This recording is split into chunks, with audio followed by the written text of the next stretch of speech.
Welcome to the meeting of the Folsom Cordova Unified School District on March 5th, 2026. Ms. Rochelle, if you could call roll. Mr. Reed? Here. Mr. Chalem-Churla? Here. Mr. Clark? Here. Ms. Lofthouse? Here. Ms. Larrett? Here. All are present. Okay, we will, is there any public comments?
Welcome. Okay.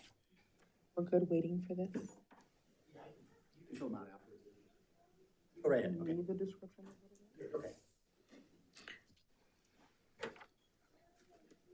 Am I good? I never did last time. I think they had a little timer on. Are you guys with the?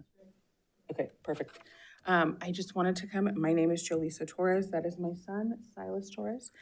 He attends Carl Sundahl, as well as our good friend here. She's right there. She's super cute. So they are in the SDC programs in the district. Excuse me. And I had sent you all an email this morning, which you probably all got. And honestly, I had a plan to like quote all of the legal things and all of the ways that this was going to be super beneficial for you and reminding you guys of all the LREs and IDEA and all the things. But truly, I wanted you to see them. These are the guys that you guys have. I'm sorry. It's so important for him to feel included. For him to get the care that he needs when he's in school. And I know that for you guys, it doesn't affect you every single day. But for them to have a place where they're safe and they get the care that they need when they're at school, they are so happy where they're at. He's doing so well in his class with his aides and with the teacher, and I would hate for him to go anywhere else. They have worked so hard, and you guys have such good staff where they're at right now. And it would be so difficult for him to move and for many of these kids to understand why they have to be somewhere else and why they can't be with their peers that they've become accustomed to, with their teachers where they're safe. I know that it's difficult for you guys to try and figure it out, to navigate it finance-wise, to figure out how you're going to accommodate all of these children. But at the end of the day, they have a right to a free and safe education. They are students. They're not just special education students. They have a right to an education just like everybody else does. So I just wanted to bring them so you guys could see in person that these are the ones that the decisions affect. At the end of the day, he has to be in a place where he's getting not only all the care, but where he feels good.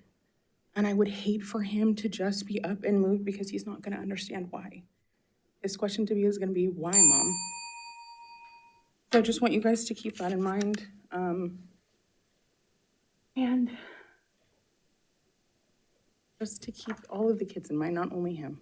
It's not just him, it's all of them that deserve the proper placement, that deserve the accommodations and everything. So I thank you. I'm sorry I got super emotional, but that's my kiddo. Thank you. Thank you. Okay, we will move to closed session where we will discuss student matters, employee-employee relations, conference with legal counsel, conference with real property negotiations, and personnel matters. And we will recess and be back at 6 o'clock.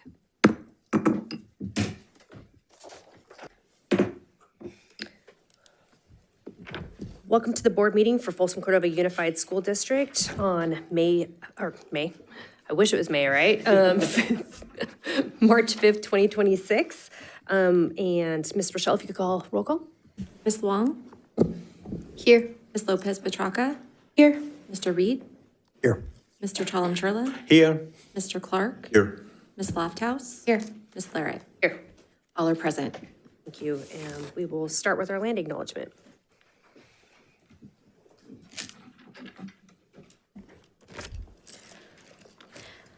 As the Folsom Cordova Unified School District, we acknowledge that our administrative facilities and schools occupy the unceded territory of the Nishinon and Miwok, the original people of the skies, land, and waters where we work and learn. We also recognize the presence and ancestral stewardship of the Nishinon ancestral tribes, the Esto, Notomuse, and Nisim Pauanan to the north. And the Miwok ancestral tribes and the Amnachumne, the Consumne, the Hopumne, and the Mokolumne to the south along this Great Sacramento River system since time immemorial. We understand that this land upon which our institutions are built was once flourishing with the natural resources and sustained by the ancestral knowledge and practices of those indigenous communities. We acknowledge the injustices of colonialism and attempted genocide that have impacted these communities and recognize the resilience of their descendants who continue to thrive today. In our daily endeavors of teaching, learning, leadership, and community engagement, we commit to supporting, respecting, and honoring their culture, traditions, and life ways. We pledge to work together for the evolving vision of the Miwok, Nision, especially all future generations. Thank you. And we would like to call EJ to the microphone. He is going to lead us in our Pledge of Allegiance. Right there. Yep.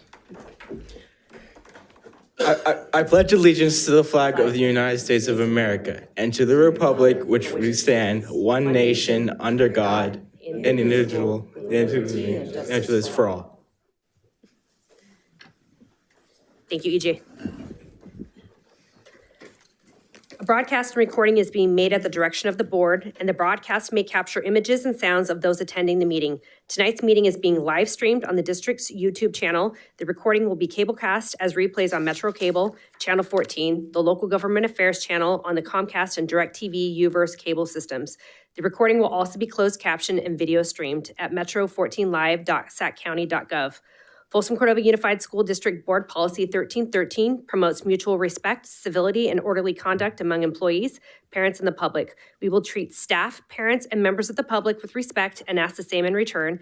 If any member of the public uses obscenities or communicates in a demanding, loud, insulting, and/or demeaning manner, the board will calmly and politely admonish the person to communicate civilly. Public comments during board meetings are an important component of public engagement and transparency. Public comment will be limited to agenda items or to the subject matter within the jurisdiction of the board. Comments on subject matter not listed on the agenda will be limited to the period of time reserved on the agenda for public comment. Members of the public will not be permitted to yield their speaking time to another member of the public. All written comments submitted by 2 p.m. today to the board have been read, and per the Brown Act, the board is not allowed to enter into a two-way discussion on any matter not on the agenda. We will move to item D, District Recognition Month, Disability Awareness Month. I'd like to welcome, I believe it's Bree Morgan, up to the microphone. Hi, Bree, how are you? Right.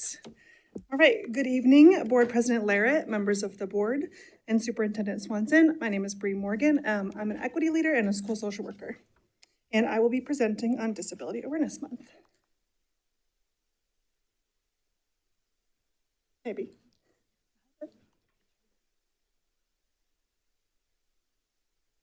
Thanks. Oh, thank you. Okay.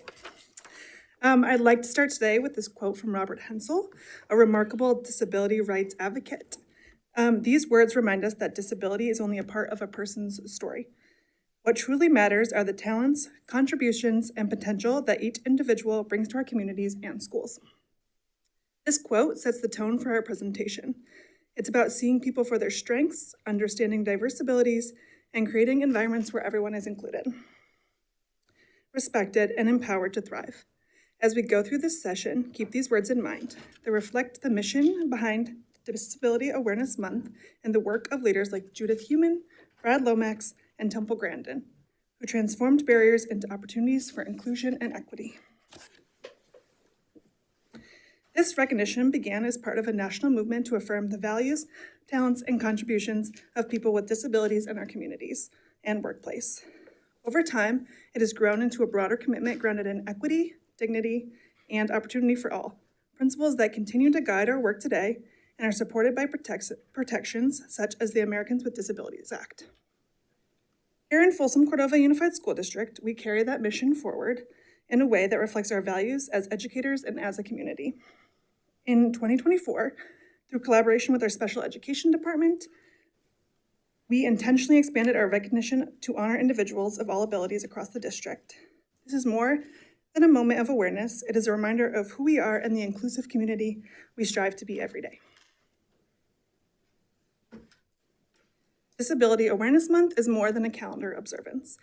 It's an opportunity to shine a light on the experiences and contributions of people with disabilities. It encourages us to go beyond awareness and actively promote understanding and acceptance in our schools, workplaces, and communities. This month also gives us a chance to celebrate the unique strengths and talents that individuals with diverse abilities bring to our lives, while reflecting on how we can remove barriers and create spaces where everyone feels included. Ultimately, it's a reminder that inclusion isn't just an idea, it's a practice. By fostering environments where every person can participate, learn, and thrive, we honor the mission of Disability Awareness Month and continue the work of advocates who fought for equity and opportunity for all. Disability is not something that only affects a small group, it's a part of the human experience. It can take many forms, including physical or mental impairments, and may affect major life activities. Some people are born with a disability, others develop one over time, and some may experience temporary limitations. Globally, more than 1 billion people live with significant disabilities, which underscores the importance of creating inclusive environments where everyone can participate and thrive.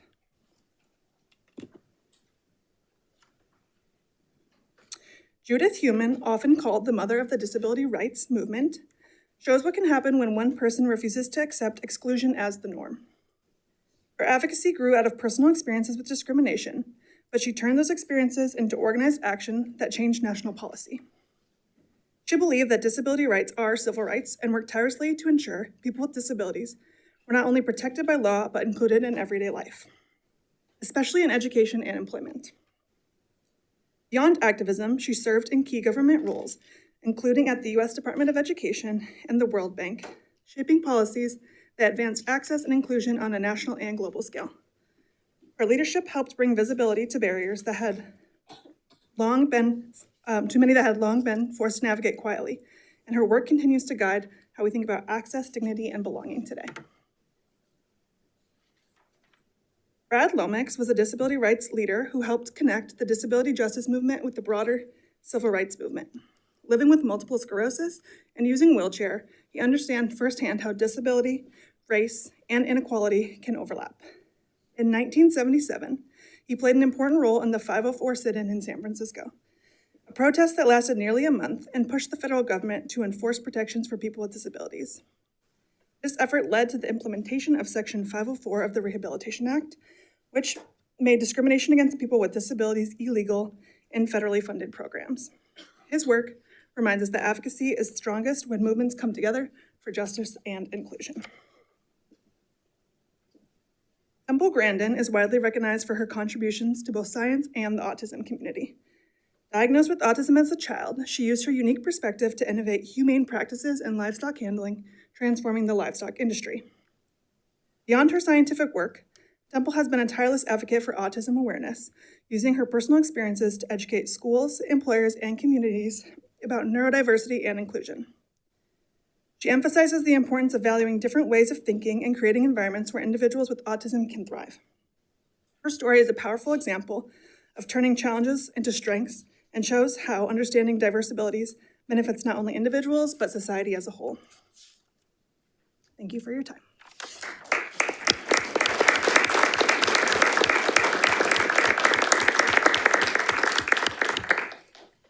Thank you. We move to item E, Secondary School Spotlight, Innovations Academy, Walnut Wood High School.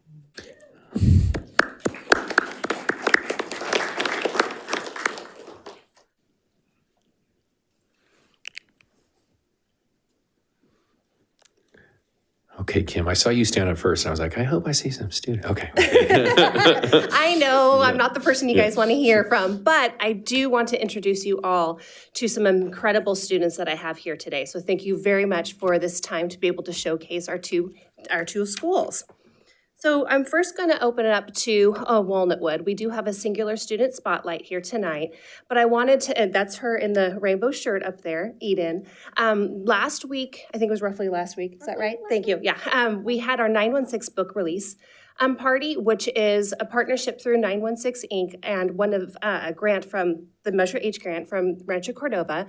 And they come and they work with Mrs. Miller and a bunch of our other students on creative writing courses. And it was incredible listening to the stories that they have written, that they shared. And one of the students had said during that evening, their most favorite part of the night was not just hearing their peers' stories, but was being able to hear different experiences and the perspectives of their peers in those experiences. So it was pretty powerful. Eden is one of those very talented writers who makes her characters come alive. And so I'm going to go ahead and introduce her, or have her come up here so she can tell you a little bit about why she wants to celebrate Walnut Wood and the people who works with her.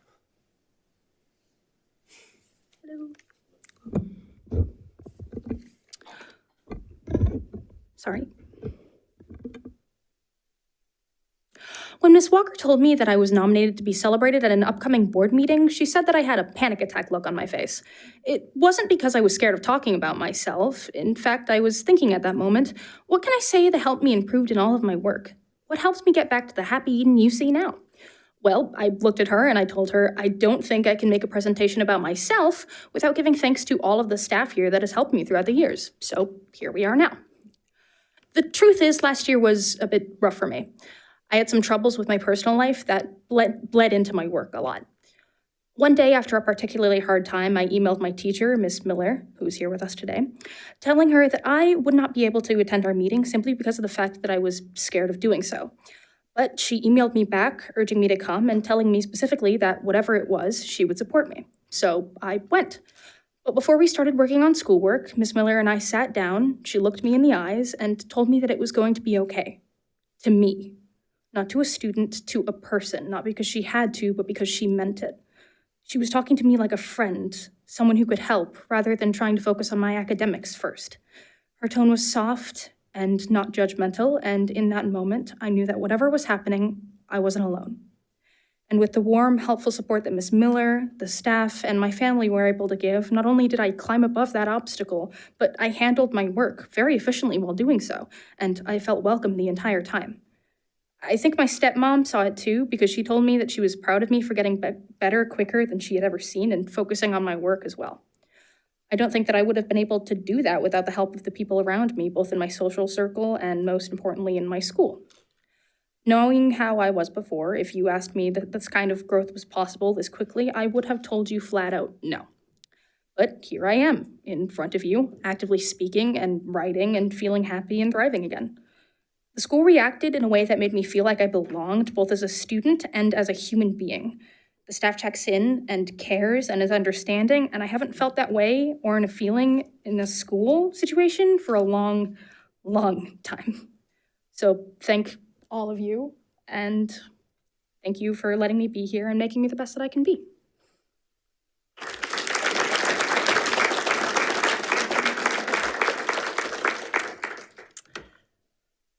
Thank you, Eden. That's just one story of many of how the Walnut Wood staff and teachers really do meet the children exactly where they're at.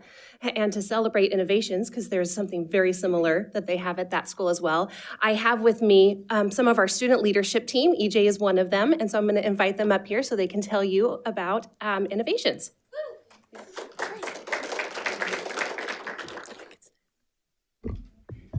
Nice to meet you. My name's Emma Massip, President of the Student Leadership Team of Innovations. And I'm Vice President Maya Thomas.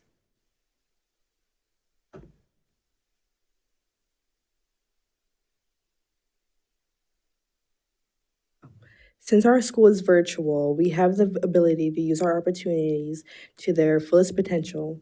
And some of the ways our innovators are able to use their free time are our dual enrollment programs at Los Rios colleges and other academic related extracurriculars.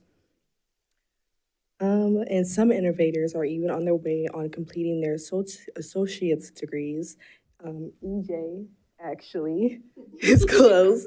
And by the time he graduates high school, he will have completed his associates. Yeah.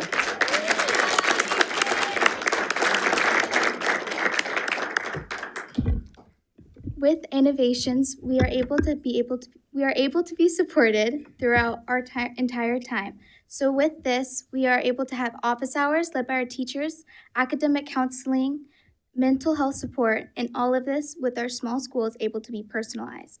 For students who need additional support, Innovations offers one-on-one time with teachers during daily office hours. These sessions are easily accessible, and teachers are often willing to extend their time if extra help is needed. With support being able right after school at 2 p.m., it gives students the opportunity to be able to be more connected with their social life regarding the time. Mental health counseling is also routinely held almost every month, ensuring students are offered even further support.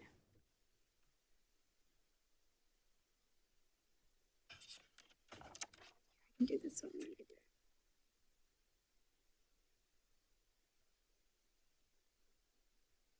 All right. The small classrooms at Innovations create a healthy and comfortable and quality environment for our students to interact with their peers more confidently, as well as building meaningful friendships with everyone. The constant events in our Innovations culture is what makes us different than most other schools. Our leadership team hosts monthly in-person events like Space Cave, our upcoming community day tomorrow, and other like mental health fairs. And we allow students to create art, make new friends, and socialize with others in ways they otherwise might not have. More about Innovations culture. Since Innovations, it's okay, don't worry. We've been there, no worries. With Innovations culture, since Innovations is a virtual learning academy, we're always searching for ways to host students to be able to make friends. We have our space caves and special events that are fun for after school to be able to socialize and spark creativity. We wanted to show you just a tiny glimpse of our schedule. So the one that we had previously is our school-wide field trip to B Street Theater in Sacramento in February, and our upcoming one tomorrow, Community Day in March 6th at our district campus.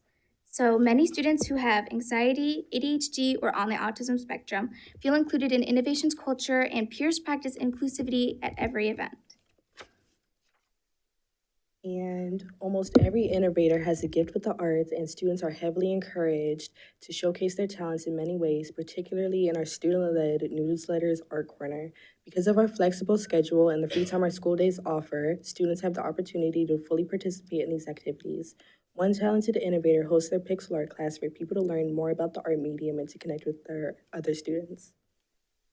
And this is a mini showcase of what is usually seen in our Art Corner. And yeah, it's just student-submitted art.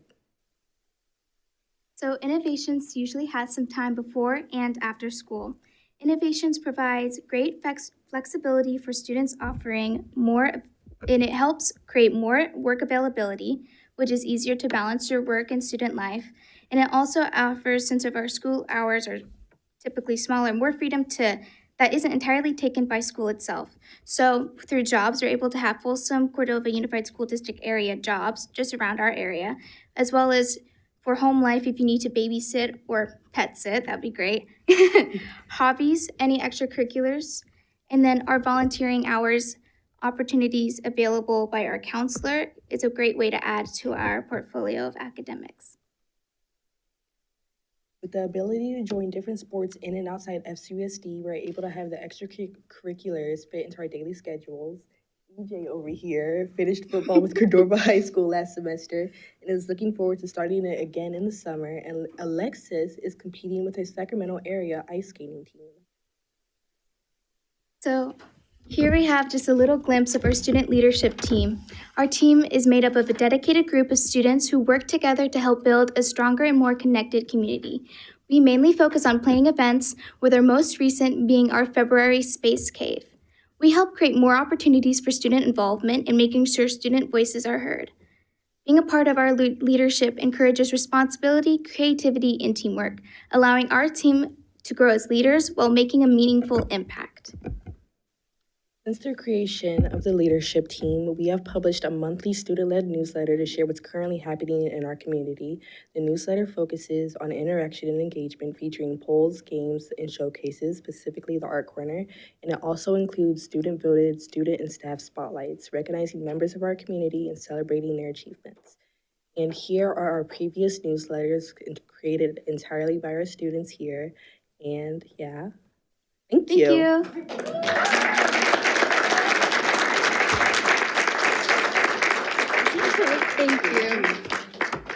If you guys could stay up here with us, and we'd love to take a picture with you guys. And all staff as Yep. well. Yep. So come on up. Fancy.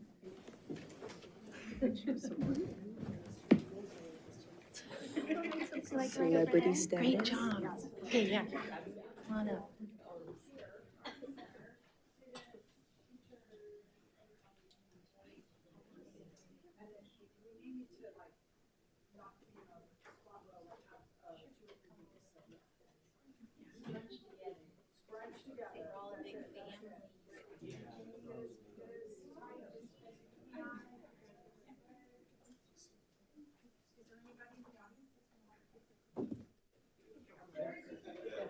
Parents, all right, so they won't leave. I will take their picture and then I'll make them stay so that you can get their picture, okay? Promise, promise.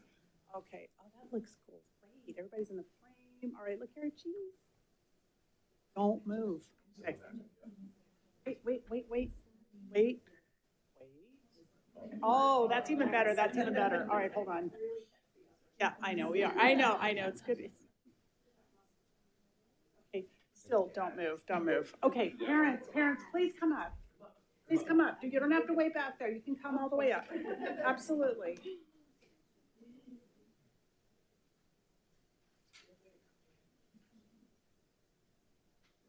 Awesome, guys. Great job, y'all.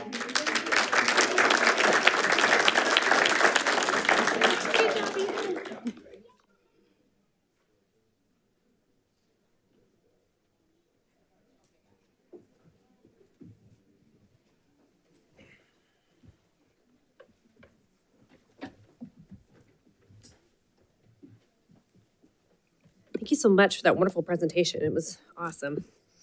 Okay, we will move on to item 5, reporting out of closed session. Superintendent? Nothing to report. And we'll move on to item 6, adoption of agenda. I'll move. Moved by Mr. Clark, I'll second. moved by Ms. Lofthouse. Ms. Rochelle? Ms. Luong? Aye. Ms. Lopez Petracca? Aye. Mr. Reed? Aye. Mr. Chalem-Churla? Aye. Mr. Clark? Aye. Ms. Lofthouse? Aye. Ms. Larrett? Aye. Motion carries 5-0. Thank you. Okay, we'll move on to item 7, agenda consent. We will be pulling items F, G, and H so that our student board members can abstain from those. Anything else we need to pull, board? If not, I'll entertain a motion for all other items. I'll move. Moved by Ms. Lofthouse, I'll second. second by Mr. Chalem-Churla. Ms. Rochelle? Ms. Luong? Aye. Ms. Lopez Petracca? Aye. Mr. Reed? Aye. Mr. Chalem-Churla? Aye. Mr. Clark? Aye. Ms. Lofthouse? Aye. Ms. Larrett? Aye. Motion carries 5-0. Then we will go ahead and, yeah, special introduction. Yeah, perfect. Thank you so much, Jen. On to another Jen. I'd like to invite Jen Fusano up to the microphone. With the board adopting the consent agenda and our routine personal action, we are excited to welcome Jen as our new Chief Financial and Transportation Officer. So let's give her a round of applause. Jen is excited to join the Folsom Cordova Unified School District as Chief Financial and Transportation Officer, fondly referred to as the CFTO. She brings over 20 years of experience supporting public education, starting at El Dorado County Office of Education and through leadership roles in 2 school districts where she served as Chief Business Official, garnering expertise in school finance, budgeting, payroll, risk management, facilities, transportation, and food service. Jen has a deep personal connection to our district. A proud alumna of Cordova High School, she carries a multi-generational legacy within Folsom Cordova. Her parents were both teachers in the district and graduates of Folsom High School. This lifelong connection fuels her dedication to supporting our students, staff, and community. Jen holds a CPA license, a Bachelor of Science in Business Administration, accountancy from California State University, Sacramento, and a Bachelor of Science in Marketing from Santa Clara University. Jen and her husband will be celebrating 34 years of marriage this year and are proud parents of 2 children, Luigi and Bella. Welcome, Jen. Thank you. Thank you so much. So excited to be here. It's definitely right now a full circle moment. So thank you again. Yeah, absolutely. And before I'll come down here. I have a legacy pin for you. So Dr. Peace, who was here earlier today, she stepped out. This was her brainchild to make sure that we are honoring our staff who grew up in our system, whether they currently work or now are getting hired. We actually have 2 board members, Trustee Larrett and Trustee Lofthouse, that are legacy employees. Mr. Huber over there, he's a legacy employee, he's got his pin on, and now welcome to our district. I want to bring you the legacy pin. So congratulations. Well, then you know what you have to do.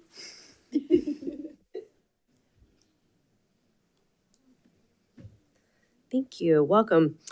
Okay, we'll move on to item F, approve expulsion recommendation case 2526-7S. I'll entertain a motion. I'll move. Moved by Mr. Clark, A second? second by Mr. Chalem-Churla. Ms. Rochelle? Ms. Wong, Abstain.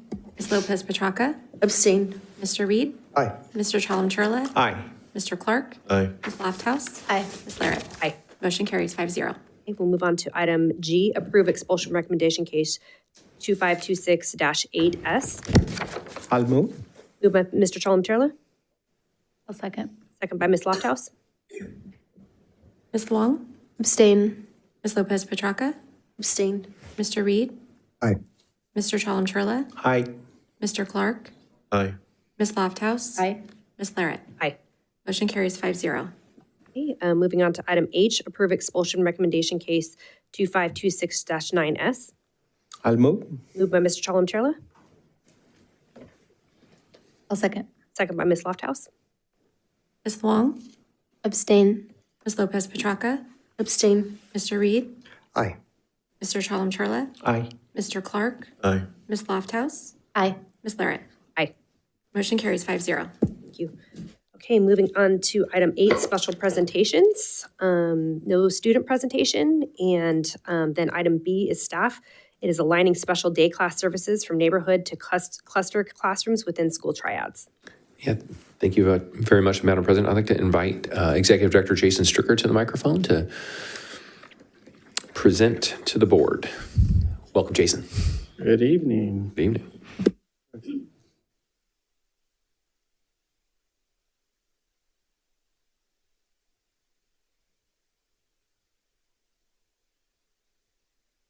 Well, thank you. Good evening, board. President Larrett, trustees, and Mr. Swanson. I want to take a few minutes to thank you for the opportunity to present this important update on our special education program restructuring. Tonight, I'll be sharing the transition to clustered classrooms within school triads. This change represents a step forward. I'm improving how we serve students receiving special ed services, and I'll walk through the data and the process of collecting feedback from teachers, staff, parents, and site leaders on this topic. So before diving into the specifics of our program revision, I want to ground our discussion in our district's leadership collective commitments. 5 commitments guide decisions, and this program realignment directly reflects those commitments. First, care for people by supporting teachers to enhance student learning and wellness. The current model with 4 to 5 grade levels in a classroom has created challenges for our teachers and staff, impacting their ability to provide quality instruction that teachers want to provide to their students. Second, coach and be coachable promotes the concept of collective improvement. This proposal emerged from listening to feedback from teachers, principals, parents, and staff who identified specific areas of improvement. Our third commitment is to adapt, adopt, or abandon practices for the purpose of promoting student wellness and accelerate achievement.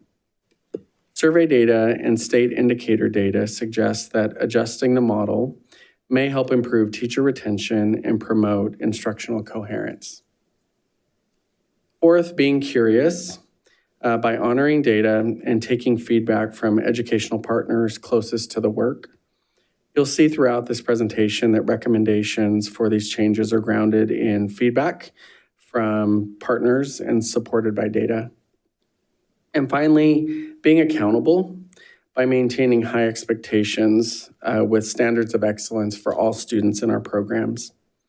This realignment is intended to raise expectations for what our students can achieve when teachers have more focused grade spans and stronger collaborative opportunities.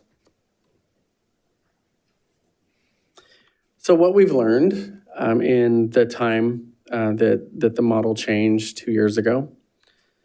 First, we've learned that classrooms serving 4 and 5 grade levels simultaneously create significant instructional challenges. Teachers struggle to differentiate instruction with such a wide developmental ranges. It's difficult to plan meaningful, inclusive opportunities and to collaborate with general education teachers when their students span so many grade levels.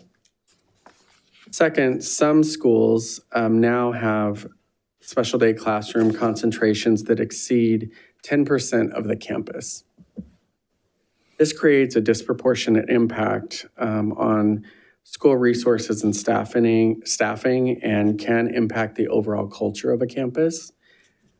Schools with higher concentration face challenges around scheduling, related service delivery, and general education collaboration.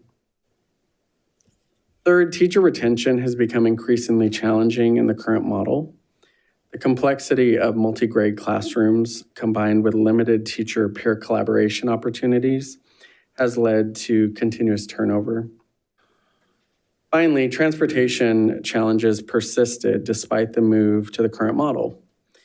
We anticipated that having students attend their neighborhood schools would reduce transportation burdens, but the reality has been that many of our students continue to require specialized transportation regardless of the school that they attend. Let me share some specific data about the current situation of 50 elementary classrooms that are being addressed with the realignment. This outlines 50 classrooms across the district. For this realignment, there'll be 23 classrooms that are changed when I get to that point. But the first thing to just note here is we have 12 classrooms currently that have all 5 grade levels, 1st through 5th grade. These 12 classrooms support 123 students. We believe that realigning by grade level clusters will decrease the instructional complexity needed to deliver standards-based instruction and promote developmental gains that we want our students to have by the end of 5th grade. 9 additional classrooms span 4 grade levels, serving 60 students. 10 classrooms have 3 grade levels for 65 students. 18 classrooms serve 2 grade levels. And we have 1 classroom at the moment that happens to be 10 5th graders. Overall, 42% of our classrooms are attempting to meet the safety, independence, social skills, communication, and academic needs of our children ages 6 to 11 in one classroom. This has created demands on the teachers and staff that cannot be overcome without realigning the programs.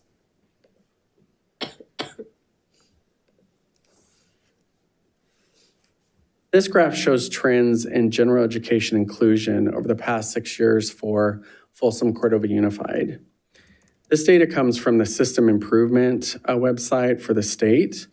The state has 14 indicators around special education that were measured on annually. This is one of those indicators. The red line, which is the top line there, represents the state of California's expectation for the percentage of students expected to be in general education at least 80% of the time. You can see that for Folsom Cordova, we've had modest improvements over the last 5 years, working to approach that red line. You'll see that for the last year, the first year of the current model, and for our current projections right now, show slight but not significant change toward closing the gap in that to reach that red line. So for this year, the 25-26 school year, that straight line should be 76%. That is the state's expectation for children in general education at least 80% of the time. And right now, we're projecting 55.8%. The vertical line reflects when the transition to the current model happened in 24-25. While it is still early to draw definitive conclusions, we've not seen an acceleration in inclusive rates that we'd hope for with the current model. The blue line also sets expectations for students in general education 40% or less. And so the blue line represents a more restrictive self-contained placement and the work to have fewer children in such restrictive placements. So that line, the state's expectation for this year is 12% for 25-26. And it's gone down by 2% each year over the last 5 years. For Folsom Cordova Unified over the past 5 years, there's been no real change, remaining relatively flat around 19%, while the state's expectation continues to decrease by 2% per year. As we enter year 2 of our current model, we're projecting an actual increase in the percentage of students in more restrictive placements. We want to continue to promote inclusive-minded practices, and the current projection does not align with that goal. While inclusion isn't solely determined by program structure, the challenges teachers are having collaborating with their general education colleagues across such large grade spans can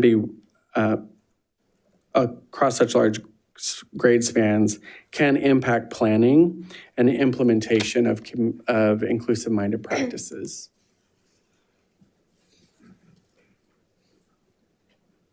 When we look more specifically and disaggregate the inclusion data by grade span, we see important patterns here. Elementary students in grades TK through 5th grade show that 61% of students, this is this year's data, right now this is our projection, 61.8% are spending 80% or more in general education, while 25% spend 40% of time or less in general education. For secondary students, 6th through 12th grade, 49% spend 80% or more of their time in general education, and only 13.5% spend 40% or less. Elementary students show higher inclusion rates by nearly twice the rate of compared to other restrictive placements. So 25% right now for 40% or less in TK through 5th, compared to 13.5% in secondary. I want to stress that the goal of our elementary program should be to adequately prepare 5th grade students for the demands of secondary placements. Our data suggests that beginning in 6th grade, teams are successfully decreasing the percentage of students in more restrictive settings. We believe that realigning the program will better prepare 5th grade students to move to junior high and require less support to meet the demands of secondary programs. So this is a graphic about the timeline around communication that leads us here tonight. So I want to emphasize that this proposal didn't emerge in isolation. It represented months of partner engagement and feedback. In September of 2025, FCA shared results from a staff survey about the model that was collected in March of 2025. At that time, teachers communicated clear challenges with wide grade spans and insufficient classroom support. In January of 2026, elementary principals discussed these issues as well and shared that large class sizes, inclusion support, and teacher support needs were becoming increasingly challenging. Also in January, we held meetings with special day class teachers and support staff, such as psychologists, speech pathologists, occupational therapists, and others. Approximately 75 elementary teachers and 50 support staff participated in those meetings and provided detailed feedback about grade span challenges, safety concerns, inclusion barriers, curriculum difficulties, and obstacles to general education collaboration. In February, Mr. Bird and I set up individual meetings with the 23 educators that would be impacted by the moves. They were able to share specific concerns about potential moves, and we emphasized the need for clear communication with our community. I want to thank Mr. Bird and Jeanette for their partnership to create space for each teacher that wanted to communicate a concern or a need to be able to do so. In February, our Community Advisory Committee, which is a CAC parent leadership group, discussed concerns that had been raised in 2024 and recommended that we gather broader parent input through a formal survey. We distributed a survey in February to 611 families. While we only received 30 responses from that survey, we had 417 families open the link to the survey and were able to show that they read the information. 82% of those that did respond to the survey were most concerned about their children changing schools. While the response rate was lower than we'd hoped, the consistency of that feedback aligned with what teachers and the CAC shared about seeking community input. This represents a genuine effort to honor our partner's voice and make data-informed decisions.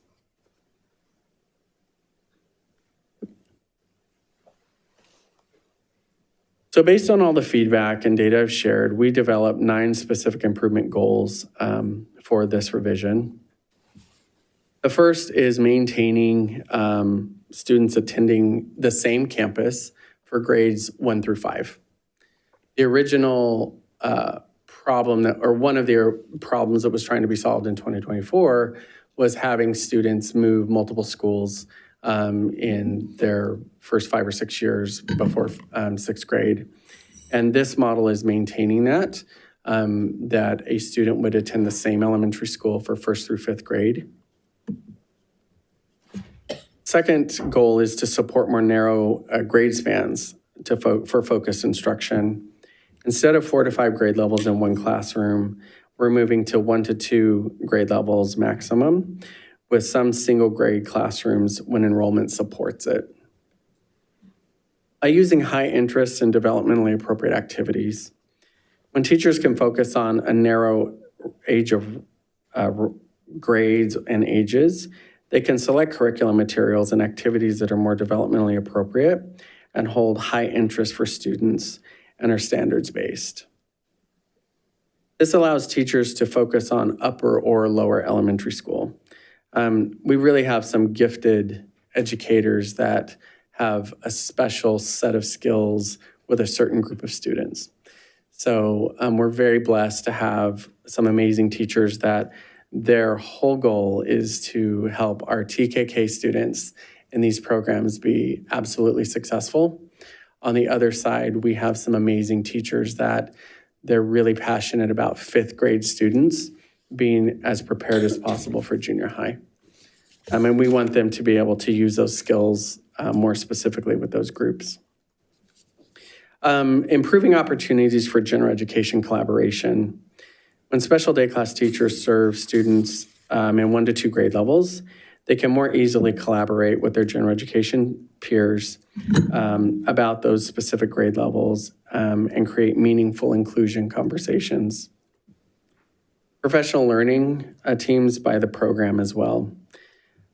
Teachers at each campus can collaborate regularly, share strategies, develop common assessments, and support each other, something that's not been possible in the current model of a single classroom per site, supporting every grade level.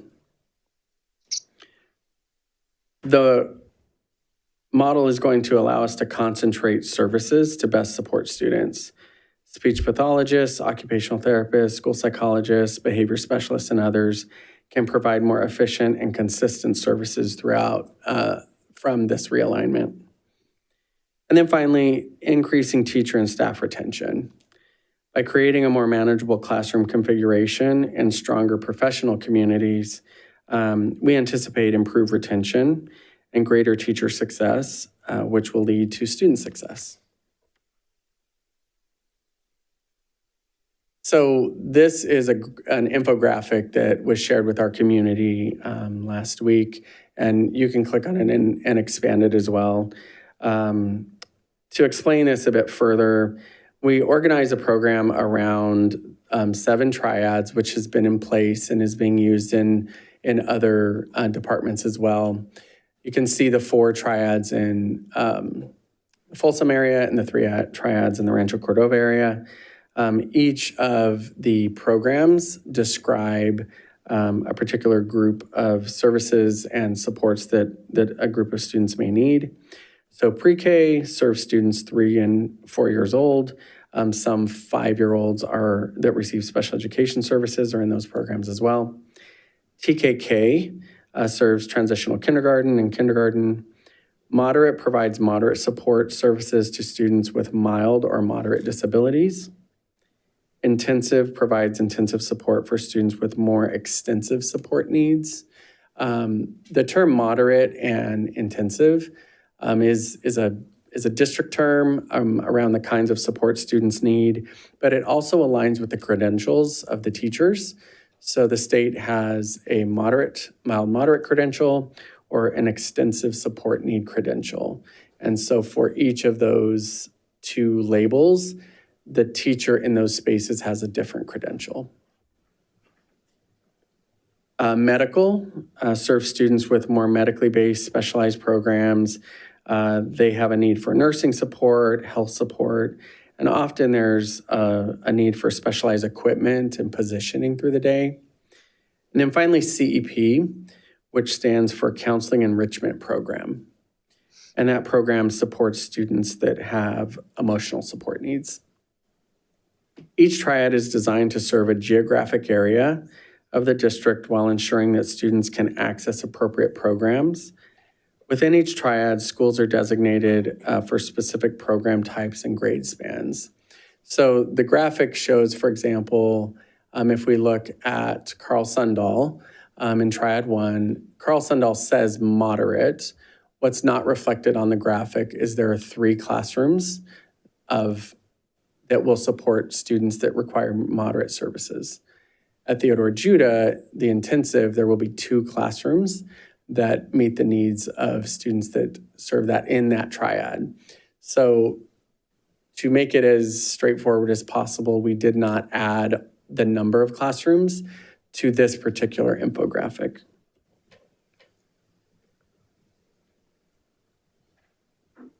So another example that I'd like to direct your attention to is Triad 6.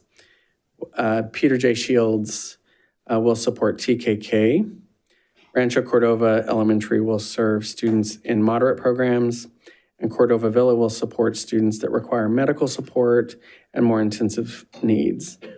This triad is an example of realigning such that the schools do not have more than 10% of the campus be students that receive specialized special day class services. In our current model, both Cordova Villa and Peter J. Shields, there is more than 10% of the campuses needing specialized services. So this realignment will help support that.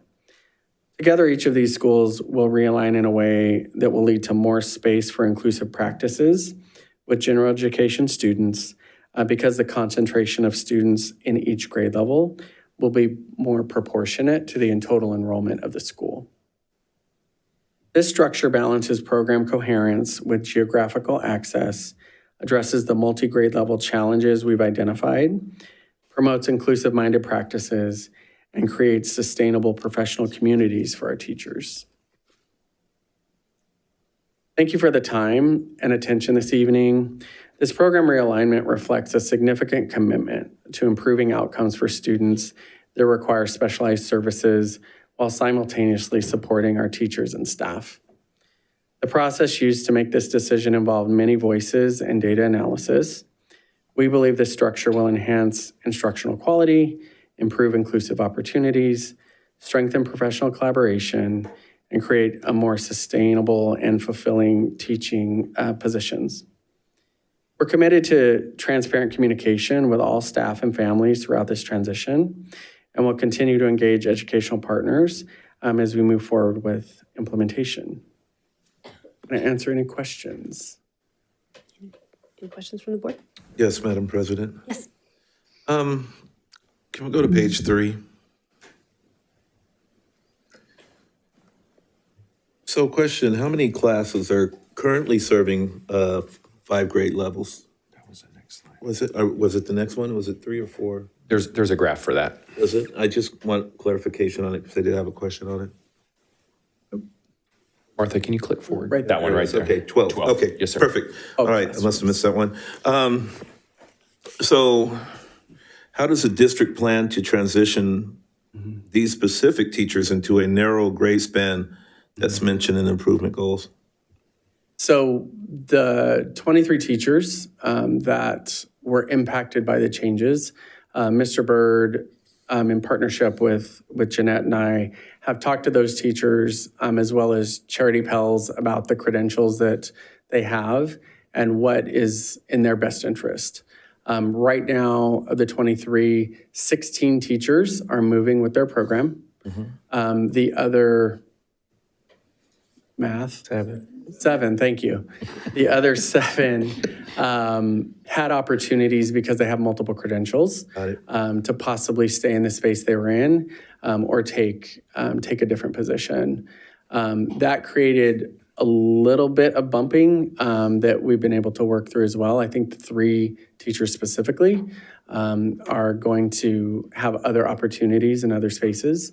But we were very pleased at the end of this process that the majority of teachers were interested and open to moving with their programs to continue supporting the kids.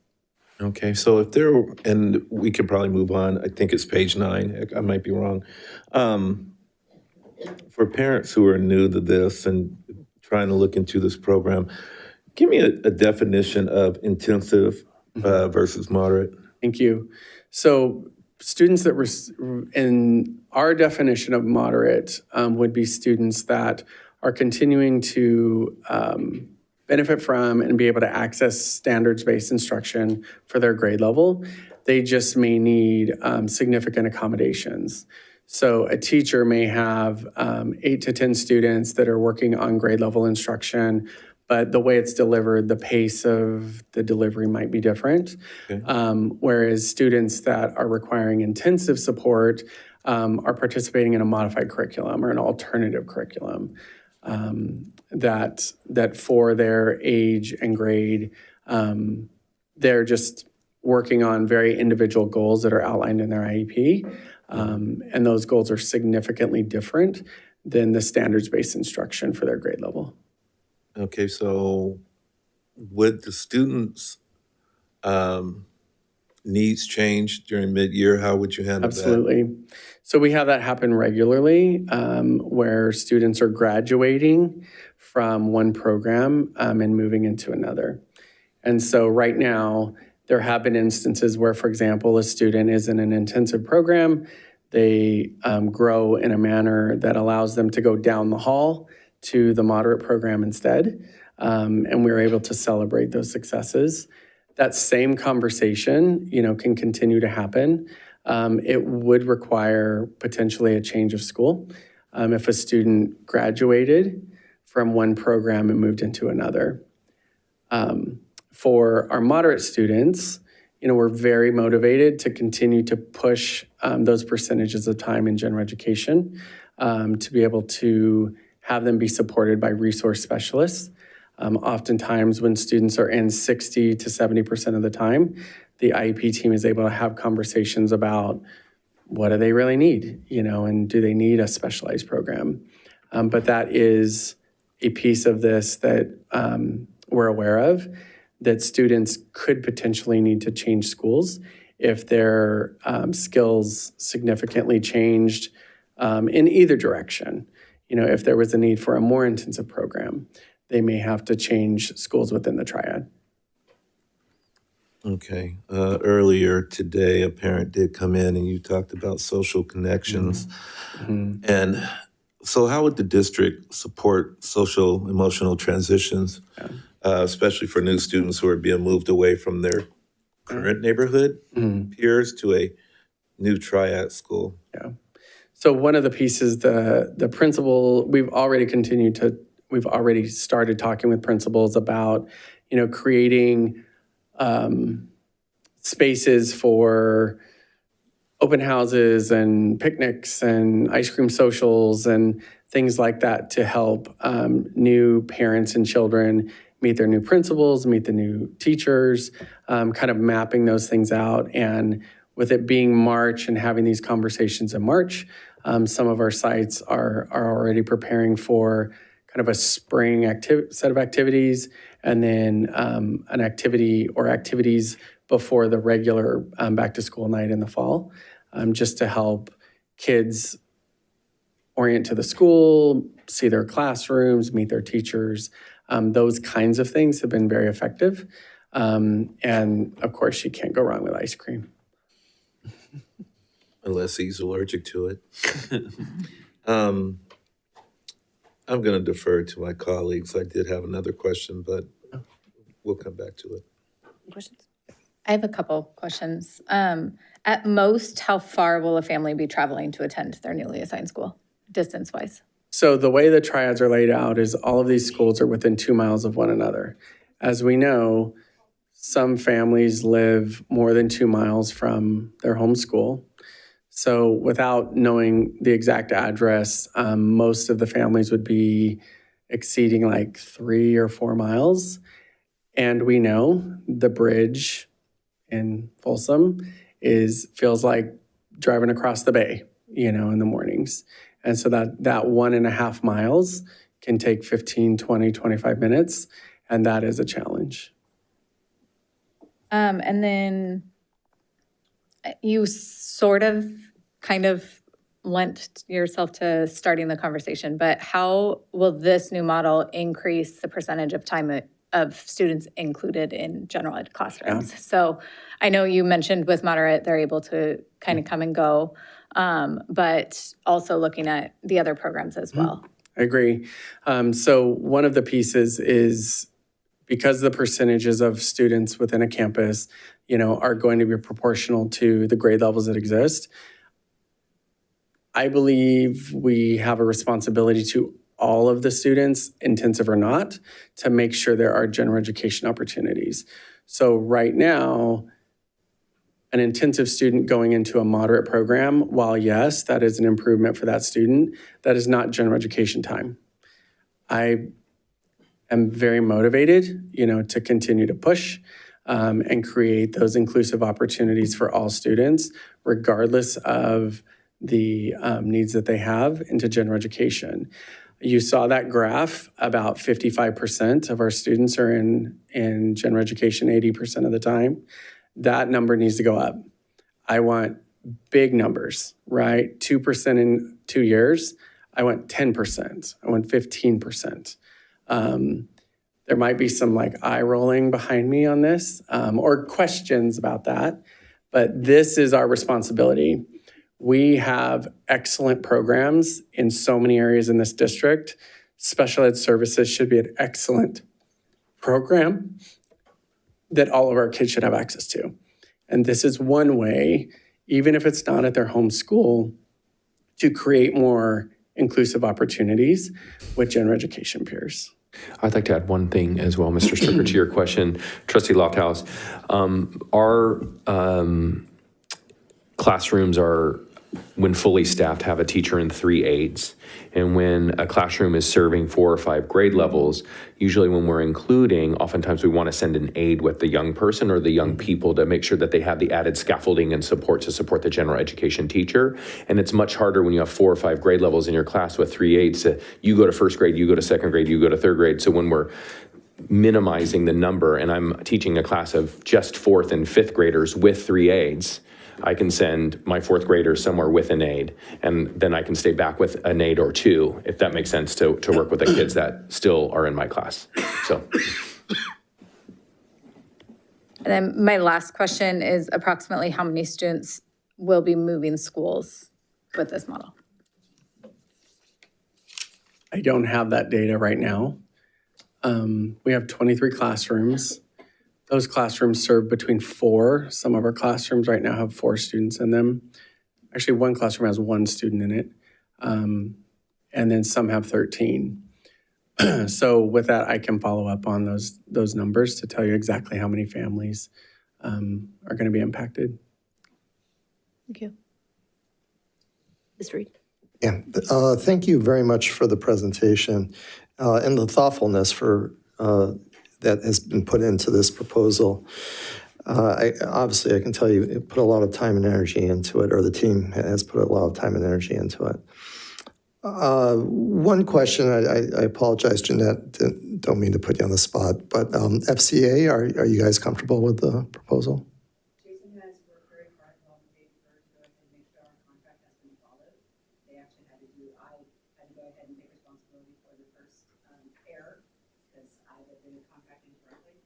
And then they were able to go ahead and, once I realized my mistake, they were able to go ahead and rectify it and work with me to go ahead and make sure it was followed. I believe this is in the right direction. Mr. Swanson and I have talked about this over the last 2 years, and this was kind of how I was thought this was going to go ahead and go. So I'm excited. And Ms. Lofthouse, we are working on language to redo our section for special inclusion for education. And Jason has been very willing to go ahead and work with us to go ahead and make sure that we give our students ample opportunity and to make sure that the teachers are not overwhelmed as well. Okay, thank you. I appreciate that. I guess I need to ask this question, even though I think I know the answer. Because we're completely changing models of how we're doing this, it doesn't allow for any chance of phasing it in, correct? So I think the programmatic driver here is making sure that there are enough students so we can create the professional learning teams for our teachers. So it is kind of an all or nothing model. Okay. Just to create those, to take care of the singleton spaces right now where teachers don't have collaborative partners and they can't kind of concentrate resources. Yeah. I just figured that the board might get asked questions from some parents if there's any chance of grandfathering or whatever. But thank you for clarifying that. And I get it. I mean, I understand the parents' concern. I mean, moving schools can be traumatic or feel traumatic. What's interesting was, 3 years ago when we started the new process, we had parents here who were fighting the new process. Mm-hmm. I think it's just human nature. I know staff will will do their best to make sure a smooth transition. Final question. Alder Creek didn't have any designation to it. What, is there a reason for that? So one of the opportunities specifically for Russell Ranch is a footprint, that allows for that particular site to accommodate both moderate and intensive programs. So there is capacity of the site, and that is the one site. To be transparent, they will be at 12% students, even with the 6 classrooms, not 10%. Principal Schooler is incredibly excited. Her and I have had several meetings already, and she's incredibly excited to have the kids come over and to build out the program on her site. This also does address some of the challenges about providing related services at Alder Creek, like occupational therapy in a corridor instead of a classroom, and behind a partition in a hallway and things, because the spaces at Alder Creek were just so tight, and they didn't really have the footprint to be a host like we could at Russell Ranch and then Mangini having the TKK.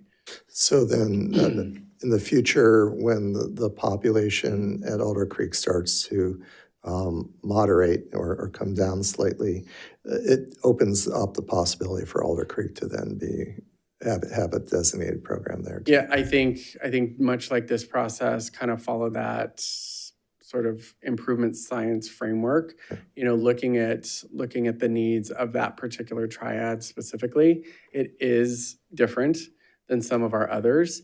But yes, we're always going to look at, as the student body increases, what's really necessary. I can't stress enough, our goal is for 1st through 5th grade that you get to be a Mustang, you get to be a Longhorn, you are in that community, up to and including siblings, being able to accompany their brother or sister, into the program, which we've talked about. So I think those are pieces that are also considered. What I would say, I've had, me and my team, we have had some site-based parent meetings so far. If any of you, hear messaging about that a particular site wants more information, please let Mr. Swanson know. We're happy to have site-based parent meetings as well, like we've done in a couple instances already.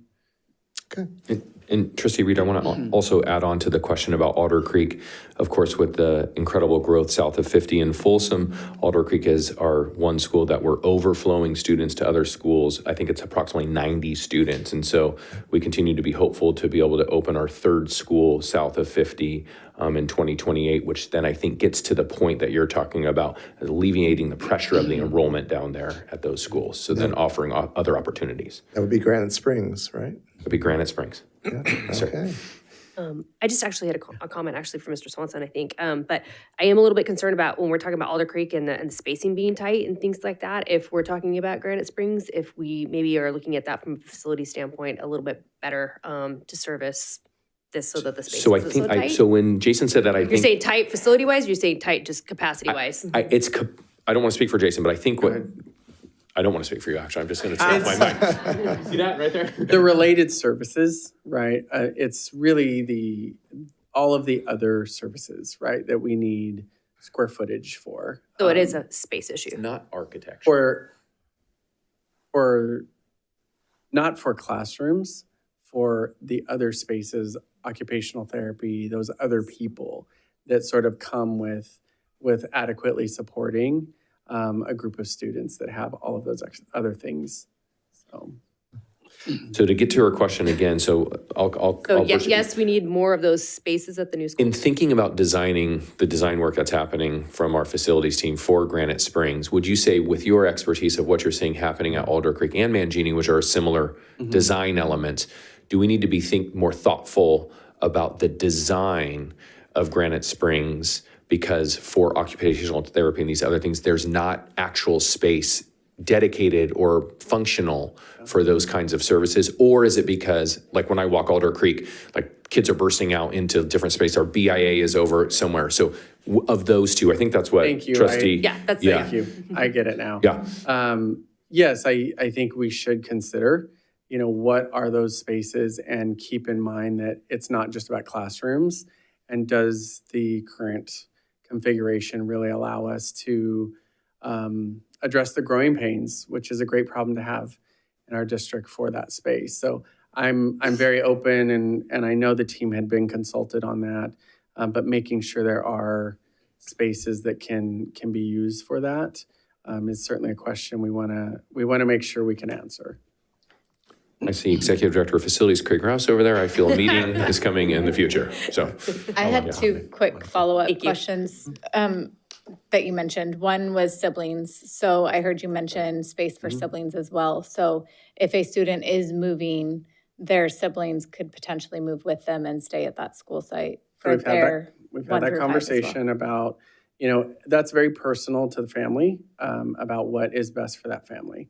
But if a family, is interested in their children being together and being with siblings, that is a conversation that has to be a part of this, because that's part of the vision as well, right? Is you have community, you're a part of a space. So yes, that is a part of this. In my experience doing this in a few different spaces, it's really sort of 70-30. There are different reasons why parents would like the kids to all be together, and there are equal reasons why no other siblings want to stay in a different space. So I say that to say it won't be a 100%, nothing ever is, but that is something we've built into this conversation. Okay. And then secondly, I think I know the answer to this as well, but all of these sites are equipped with the appropriate classroom setups. So like restrooms inside the classrooms that need them and such. So yes, already have started a lot of conversations about that facility question. And one of the questions is, are the bathrooms in the classroom, or are they adjacent to the classrooms, and helping principals as well? Jerry and the team have started that process to walk through those 23 spaces to make sure it meets all the needs. A lot of our bathrooms that have been outfitted will continue to be used for the same purpose. It might just be a different set of students. Okay. Thank you. Yeah, one more question that comes off of the questions that were just asked. So if you have a special needs student that's being placed at a particular school that's within the triad, but it's outside of their home school boundaries. Obviously, we're not going to apply intra-district transfer requirements for that special needs student. That will be their home school. But for a general ed sibling who the parents want to be in the same school, will we put that sibling through an intra-district transfer, or can we treat that as their home school as well, so we don't cause unneeded aggravation for the parents? Completely agree. I appreciate you asking that question. We have not talked about that question specifically, about the mechanism. But yes, we'll take that back and work through that conversation. No, best to do that. Yeah, I mean, obviously, there's a lot of permutations that I'm sure, unique situations. You're like, oh, I didn't think about that. But I appreciate you if you look at that, just because, I just know parents in filling out paperwork, and especially if the reason for it is to keep the siblings at the same school. And I just want to just close out again. Thank you very much for all of your work and the team's work, and please extend our appreciation to the team that was involved on this. Thank you. I have one last comment. I know you're on. Go ahead. Anybody else here? All right. Okay. I know my colleagues ask all the questions. You answer. If you don't mind, move to the slide 7, Mr. Stryker. Slide 7. I just want to echo what Mr. Reed said. You have done so much work here, thoughtfulness, what is best for the students, We did so much work, and when you see the last bullet, 611 families has been received the link. Only 30 opened. Maybe 450 might have clicked it, not knowing it may be a spam. I'm just saying it, right? 82% said they have a concern moving their kid. So I'll take that same number for 611. It's a sampling. So you've done all the hard work. There is a vested benefit for those little ones. But those first grade, second grade special need kids is everything to those parents. Absolutely. Everything. I know you did few site visits for parents.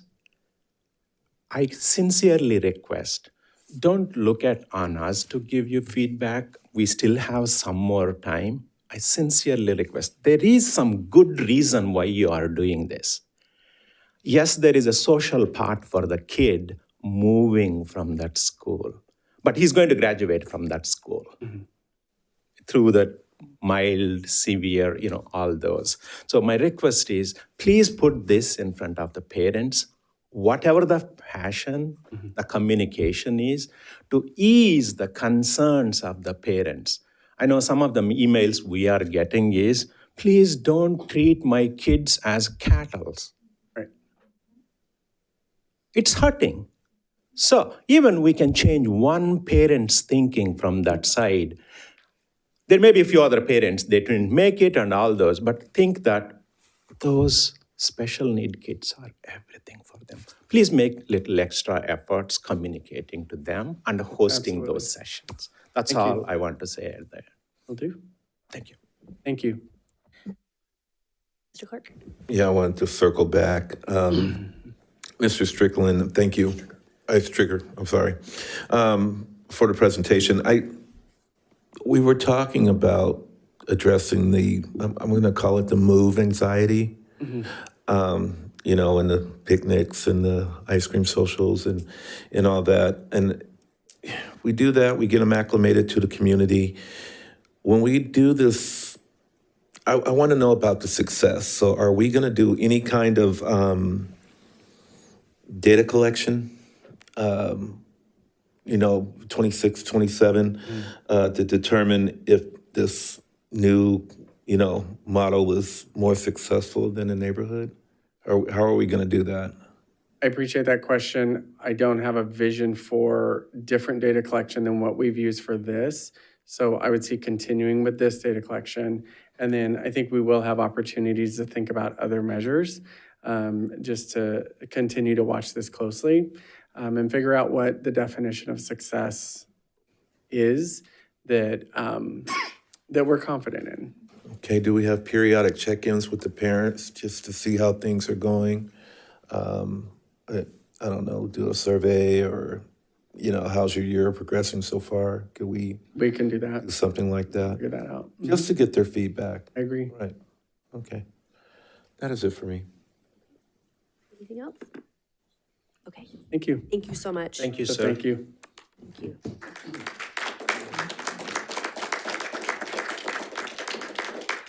Okay, we will move on to item 9, public comment. Time will be given to speakers at the direction of the board. The law allows the public to address the board on any matter not on the agenda, but the law prohibits action by the board on non-agenda items.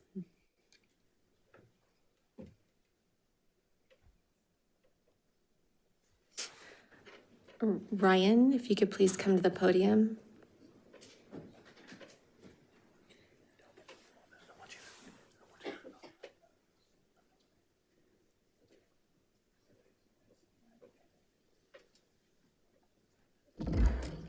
Hello, everybody.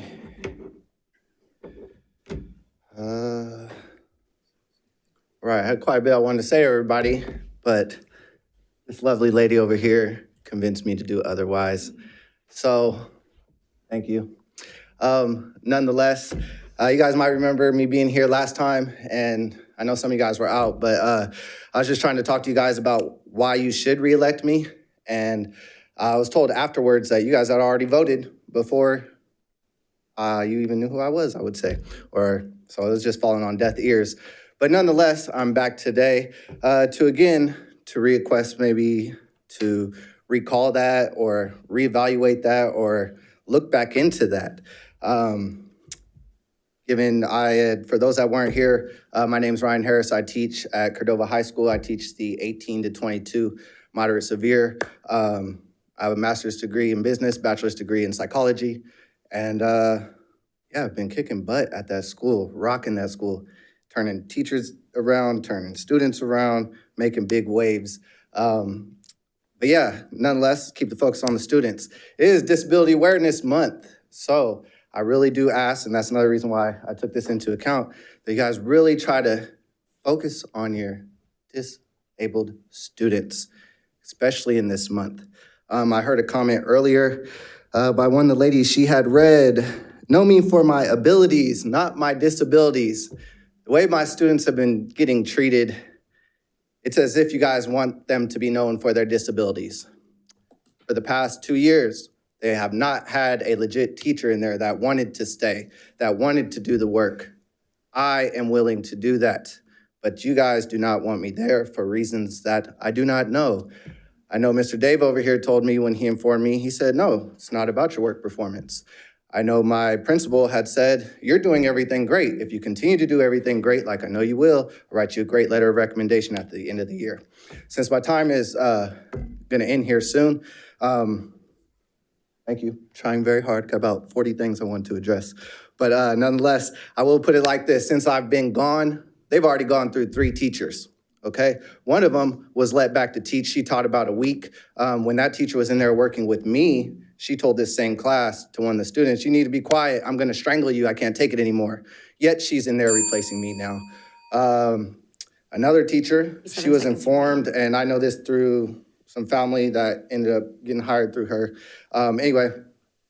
She, it's a relative of a family member, but she wasn't even informed that she would be teaching an ILS class when they asked her to go in there. She was told that she'd be teaching a geography class. So they pulled the blinders over her on that.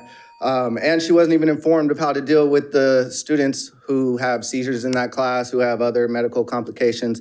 I see that my time is coming up, so yeah, I'm just gonna ask that. I don't know if you guys have ever recalled anything in history. If not, let's make history together, right? Thank you, Ryan. For the kids. Kaisa, followed by Andrea.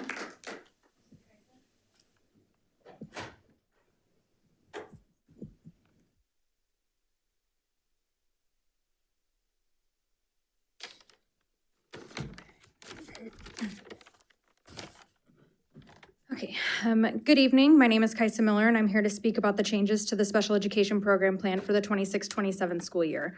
Once again, our children are being moved to different schools because of program restructuring. For my family, this will mean our 3rd school in 3 years, and my daughter's only entering the 3rd grade next year. As a parent, that's incredibly discouraging. When we moved to Folsom, we were excited to be a part of what is widely considered one of the strongest school districts in the greater Sacramento area. However, the repeated program changes and school reassignments have left many families, including mine, feeling uncertain and concerned about the direction of these decisions are taking. Students in special education often rely heavily on consistency, routine, and stable relationships in order to succeed. Yet year after year, they are faced with major disruptions, new schools, new teachers, new aides, and new peer groups. These are not small adjustments. They can have significant impacts on their social, emotional, and educational development. In addition, these changes don't only affect the students in special education programs. Many families make the decisions to move their general education children to the same school in order to keep siblings together and maintain a manageable family routine.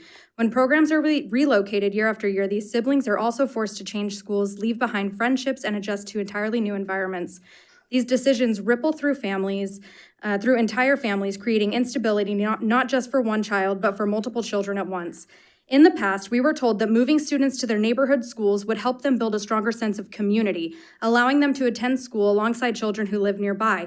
That idea made sense to many of us as parents, but now with another round of program changes and school moves, we are left wondering, what happened to that commitment to community? My daughter spent an entire year working up the courage and social confidence to make one friend at her current school. That may seem small to some, but for a child with her challenges, it represents tremendous growth. And now, because of these changes, she will once again have to start over. How are our children supposed to develop a true sense of belonging when they are continually placed in new environments? These students already face the challenge of being in specialized classrooms that can make them feel different from their peers. When they are also forced to change schools repeatedly, they are essentially being asked to be the new kid over and over again. Our children are among the most vulnerable students in this district. They deserve stability, thoughtful planning, and decisions that truly prioritize their long-term well-being. Many parents feel that these changes are happening without meaningful input from the families most affected by them. I urge the board to carefully consider the real-life impact of these decisions. Social and behavioral development are already some of the biggest challenges our children face. When they are required to restart relationships and routines year after year, meaningful progress becomes much harder to achieve. Our children deserve more than constant transitions and uncertainty. They deserve stability, thoughtful planning, and a school system that recognizes that for students with special needs, consistency is not a luxury, it is a necessity. Thank you for your time and for considering the impact these decisions have on our families. Thank you, Kaisa.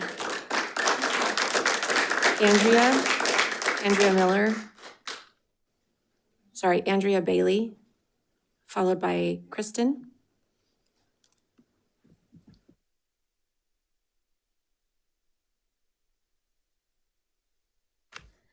Okay, I want to start by saying thank you, YK, for your comment. I'm not sure if I said your name correctly, but that tugged at my heartstrings, and I really appreciate that. I'm deeply concerned about the long-lasting impact that another restructuring of our special education program could have on our students. Try not to get emotional. Many of our students who need to transition have been in their current schools for 2 or more years. During that time, they've done more than just attend classes. They built trust. They formed relationships with teachers, support staff, and peers. They've learned routines, found comfort in familiar settings, and developed a sense of safety and belonging. For our students with disabilities, stability is essential for growth. They have the right to attend their neighborhood school and be with their siblings and the students that they regularly socialize with. Moving our most vulnerable student population away from our environments, thank you, and away from their environments where they've worked so hard to adjust and succeed disrupts academic progress and emotional well-being. Change can be difficult for any child. For students who rely on consistency and routine, it's overwhelming. We also need to consider the long-term logistics. What occurs when a student's needs change? If they can move between programs, will they have to switch schools again? Yes, they will. If so, we're creating a cycle of instability that runs counter to the main goal of this restructuring. In addition, I'm concerned about the message that this restructuring may send. While the intention may be to provide targeted support, separating students based solely on their disability is segregation, not inclusion. True inclusion allows students to learn alongside one another, build empathy and understanding and community. When schools within the district are structured so that certain programs are isolated at specific sites, opportunities for natural peer interactions and inclusive practices are limited.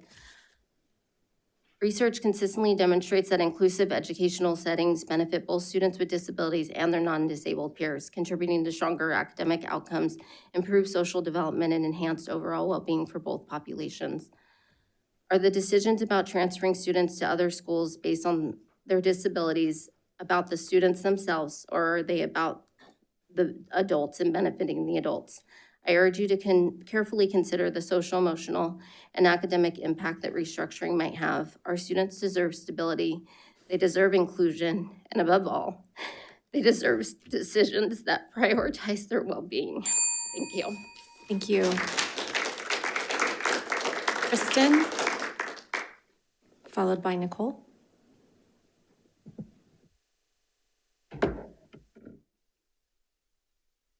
Hi, my name is Kristen Love Carl, and I'm a parent of 2 students who receive special education services. I'm here to speak about the proposed special education restructuring and its impact on students and families. I understand this proposal may be considered a program decision. However, when a restructuring determines when students with disabilities are educated, whether they remain at their neighborhood schools, and how frequently they must change campuses, it becomes more than programming. It becomes a district-wide decision about stability, access, and inclusion. There are several impacts I hope the board will carefully consider. First, many students with disabilities will now have attended multiple schools in a few short years due to program relocations. In our case, next year will be my son's 4th school as he enters 3rd grade. Frequent school changes are incredibly disruptive for students who often rely heavily on routine, familiarity, and established relationships. Second, these moves mean students must leave trusted teachers, service providers, and peer groups and begin again in a completely new environment. For many students with disabilities, those relationships are essential to their ability to succeed. Third, the restructuring may place families in the difficult position of separating elementary siblings across different campuses if one child's program is moved while another remains at their neighborhood school. Fourth, many students with disabilities will be removed from their neighborhood schools altogether, limiting their ability to build lasting friendships within their own communities. And finally, under the proposed triad model, one school in each triad will not include 1st through 5th grade students learning alongside peers with disabilities. This means approximately 1/3 of the district's elementary general education students would not have the opportunity to build relationships with students with disabilities in their school setting. If a proposal suggested that 1/3 of our general education students should regularly change schools, leave their neighborhood campuses, or be separated from peers in this way, it would be very difficult for any of us to support. Students with disabilities deserve the same stability and sense of belonging as every other child in this district. Before moving forward with a restructuring of the scale, I would appreciate hearing what analysis the district conducted to evaluate the impact of this model on student stability, neighborhood school access, and students' ability to be educated in the least restrictive environment across the district. I also want to go off script a little bit and say that the slide up there that showed the progression of this decision, parents were only consulted at the very end of that. And that was because I was one of the only elementary special education parents that attended that CAC meeting. And we brought up, excuse me, where did the parents get an input on this? Then all of a sudden the survey came out. It was sent to 611 families, 30 responded. I was not one of them that responded because the decision had already been rolled out. So why should I respond? Thank you. Nicole, followed by Tyler. Good evening. I'm going to put two things in here. So first, my math hat. The testing is coming up, and the date was announced as March 16th. We're going to see where our students are at and if they can skip levels of math on March 16th. Not at the end of the semester, but on March 16th. A lot of the teachers that are in 5th grade classrooms ask their principals to say, hey, what's going on? Why so early? We're not done teaching our regular stuff nor reviewing other stuff. And they were just told that the testing department had decided that's when it was going to happen. And I'm here to say, if we are really focused on our students and their education and offering them these opportunities, testing them 47 days before school ends, which is 26% of the school year, does not seem like a properly thought through and developed program. Okay, now I'm going to switch to my special education thoughts for tonight. We caused this problem 2 years ago when we changed to this. And the teachers looked at you in horror and they said, we cannot do this. We cannot have all these same grades in a classroom. And the administration said, yes, you will. And I happened to be at a school where our principal fought and we were able to stay with the previous plan for 1 more year before changing. And I am a guest teacher and I substitute and I help out a lot in our special education classes because I don't know how many teachers have left. That would be a very interesting number I'd like to know.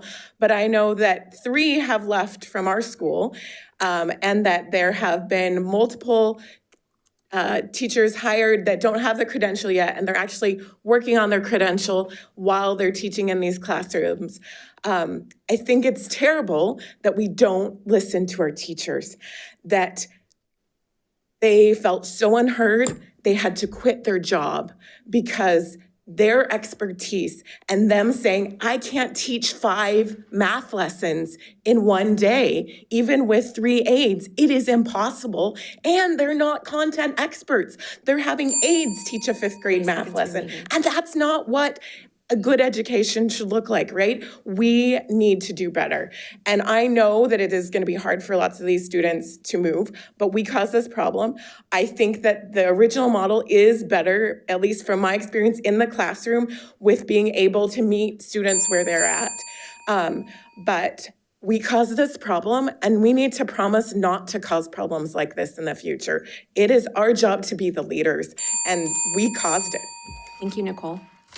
Tyler, if you can come to the podium.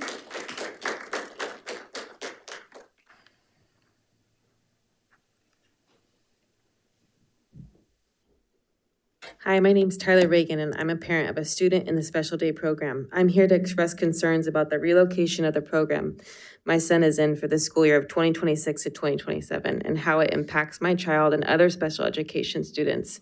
My son's currently in 4th grade in the moderate program at Mangini Ranch. This is my son's 4th school during his elementary years. With the new move, it will be number 5. This is a significant amount of instability for any child, especially one in special education. Children should be building familiarity and confidence in one environment and not constantly starting over. Many children in the special day program struggle with transitions and environmental change. Frequent moves can increase anxiety, behavioral challenges, regression in learning, and social development. 2 years ago, families were told program changes were being made because they were better for our children. Now we're again being told another move will be better. It is difficult for families to trust these changes when their direction continues to shift. I have 2 children as well. This could mean my children attend 2 different schools, or my younger child must repeatedly change schools as well. Having children in separate schools creates major challenges for families and takes away stability for both of my kids. Also, the concerns about transportation. I was told the year before that my son would be on a bus ride up to 1.5 hours. That's a very long time for a special needs child to be transported. And now with moving schools again, how are the routes going to affect that? Also, if my child were to go to my son to the other school, how does that happen for her? Do they take separate buses or do they get to be on the same bus? Children in special education often need stability more than anyone, yet they are the ones being asked to adapt to the most change. I would appreciate the board to consider these concerns and also the district to offer any solutions for children that are in the upper grades, 4th or 5th grade, if they can stay in the school that they're in. Also to mention, my son has made the most progression this year. So he's gonna be in 5th grade, then going to middle school. That'll be 6 changes for him. And he deserves to have stability. And that's why I'm here to advocate for him. Thank you. Thank you. Those are all the comments received. Okay, we'll move on to item 10, reports of district organizations, and we'll start with our student advisory board. Okay, so today, Student Advisory Board had our March meeting at Folsom High School. So our lovely Folsom High School Student Advisory Board students, as well as the Folsom High Associate Student Body, they helped lead our SAB members on a campus tour, and we got to see their really big campus. And I'm also going to pull out my notes really quick.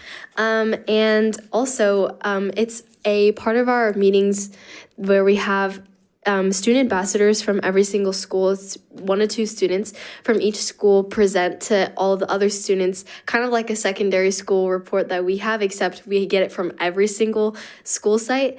And they present about stuff that's going on in their school from the past month and what stuff that they're looking forward to in the next month. And I think this month's reports were especially funny because we weren't making fun, but we were just kind of like joking about the like scores for for sports and stuff like that. Like some of the student ambassadors were like, "Oh yeah, our soccer team like lost every game," or something like that, which I thought was very funny.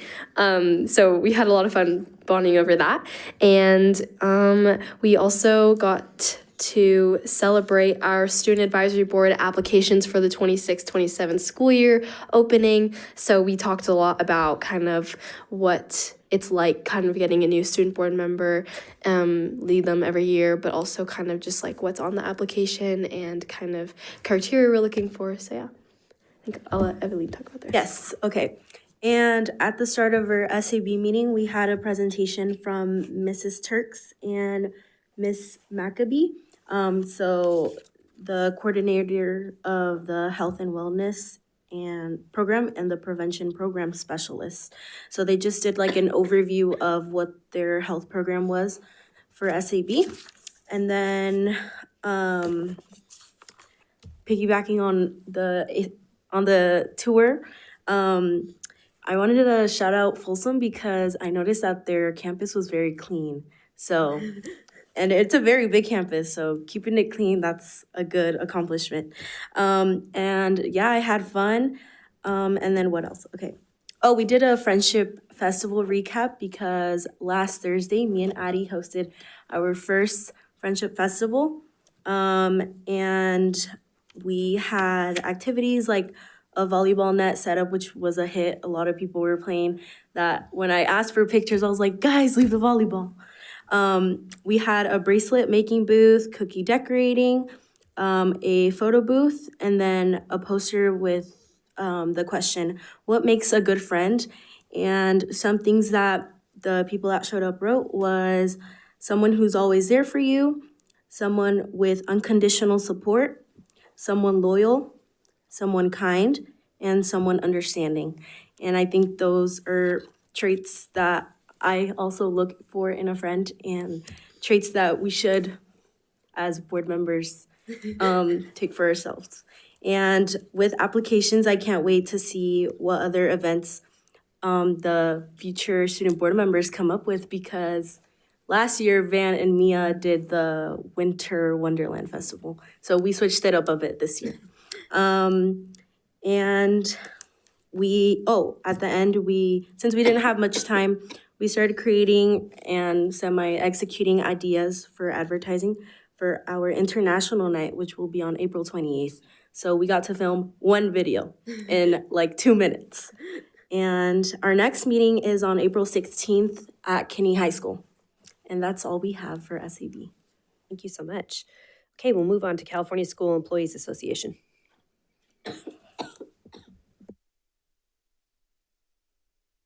Good evening, board members, Superintendent Swanson. At the February 25th chapter meeting, we were able to ratify MOUs 12 and 13. Tonight, you will be seeing openers for public comment, and we look forward to negotiating later on this month if approved. Thank you. Thank you. That's all I have tonight. Thank you so much. Okay, Folsom Cordova Education Association.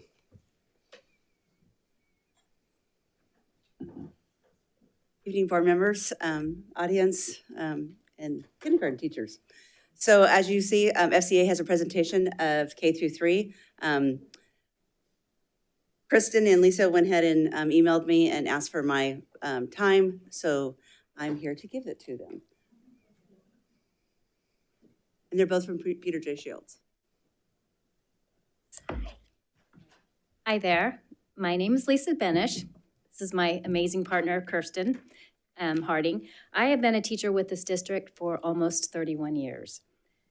Most of my experience has been in the kindergarten setting. I have taught in AM/PM classes. I have taught in a slip schedule class, and this is now my second year in an all-day kindergarten setting. I have written to all the board members and Mr. Swanson this past month, and I thank everybody now for letting me have this much larger setting to voice my concerns. It is my understanding that about 5 years ago, there were focus groups involving teachers and district leaders who discussed the benefits versus concerns of having the kids go into an extended day of learning in kindergarten. It was decided that the academic benefits outweighed the concerns. My teaching partner will later discuss research that shows full-day kindergarten does not necessarily improve learning. The district also decided to implement the longer school day so that it would match the schedule of 1st through 5th grades.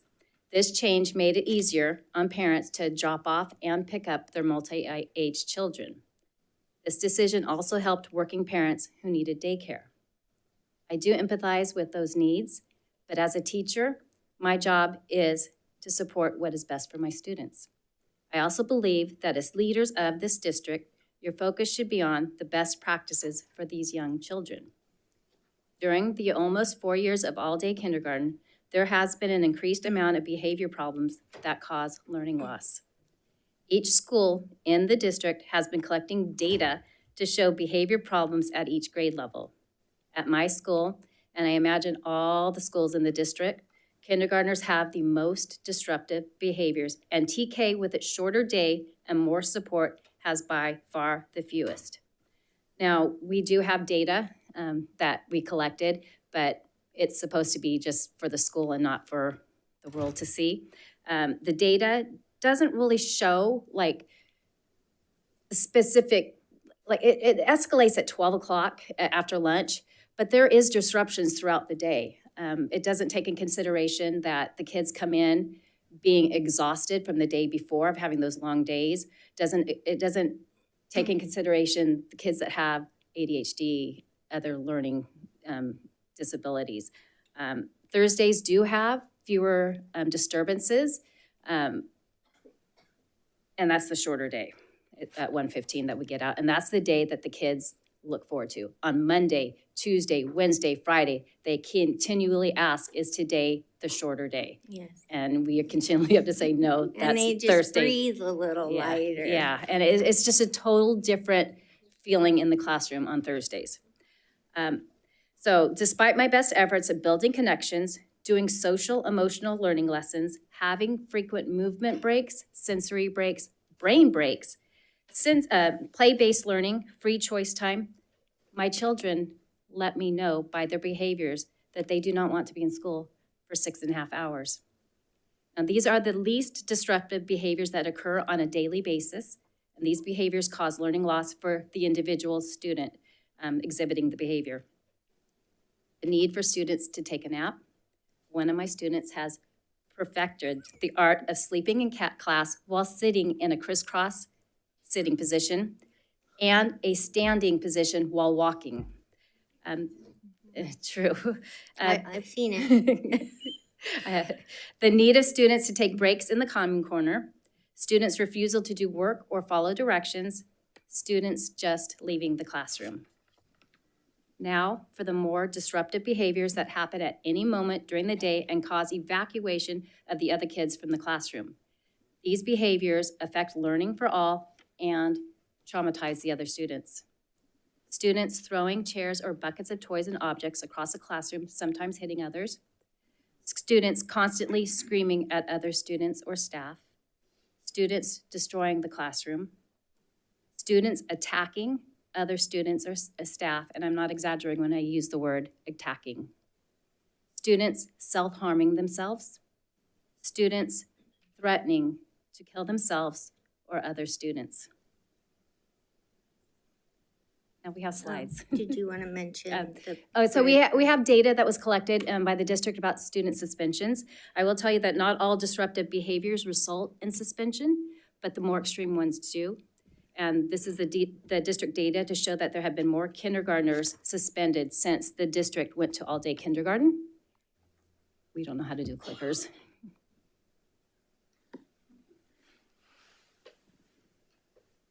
All right, so this was the last year that they had, that they were their half day during this time. So before all-day kindergarten, there were about 5 suspensions in kindergarten throughout the district. Since having all-day kindergarten, the suspensions in kindergarten have just skyrocketed. The next slide is the 2022-23 school year. Yeah, and I'm just gonna focus on kindergarten. I mean, you could analyze everything else about behaviors throughout the other grades, but my focus is on kindergarten because this is something that we can change. And this year, the first year of all-day kindergarten, there were almost 50 suspensions. And then in 2023-24, it goes up to 74 suspensions. Then in 2024-25, there were 94. And did we skip that one? Is this? Okay.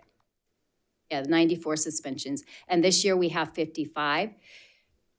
Now, I think in the previous slide, number 5, you'll look and there is the side that there's things happening, assault or battery of school employees and that's in TK through 3rd, and then damage to property is more than the older grades. And Kirsten is gonna let you know that we both have been assaulted. And I think that there might be a picture that has gone around. I sent it to my principal and I don't know who he sent it to, if the board members got to see it.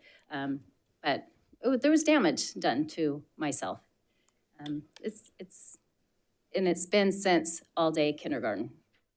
Right, so that's it for our slides. Okay. I don't know how to turn it off. Yes, please. All right, so the higher incidences of behavior problems in kindergarten is not a school site problem. It is a district-wide problem. There is currently a K through second task force that meets to discuss behavior problems in those specific grades. No one has been able to come up with a solution to solve the escalated behaviors. I know how to solve this problem in kindergarten. This district currently exceeds the hours that California requires kindergartners to be in school. The following districts still have shorter kindergarten days: Sac City, San Juan, Twin Rivers, and Elk Grove. And we chose to focus on the bigger districts here. They're more than likely our smaller districts, but that's who we tend to look to for our information.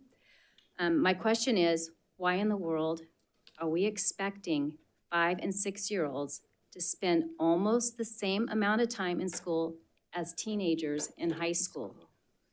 It is not developmentally appropriate for these young kids to be on an extended day schedule. They are just plain worn out. The district has tried for 4 years to make all-day kindergarten work without success. There are not a lot of variables in education that we can control. However, the district has the ability and power to make the necessary changes in kindergarten so that kindergartners are successful.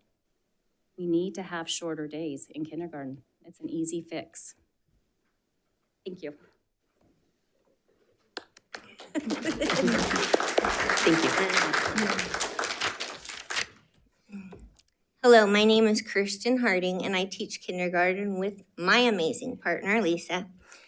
This is really going to age us, but together we have 62 years of experience teaching young children.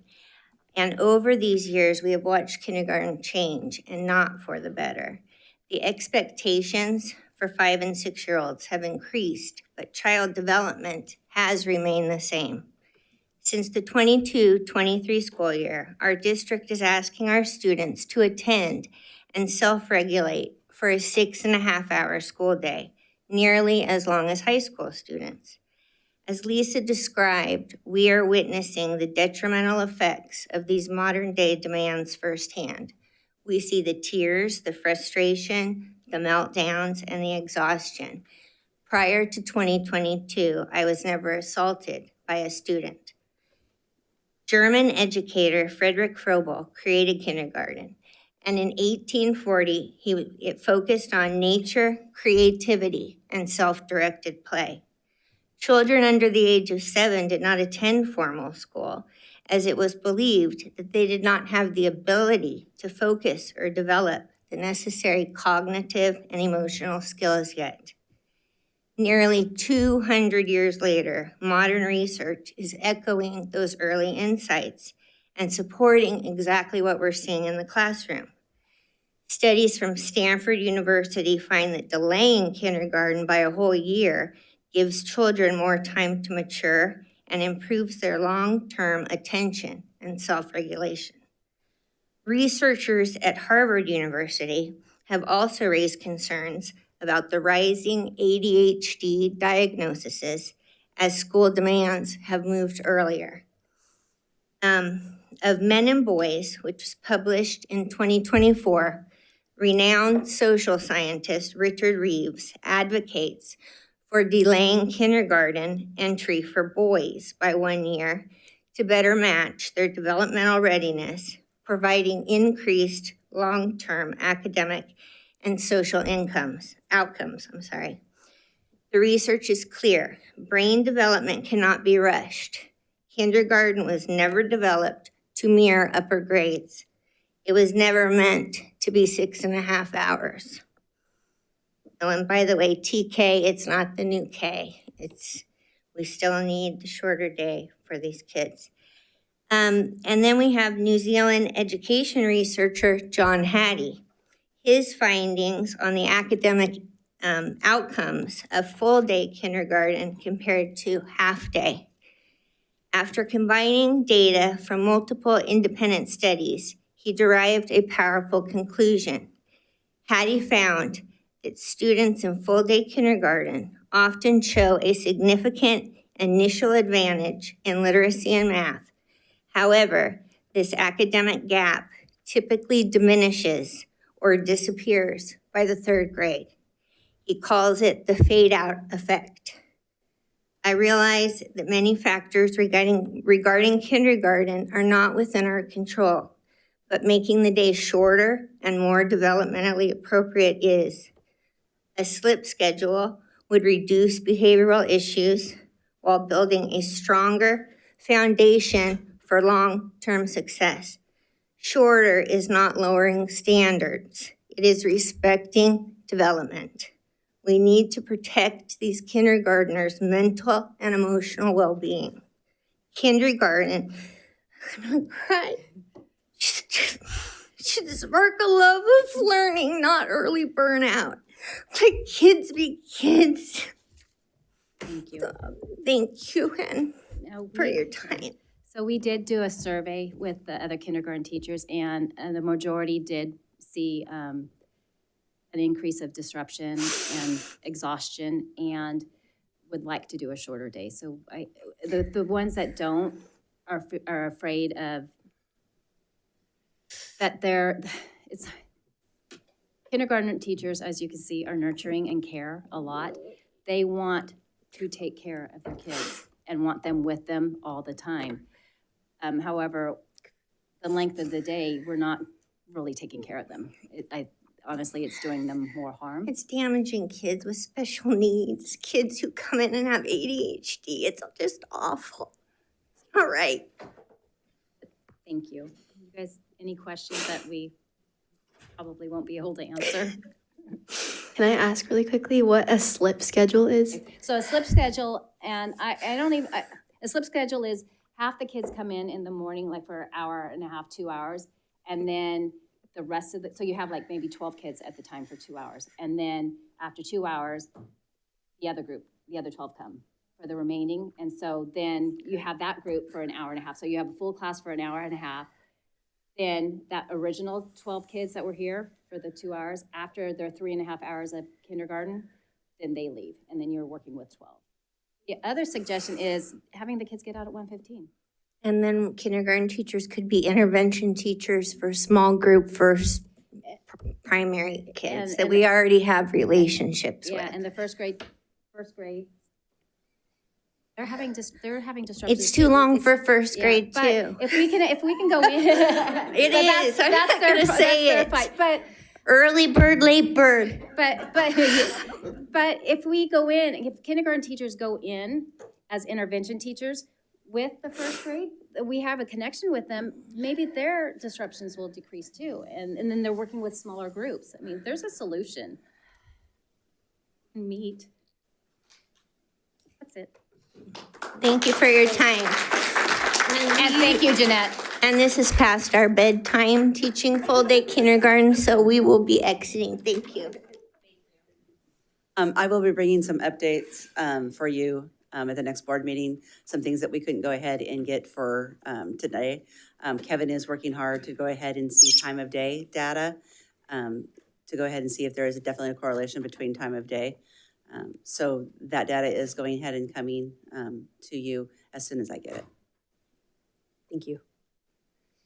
Okay, we'll move on to Folsom Cordova Leadership Association.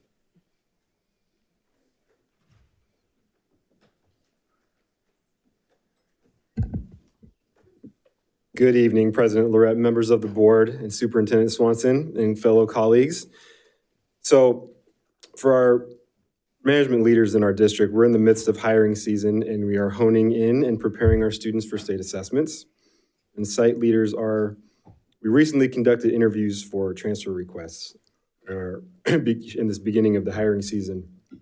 At our most recent district leader meeting this last month, we brainstormed around some student survey results, and at the request of Superintendent, FCLA is presented him with some feedback from our executive board in the spirit of adapting and abandoning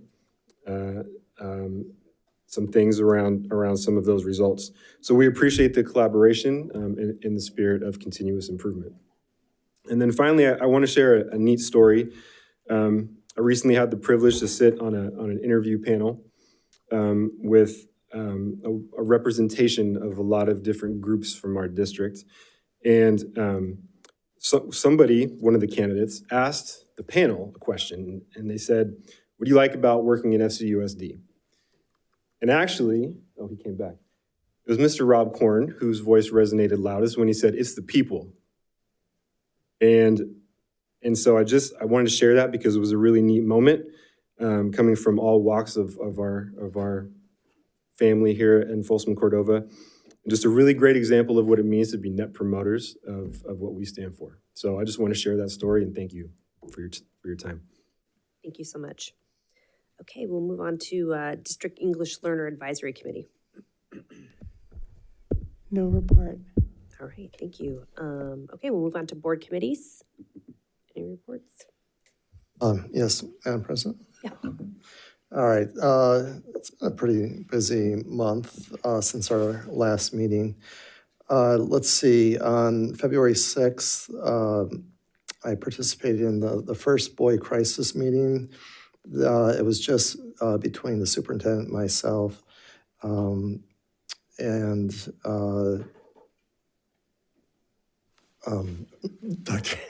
Dr. Pitt, sorry. I'm drawing a blank here. And it was just kind of, the first meeting was just more of just kind of like, what are we looking at doing? You know, and just an initial brainstorming type of meeting. And that was just kind of the first meeting. But we did have a second meeting, which was on March 2nd. And we kind of fleshed out some goals, if you will. And one of the things that we discussed was to focus on the 26-27 school year be one of more intake, to analyze statistics, to analyze what's going on, to have study sessions within the district, not to come up with any solutions, but to basically just kind of observe what's going on within the district, get more data that would, indicate one thing or another, and analyze that, with the goal of the 27-28 school year to start looking at what we can potentially do to help boys that are in crisis, to elevate them. It's not one of those things that there's an instant solution. It's one of those things that we have to slowly analyze and then work towards improvements. And so that's kind of where that came out of. And then on the March 2nd meeting also, we talked about expanding the committee. Well, it's not really a committee yet, but expanding the group into a larger group as well. So I think that's going to be a goal in the near future as well. Let's see, on February 25th, the Board Policy Committee met, and actually we dealt with all of the policies that came before the board, I think pretty much on today's agenda. And then on February 26th, participated in the Superintendent's Budget Advisory Committee, YK and myself.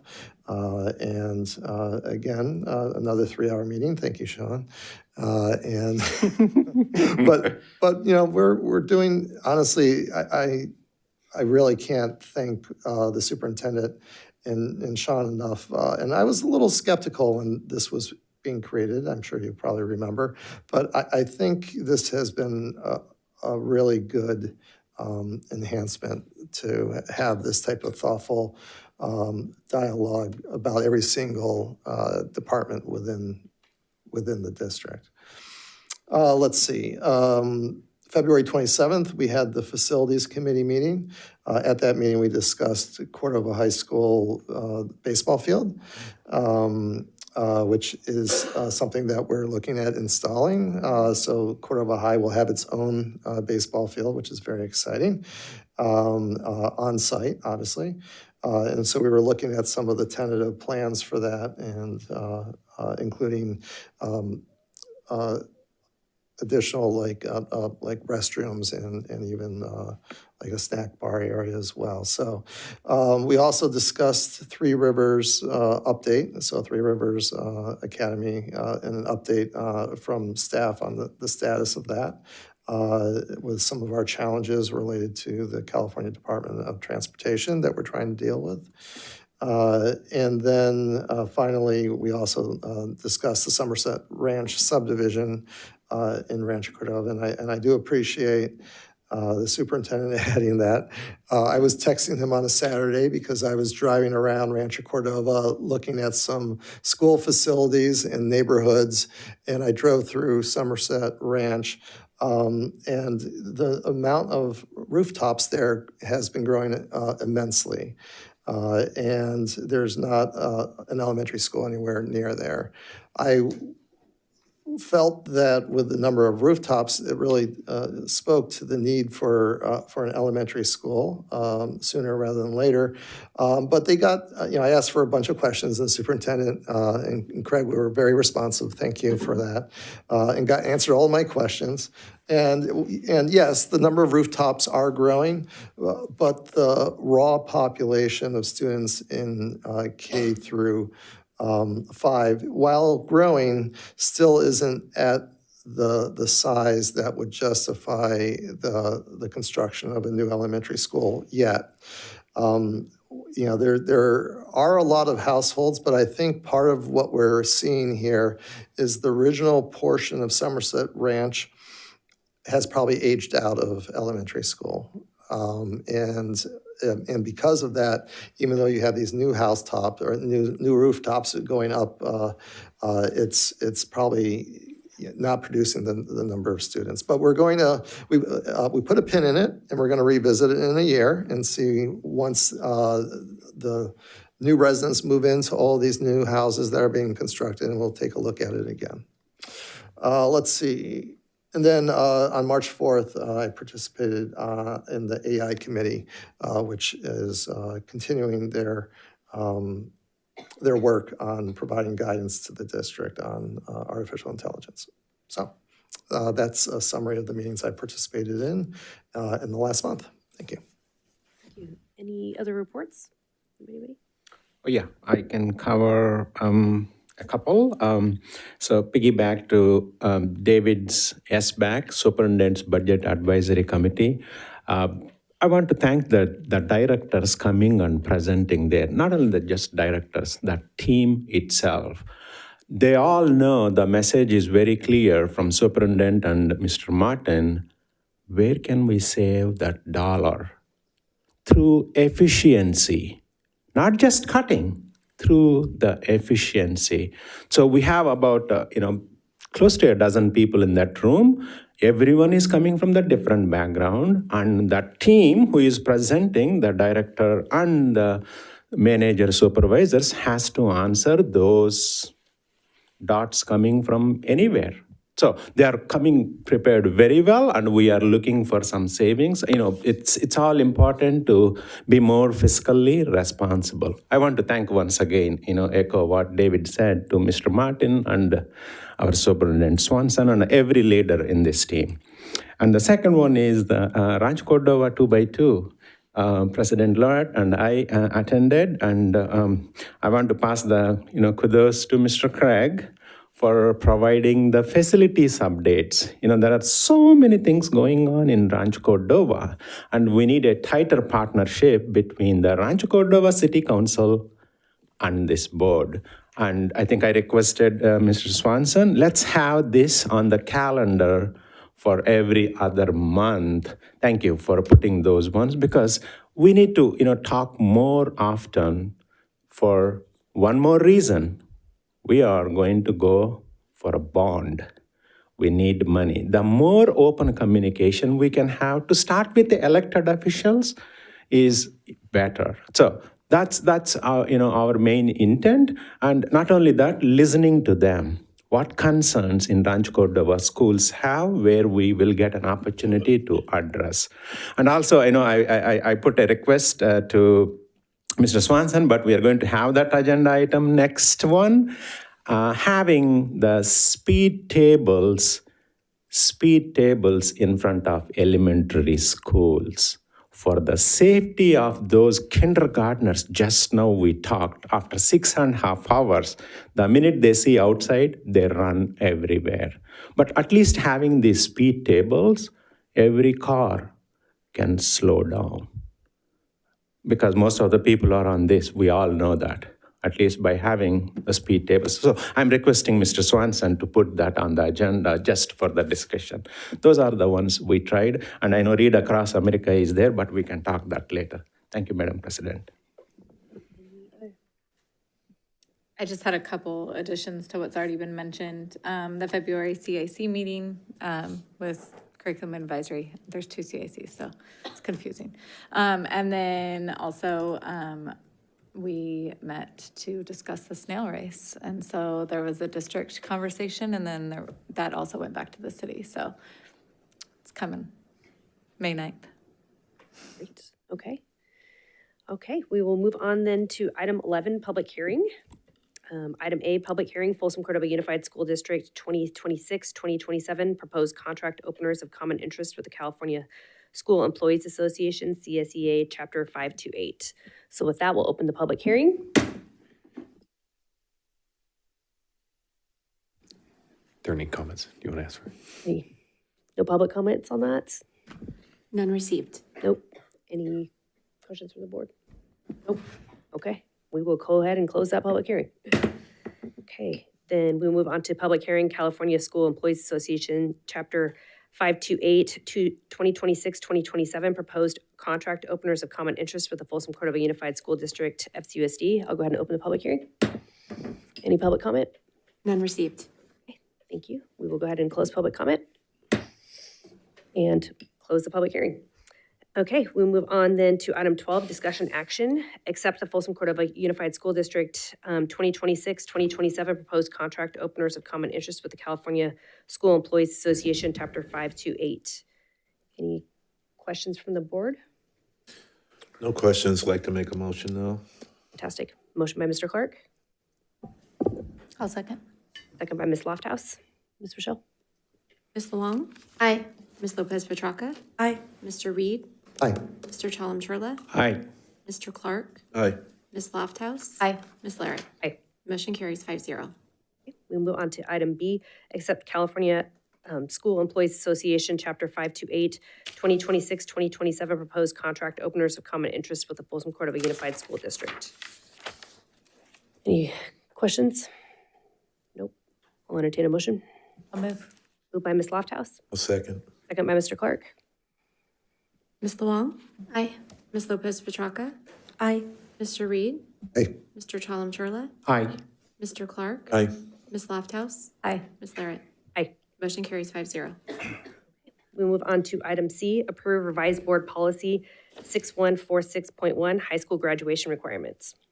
I do really appreciate you guys passing A and B. I was hoping that we would give Dave Bird a hard time, but he got to stay in his seat. So here we're already to item C, which is just a reminder to the board.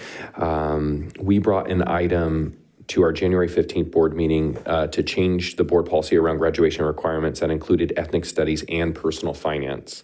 Through the discussion with Dr. Huber and the board, it is my understanding and recollection of that meeting that the board wanted us to go back to the policy committee and separate or remove the personal finance requirement based on not needing to move forward with that at this point in time. Plus, there were some unanswered questions. A reminder to the board, I believe there was an economics teacher in our district that came and spoke, and we weren't clear on how to answer how much of personal finance would be part of economics and so forth and so on. And so we went back to the policy committee on the 25th of February. And so this is back for the board's consideration. This is an approve the board policy for graduation requirements that is just singularly ethnic studies.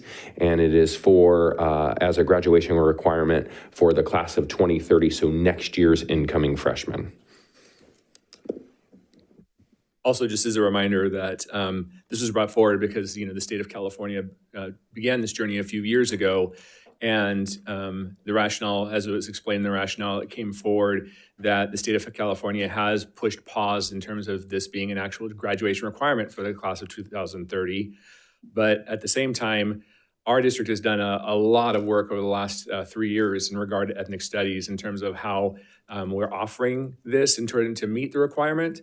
The feedback over the last couple of years from students who have taken the ethnic studies courses that we've offered, as well as all the teachers that have actually taught the courses, has been overwhelmingly positive. And as you know, it does not have to be a standalone class in order to meet the requirement, but it does have to be a semester's worth of work. And so we've worked really hard, especially through the work of Mr. Cooper and his team of teachers, have worked really hard in terms of creating both standalone options that would be electives for students, as well as embedding a curriculum in a variety of other classes so that students have a variety of ways of meeting the requirements of ethnic studies. So it still is the recommendation of the staff that we move forward with ethnic studies being graduation requirement for Folsom Cordova Unified School District. Madam President? Yes. And thank you for that, Jim. Surrounding districts, are they all on board with the same concept? Yeah, the last time we checked in, all the surrounding districts were moving ahead with this being a graduation requirement, with the exception of San Juan. So San Juan has decided to push Nobody's pause. perfect. But yes, in terms of, we worked with SCOE. Also, we worked with SCOE and the Department of Ed. The feeling and the advice that we got is that this is simply going to be an unfunded mandate by the state of California. Right. And they do expect it to move forward anyways. And like I said, we've already put in, our teachers have already put in an inordinate amount of the work, and that work will continue. There's other things we want to do as we move forward in terms of other ways of offering how students can meet this requirement. So that will be ongoing. So question, hypothetically, if a student from San Juan transfers in, for some reason they move in the district, how does that look? I mean, what does that look like for that student as a requirement? They would still have to, now that they're a Folsom Cordova student, they would still have to meet the requirement. Okay, so So they would, yeah, we'd they have would to have to do it. find the space in their schedule to meet the requirement. Yeah. Okay, perfect. All right. Just curious about Sure. that. Yep. I have a quick question. So there's Yeah. actually multiple ways that a student could fulfill this requirement. They don't just have to take an ethnic studies class. Like they could take a class that has ethnic studies curriculum in it, and that would satisfy the requirement. Yeah, we have everything from dual enrollment with Los Rios. So we have some students who are meeting the requirement by taking the class actually with the community college. We have other classes. We have a semester class that is paired with health. So students take the ethnic studies during one semester in Yeah, health. that's what we have at Vista. Is that what you're doing? Yeah. There's also a standalone elective class that's also been developed that we have. It's also, ethnic studies is being embedded in an art class, actually in 2 different art classes that it's being embedded. Oh, wow. We're working also in terms of embedding it in a sociology class. So there's a whole bunch of different places that we can embed the curriculum to meet the requirement. So again, one of the things that kind of came out of this work, and one of the things we heard over and over, and I think actually Mr. Swanson may have summed this up best when he sort of simply said, this is about learning about your neighbors. And so, the course itself focuses on 4 specific groups, but there's a lot also that can be done in terms of different ethnic groups within your community. And so, for instance, when we started this conversation, Mr. Reed, you had asked for some work to be done around the Jewish American experience, which has been completed. And teachers can now, pull that unit into the studies as well. We've also done the same thing for Arab American experience.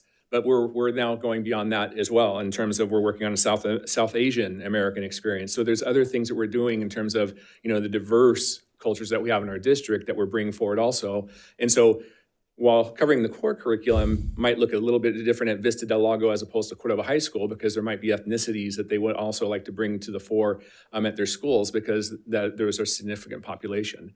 So, I mean, this really is an opportunity, again, of students really getting to know each other and know each other's stories. Yeah, Which has been one of the reasons it's been powerful. Have you taken it, Addie? No, I actually didn't. Okay. But this is so great. I love the flexibility aspect of it, and I think that'll really help get students engaged in it in a way that will interest them. Nice, thank you. Madam President, Mr. Huber, I know Cordova and Vista, they have lots of credits to choose from the so many, optionals. But Folsom High, it's a tight ship already. So what I'm hearing from you, you are already embedded those curriculums in the existing courses so that it is not, again, a special thing for that already. Right, so they do offer both the semester course, which is connected to health, right? Semester of Ethnic Studies and semester of health. They also are offering one of the elective courses the student can choose if they want to choose it's a year-long elective course if a student wanted to choose that. Also, again, there's dual enrollment, as well as the fact that, again, as we progress, we're looking to embed this more and more in other classes. Like, for instance, it's embedded in English 9. So if they wanted to, they could take the English 9 course and embed it there. There's other opportunities as well that will happen over the course of the next few years. But you're right, in terms of because of Folsom High School schedule, there are less opportunities. And so that was one of the reasons, again, as we started this journey 3 years ago, that we took this approach, because we knew we wanted to give kids multiple ways of getting after this. Got it. And my last question, I know I got an email, maybe my colleagues too. For example, East Asian Ethnic Studies, for example, how do we choose the publishers who can give the true picture, not the faded? I know it's a tricky question. This has been through the thing in the past. Maybe it is a curricular. Yeah, so if it's okay with Mr. Swanson and the board, I'd like to call Mr. Cooper. If you want to ask specific questions about, the actual curriculum, I'd rather... The publishers. Yeah, so exactly. In terms of, I'd like Mr. Cooper to come up and speak to that. Yeah, thank you. Cooper, would you come up? Thanks. Madam President, Board, Superintendent, good to see you. So the question as far as publishers, we have a textbook that we adopted back when we started our ethnic studies journey 3 years ago when I was teaching the class and it was an elective. That book we still have it, but with the budget cuts being what they are, we're going to keep it as a resource, a classroom resource that teachers can pull into the class or not. So what we've worked hard on with our district librarian, Amy Cortana, is to pull resources from our already approved lists in our library. So helping our students kind of get to know the resources that are around them already without necessarily bringing in a full new class set of books or electronic books that way. It also gives us ownership over resources that have already been approved. So we're not getting, anything that's controversial or necessarily has been questioned or brought into controversy. There have been sites that I know that people are worried about maybe a more liberal or more conservative perspective. So we're not adopting entire sites into our curriculum, but rather we're taking in pieces. Like when Dr. Huber was talking about the Arab American unit that we're doing, that whole site, the Liberated Ethnic Studies, is a great site, but we're not adopting that whole site. I'm just pulling the Arab American presentation. I went through it with a fine-tooth comb, just making sure that it was accurate, because we have a large Afghan population. We also have a large population from the surrounding countries as well. And I wanted to make sure that they felt seen in the classrooms, and there's space in the class for inquiry, for kids to dive in, and I want to learn more about this country, and I want to learn more about that country. And that's part of being historians, that's part of being students, right? And so it's less about right now taking a boxed curriculum and giving it to the students, but rather allowing them to be explorers, to be historians, and to look into some of the sources that we already have for them. Thank you so much for explaining that in detail. Sure. Madam President, I don't have any questions. Any other questions? Sorry. I just wanted to say that I remember taking it my sophomore year as an elective, and it was one of my most engaging classes and very eye-opening, not only for me, but for many of my classmates, that sometimes I had seen in my other classes that they wouldn't talk so much, but ethnic studies was it's a class with so many different topics and history that we learn about, and I saw that a lot of my classmates and peers loved it. So this is awesome. Yeah. Thanks. Yeah. Jim, remind me, I want to say it was either the end of 2022 or the beginning of 2023 when the board unanimously voted to move forward with ethnic studies as a required elective at all of our high schools. Well, do you remember? Was it I 20? believe it was December 2022. December 2022, okay. So it's been, and it went into effect. Following fall. So we're on year 3 or 4? We're on No, I have to do the math. 3. This is our third year. Third year, okay. So we're at year 3 of it being offered at all of our high schools. And I guess I'm a little confused on the state mandate. So the law was adopted in 2020, right around there. 2021. 2021. Yep. And it said that it was going to be required for graduation 2030, which is why we were looking at having it as a required graduation class starting in the fall of 2026, right? Yes, because that would be the freshmen that it first impacted. Right. And then the reason why the state stepped back from making it a required graduation, what was that exactly? Because it was in the law. Yeah. So why and how did the state step back from that requirement? I'm not an expert on this, but it's my understanding it's because of funding. But Mr. Yeah, that's Swanson, exactly please. right. So Yeah. I think it was AB 101 and the statute, it said that it was going to become a mandate, but then it was predicated upon funding. And then everyone knows on this dais, the governor's most recent budget had a lot of cuts and a lot of things. So it wasn't funded. The initial prediction was it was going to be about $279 million across the state to make sure that the training and the materials were available. So it was not included in Governor Newsom's budget, and therefore the requirement itself then is now on pause. So how does... go ahead. Well, that's when we engaged with both SCOE and with the California Department of Education, just in terms of, what does this mean? And the feedback back to us was, we fully expect from everything we're hearing that it's simply going to be now an unfunded mandate. So we don't expect the mandate to change. We certainly would encourage you to keep on the path that you're on, because we think it's going to be a requirement anyways. So that was the feedback that we received when that first came down. So let's say with the existing law, let's say the state decides to fund it in 2028. So it's not an unfunded mandate. Then the law would kick in? If I could jump in. Yes. The law actually stands as is right now. It is just considered an unfunded mandate. So Assembly Bill 101 does say that by the class of 2030, students have to have a 1 semester of ethnic studies in order to graduate. So it stands as a requirement.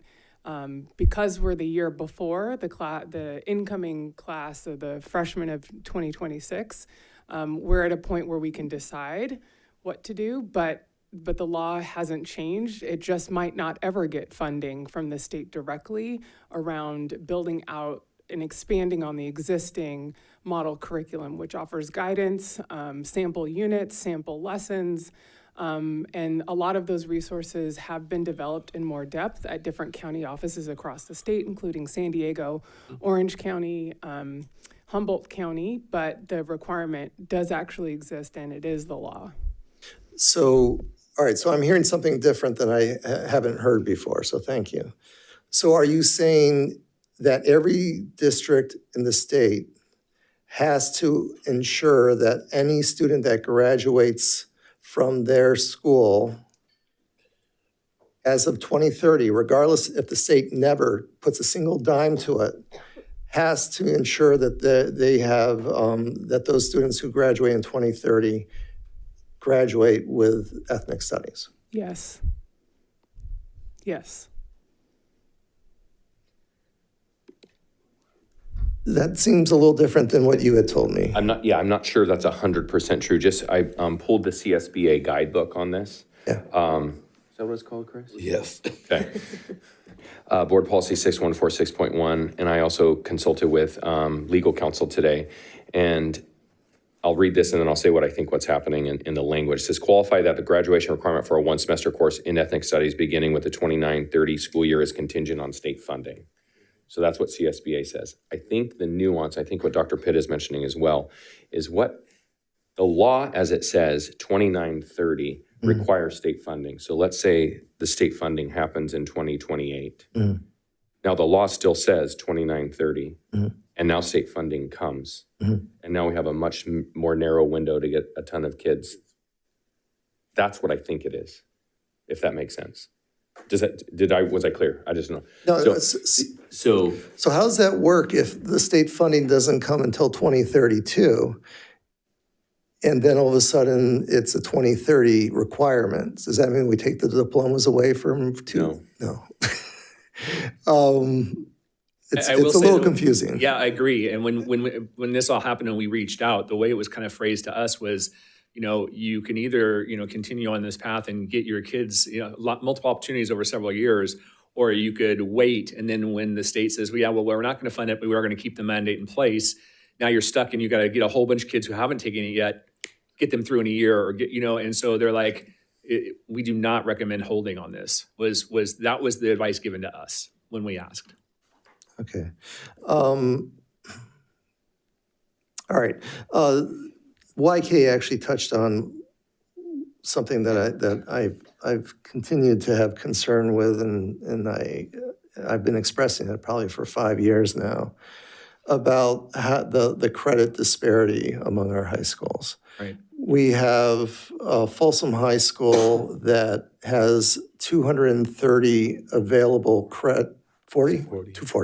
240 available credits for students to take while they're in the 4 years of high school there. We have Cordova High that has 280 available credits to take classes. And then we have Vista Lago that has 320 available credits. Right. And so when you look at Vista Lago in particular, we were chatting earlier that one semester class is 5 credits. Right. So that means that Vista Lago has 80 more credits than Folsom High School. That's 16 classes, 16 semester classes that they have in addition to Folsom High School.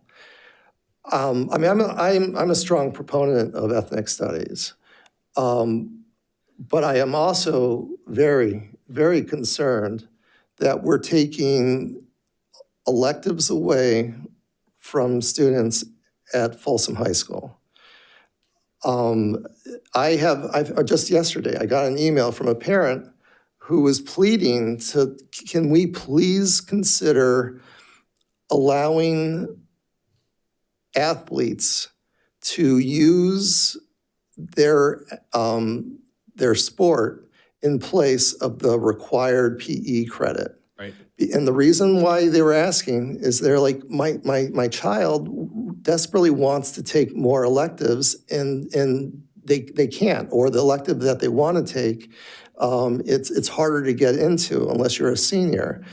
And so we have this dichotomy that at Folsom High, that the students want to take more classes as an elective and they can't, where we would then be imposing a graduation requirement on them that the state currently isn't requiring, and taking away 5 credits, even though they're already depleted compared to Cordova High and Vista Lago. So 16 more semester classes more that you can take at Vista, and it's 8 semester classes more you can take at than at Folsom High School.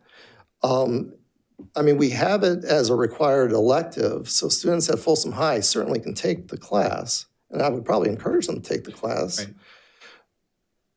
But I just,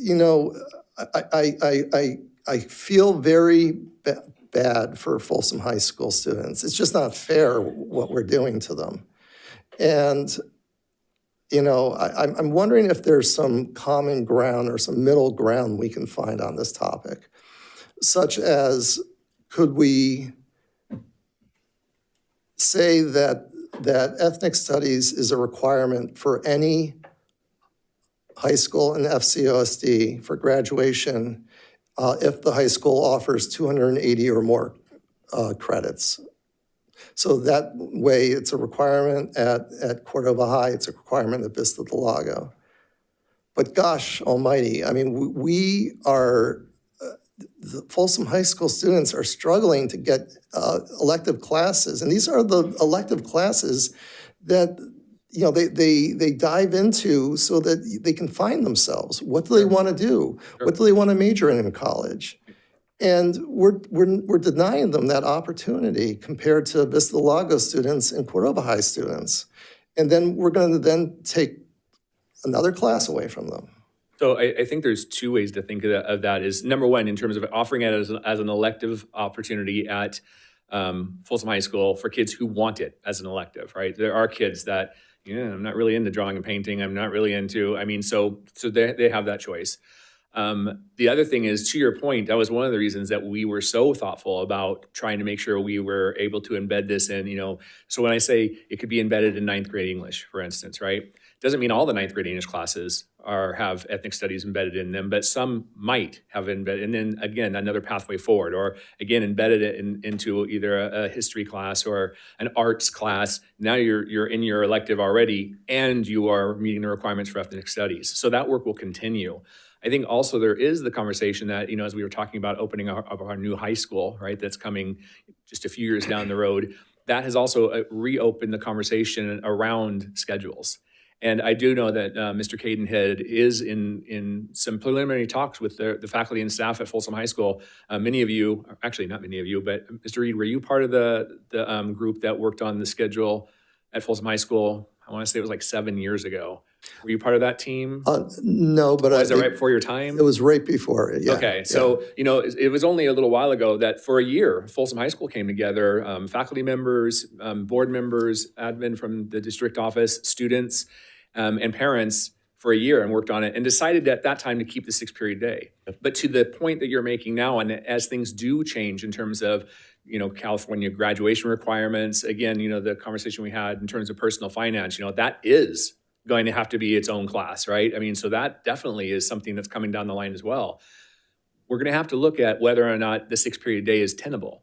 And those are conversations that are happening at Folsom High School. I do know several teachers have been the one to bring that to Mr. Cadenhead in terms of our kids really are somewhat limited compared to the other opportunities. So I think two things could be happening over the course of the next, up to 2030, both more courses where ethnic studies is embedded, so you're meeting the requirement without having to give up an elective, and we could definitely be talking in the next year or two of a different bell schedule at Cordova High School, at Folsom High School. So I think all of those things are absolutely on the table. Not sure I was supposed to say all that about scheduling, but there you have it. Well, I learned something, so thank you. Even if you weren't allowed to say it, thank you. Well, I have a wife that works there, so And I actually sat on that committee a couple of years ago. Okay, Chris, yeah. Any other questions from the board?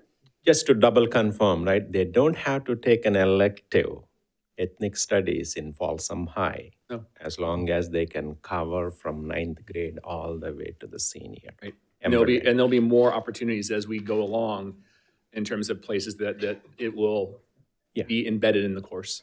And they can meet the graduation requirement. Exactly. Any other questions? Okay, we'll move to public comment. Yes, if I could have Philip come to the podium, followed by Sally.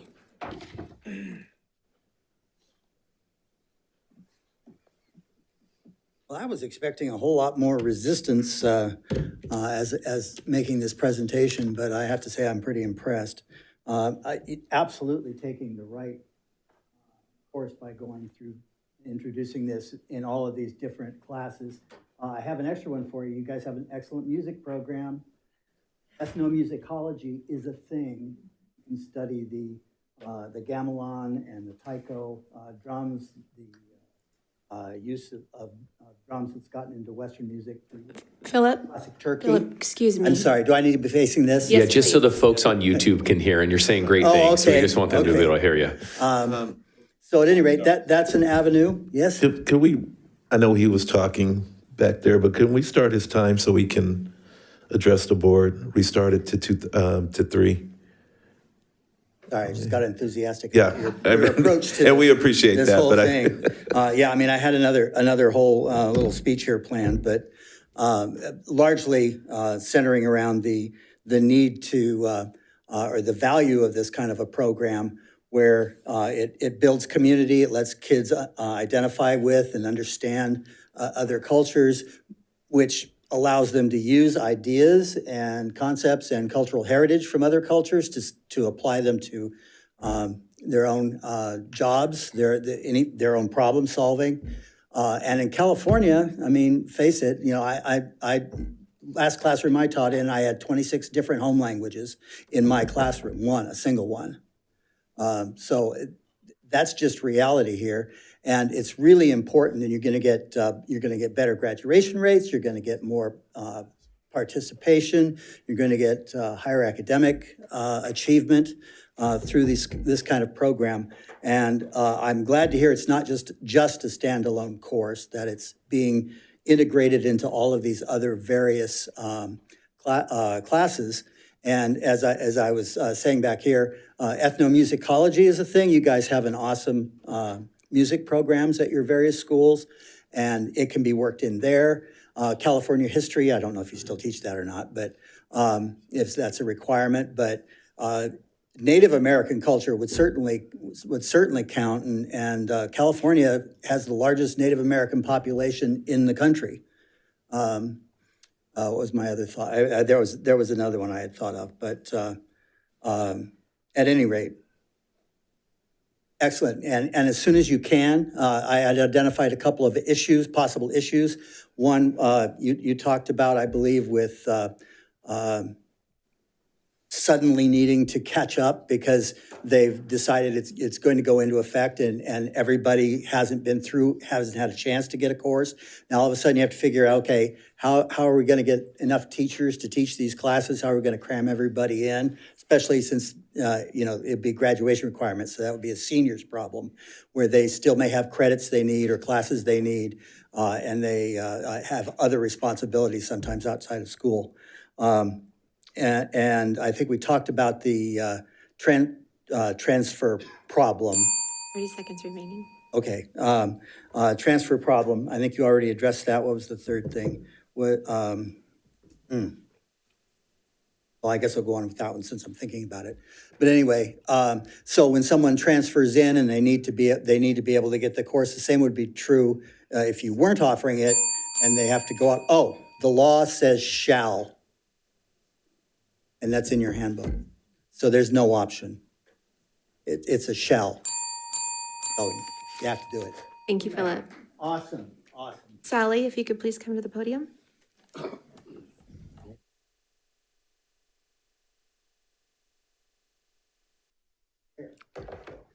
Hello, my name is Sally Callaghan. Thank you for caring enough to be school board members. And thank you, students. Yahoo! Okay. Thank you so much for supporting this. I'm a retired social worker, psychiatric social worker, and I spent about 20 years in different capacities within Los Angeles Unified School District. And within those, I tried to promote student success at all categorized levels and age groups, from preschool to adulthood, traditional, charter, and independent study. The whole gamut. And when those special ed people were parents, my heart went out to them, as I have had a special ed student, and I've also tried to promote an educational process that encouraged them to come to school. It's hard. Democracy is dependent, and thank you again for supporting this program. Democracy is dependent upon an analytically educated populace. Students must learn how to think and explore various information sources. It's vital that history is presented in as possible, non-biased and accurately, to understand others as individuals and as a person different from themselves, from me, and on a macro level. And by that I mean perceiving one's community, country, within a worldwide view historically. Students need to comprehend historical trends, concepts such as colonization, slavery, and prejudice morph into things like redlining, internment camps, and high rates of minorities in prisons. Diversity is prevalent, though some places more than others, in American society, and also worldwide at this time because of climate, crisis events, and war migrations. This is only going to increase. We know that. Students need to understand what the characteristics that have led to world wars, such as fascism, are. They need to understand the steps that have historically been followed to achieve a fascist government. Primary components such as marginalizations and scapegoating of racial groups, militarization, and starting wars need to be understood within a historical context to better understand current realities. One last paragraph. Learning about numerous cultural histories promotes students' understanding, accepting, and really appreciating diversity. This actually leads to harmony and enjoying other cultural varieties and a more peaceful school setting and society overall. And I think you guys have indicated that by you taking the coursework. Thank you all very much again. Thank you. That's our final comment. Any final comments from the board? Madam President? Yes. Yeah, I'm curious if the board would entertain adjusting the motion so that would be that the board moves to approve the revisions to board policy 6146.1 high school graduation requirements, but adding for schools with 280 education credits or more in the regular school day to protect the students at Folsom High who are looking to take additional credits or additional classes that they currently cannot take. I don't believe a district graduation requirement can be determined on the school of attendance. Well, can we get a legal opinion from? We have it. And what's the legal opinion? That we are a school district and policy. We cannot have variable graduation requirements unless it is an alternative education site.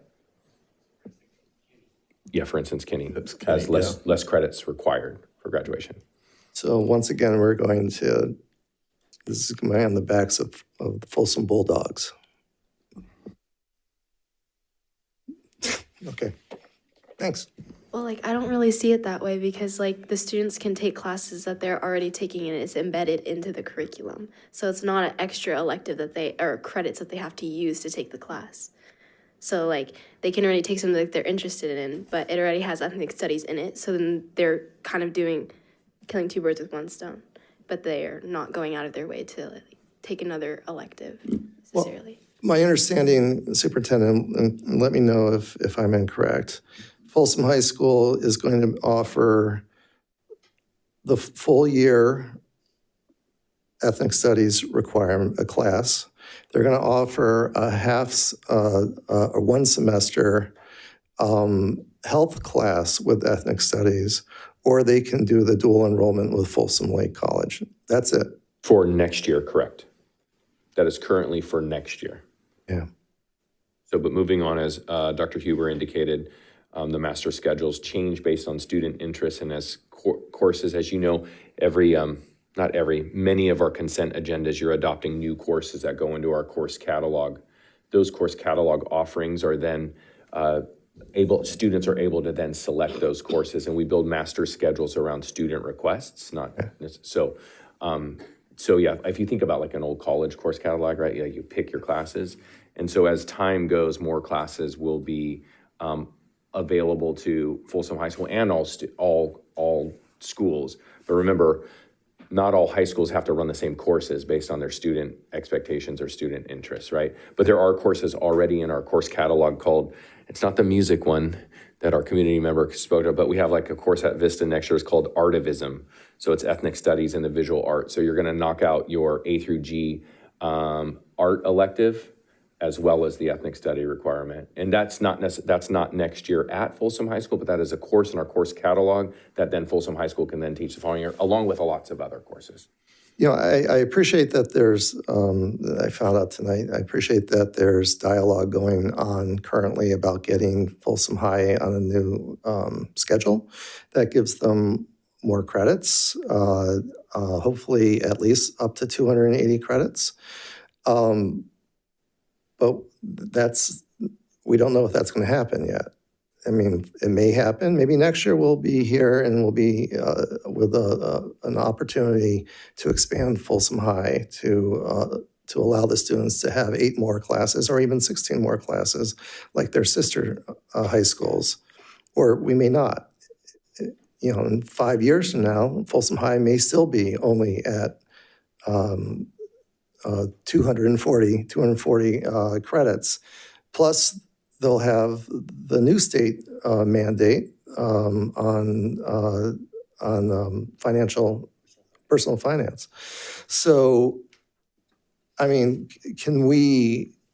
I would rather push this off for 1 year to allow this discussion for the board to express their strong passion for getting Folsom High to 280 credits or 280 credits at the very least, so that they could at least be taking this ethnic studies class and be able to benefit from other electives.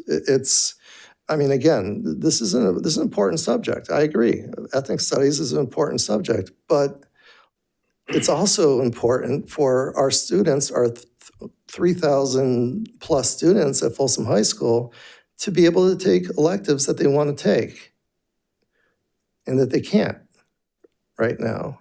So, I think this could be a nice incentive to get that discussion occurring. I personally have been talking about this for 5 years, this disparity.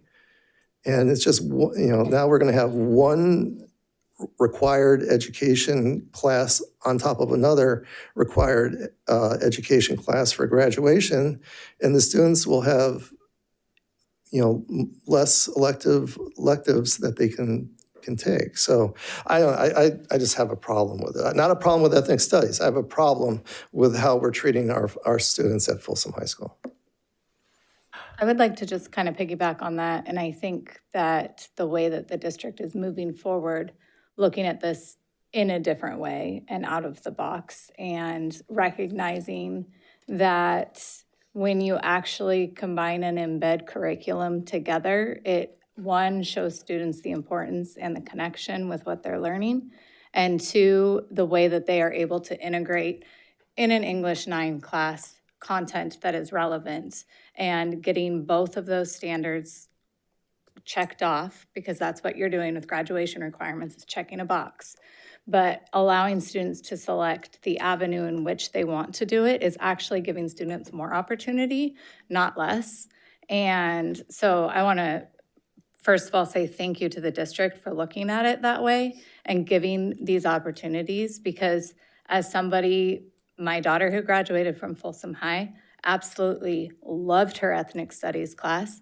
And had she had an opportunity to take an English ethnic studies class, she would have done that as well. She would have done the art ethnic studies class as well. She would have done all of them, because it was the one class that she went in and she felt heard, she felt seen, she felt like she had a voice.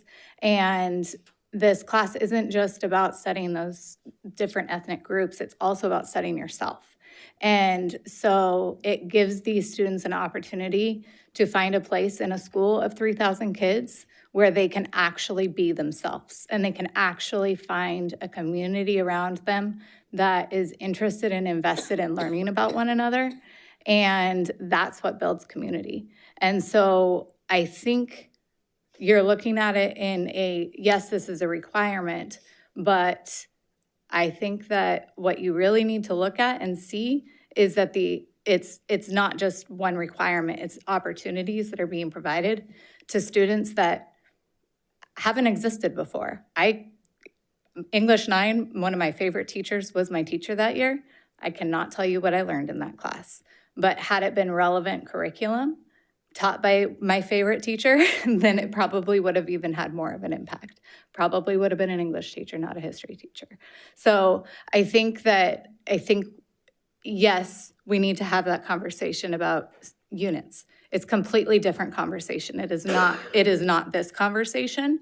This conversation was pulled because of the financial literacy. It was asked to go back to separate these two things. It was never even a conversation. And so I think that the state is going to continue to change graduation requirements. That is going to be something the district is always dealing with. So how we deal with it is going to have to move forward. And yes, we do have to have the conversation about units, but it also means we get to have the conversations of how can we embed it in the already existing graduation requirements to make it relevant to today. Because the classes right now that are being taught are very much similar to the classes I took 25 years ago, and they're not necessarily relevant. So what can we do to make these classes more relevant to our students? And this is how we're doing that. I actually agree with you. I mean, I think we should have more of this embedded into existing classes as well as existing electives. But since it's not currently a requirement for the state, let the students self-select into these classes. They exist already at Folsom High School. We're going to expand more in Folsom High School. Let the students make that decision if that's what the students want to do until we can get them up to 280 credits at the very least, so that we're not taking other things away from the students being able to try new subjects, learn new disciplines or whatever that might inspire them to what they want to do with their life, with their majors, with their career. Again, I'm not opposed to the ethnic studies. I just want to treat Folsom High School students in a fair way. And we are not treating them in a fair way right now. So hypothetically speaking, let's say in 2028, the state decides to fund this mandate and it becomes a mandate. Or let's just say in 2029, they say that shell is actually, it's required. What do we do with our Folsom High students who have limited electives, who have now 1 year to fulfill this, rather than us saying, no, coming in as a freshman, you have 4 years to find a class that will check this box? Because we don't know. This is something we can control. We cannot control what the state's going to do in 2 years, in 3 years. And then we will be in a dire situation, especially at Folsom High School, where they have limited opportunities to add in a new elective or add in a class, or it's only an English 9 class and they didn't have the opportunity to take it because it's not an English 12 ethnic studies. So hypothetically speaking, what we can control is this. We can't control state mandates. We can't control the funding. We can't control what they decide to do with this law in the next 4 years. Well, alternatively, would the board be willing to entertain an addition to the motion to approve this to indicate that the board also moves to expand or to change Folsom High School from a 6 credit to a 7 credit, or excuse me, a 6 period to a 7 period school starting. That's a different policy. That's a way different policy.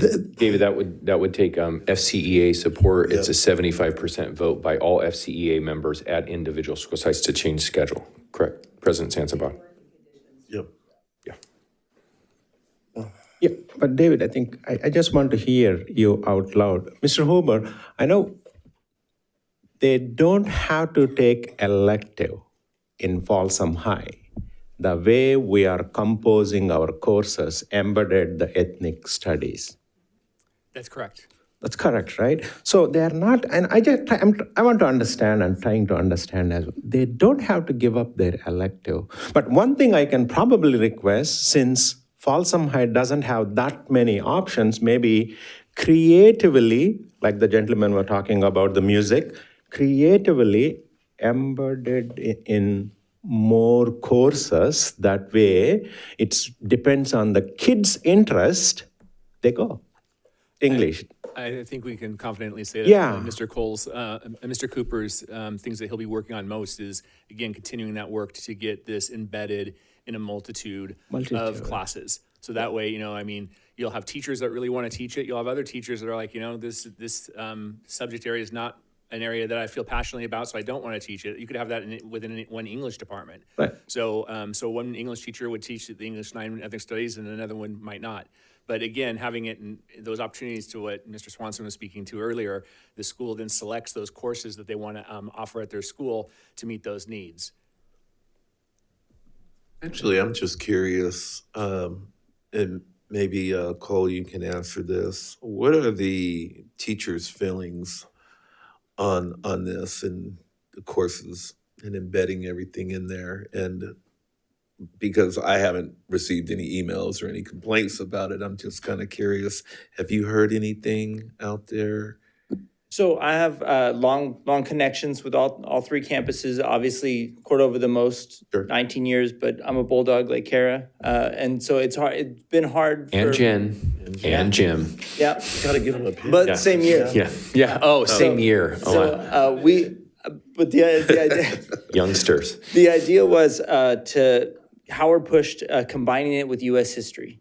And I reached out to history teachers in the department last year about what units we could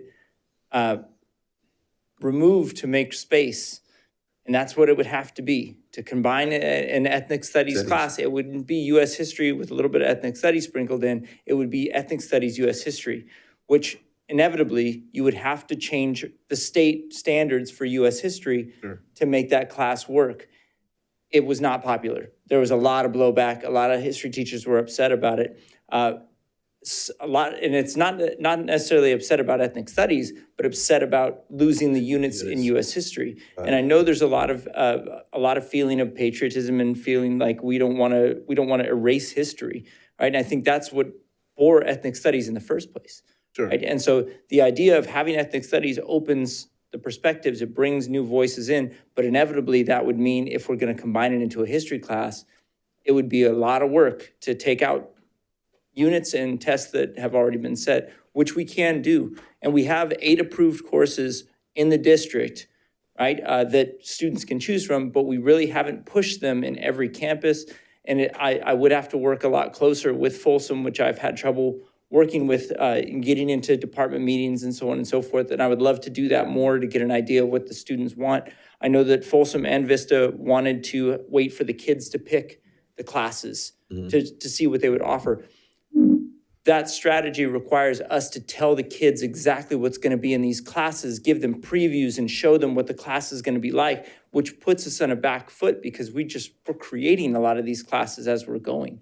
So I think next year, we'll be able to offer a lot more classes that we're working on this year. And I think especially if we work together with the campuses and see, would they want an art class? Would they want a music class? Which classes would be a best fit for the campus? I think that would be a much more effective way to strategize. If you're gonna let the students pick, there should be a solid preview. Like you're going to see a movie, you don't just pick a title, right? You have to watch preview. My wife looks at the Rotten Tomatoes. How good is it? So you got to know what's going on before you get into the class. I think putting that much responsibility into a 14-year-old, a 15-year-old, you got to give them something to pick from. Sure. So I think it would fall back on us if we want to do a diverse array of electives in different classes that we're combining. I know me personally as a history teacher, I looked for the semester and the year-long elective because we combine geography at Cordova High. So Cole, real quick, one of the things I want to jump in, I know that Trustee Clark, I think, was asking a little bit more, appreciate all the information,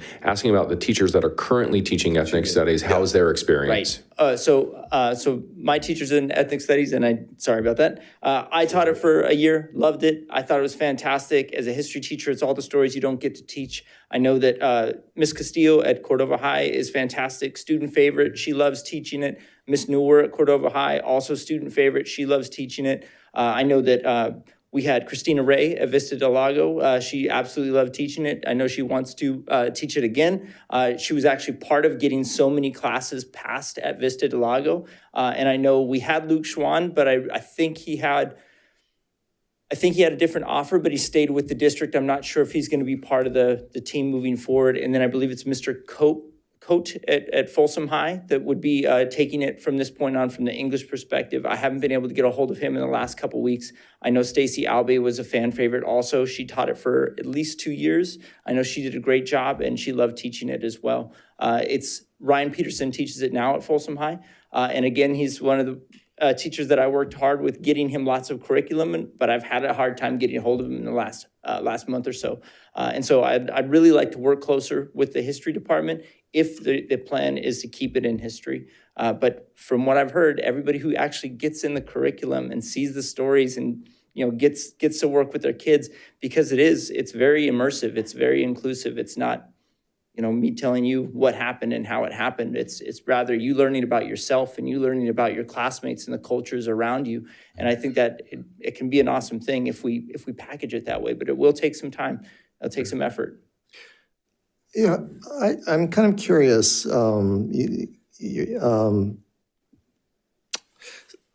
I mean, Black history is U.S. history. Asian history is U.S. history. Filipino history is U.S. history. Native American history is U.S. history.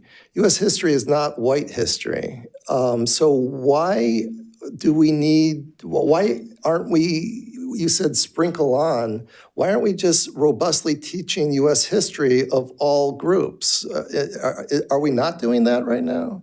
Because we should be doing that right now. I mean, there shouldn't be like, this is U.S. ethnic studies history and this is U.S. history. U.S. history is U.S. history. So, and it's much the same way as, let's say, English 9, or whatever, in English class. I mean, yeah, when I went to high school, all we had was a bunch of white dead men, authors from the 14th to the 19th centuries. And no disrespect to William Shakespeare, great. But where's the Toni Morrison, Maya Angelou? I mean, you can still teach Shakespeare and have Maya Angelou. It's not mutually exclusive. So why aren't we doing that? I guess I'm a little confused. English can just be English without having English be ethnic studies English. Right, but again, we could offer both, right? So you could take what is now, right, we could take now it's a standard English class, and it could still probably be argued that, especially if you go to the classical canon, right, you'd be, again, back to your mostly European authors, et cetera, that would be, or white American authors would be part of that canon, mostly, right? So unless somebody was thoughtful, although it has improved over the course of the last 10 years, there is that argument that everything's not as integrated as we might like for it to be. So you could still end up with, to that U.S. history piece, having a class that is meeting the state standards currently and is the format the course is currently in. We could take the course and modify that for it would be U.S. history, ethnic studies, which would have more of an incorporation of the things required in ethnic studies, the curriculum that's required. And so Mr. Huber teaches quote unquote classic traditional U.S. history per se. Mr. Cooper teaches U.S. history, ethnic studies, and then again, students get to choose, right? So I mean, I think that's again what we're talking about is working on our curriculum so that there are multiple pathways in multiple places. You can find this within the classes and courses that are being taught in terms of, again, teachers' passions, teachers' things that they are passionate about and want to focus on are different. And so that's, I think, again, one of those approaches in terms of how we try to approach curriculum. And we are trying to diversify our curriculum, obviously, but there's also only so much time in the day. And so, it's that constant push-pull in terms of what an individual teacher might think is really important or needs to be focused on. Okay. To that, sure. So, and Mr. Reed, time keeps ticking away, right? So when I graduated, we didn't have this last unit in our history classes, right? And so the idea of covering all of the history standards that we have to cover by California state law, but then also telling all different diverse stories that we can in each unit, you run out of time in the day unless you want to make U.S. history a 2-year course, which I would love. That'd be fantastic. But I think we might have problems at Folsom High fitting that in with the limited number of we won't have that problem when we get Folsom High to 280 credits. Back to the schedule. You're speaking my language. 320. All right, 320. But again, so the idea would be in classes where we could embed it, that would be, I think it'd be great. And you're speaking my language as far as American history being more inclusive. That's the whole spirit of this course. Yeah. So that's just a great segue into why we need ethnic studies, is because right now, the way the standards are written, especially in world history also, it's not just US history, but world history goes European history, European history, European history, sprinkle in everybody else, and then back to the wars, right? And then sprinkle in everybody else. And that's not a criticism of California. That's how we've always taught it. I think that's everybody. So right now, I think this is our fix to bring more voices in. And I think it'd be a shame if we denied that fix or we kept pushing that fix off on our students, because this allows us to take 5 credits and maybe right the wrongs of 20 credits that are leaving those voices out. Okay, I just have a comment about it. I feel like we're almost, maybe, it feels like almost 1 year early, because it feels like we don't quite have the embedment situation kind of like handled. So for me, until we kind of get that in hand, it's gonna be a no for me, just because we do seem like we have very limited embedment at this point. And I would love to see like another year's worth of work to get that embedment happen and to get those teachers like on board with that and to get that squared away. So that's just my comment on that. But other than that, if we don't have any other comments, I'll entertain. I just have a question. Jim, I know that there have been classes that have gone through CAC and been approved. They just are not yet on the course schedules. So can you specify how many of those there are? That's correct. I know that a good number of them have already gone through, and then there's more, like. I believe we're up to 9 courses that are currently offered, not besides the dual enrollment through the junior college. Those are ours, but I believe we're at 9. I can double check on that and send that back to everybody, but I believe right now there's nine offerings. Okay, thank you. And how many at Folsom High? Folsom High School next year is offering 3. But 9, just make sure we understand, 9 are in the course catalog. The high school itself chooses what to pull from the course catalog and what they put on their course offering sheet. And as requirements change, then the expectations for what they offer young people changes as well. So Folsom High has chosen to offer ethnic studies 1 semester paired with health, and ethnic studies year-long, and then the dual enrollment ethnic studies. But Vista, all these classes they've chosen to do, but they're from the course catalog, so everyone can teach them. Artivism, dual enrollment, ethnic studies like at Folsom, critical approaches to cinema, ethnic studies, sociology with ethnic studies. Those are all at Vista. Those can also be taught at Folsom on the Folsom master schedule. Correct. So, because courses don't get passed for schools, they get passed for the district, and then, Yeah, Mr. Swanson, I think if, hypothetically, if we are going to approve this one tonight, we have 9 courses already embedded in the district. With the good faith from Mr. Huber and you working with Mr. Howard, can we increase that 3 number to more in Folsom High School next year? I mean, again, good faith efforts. absolutely.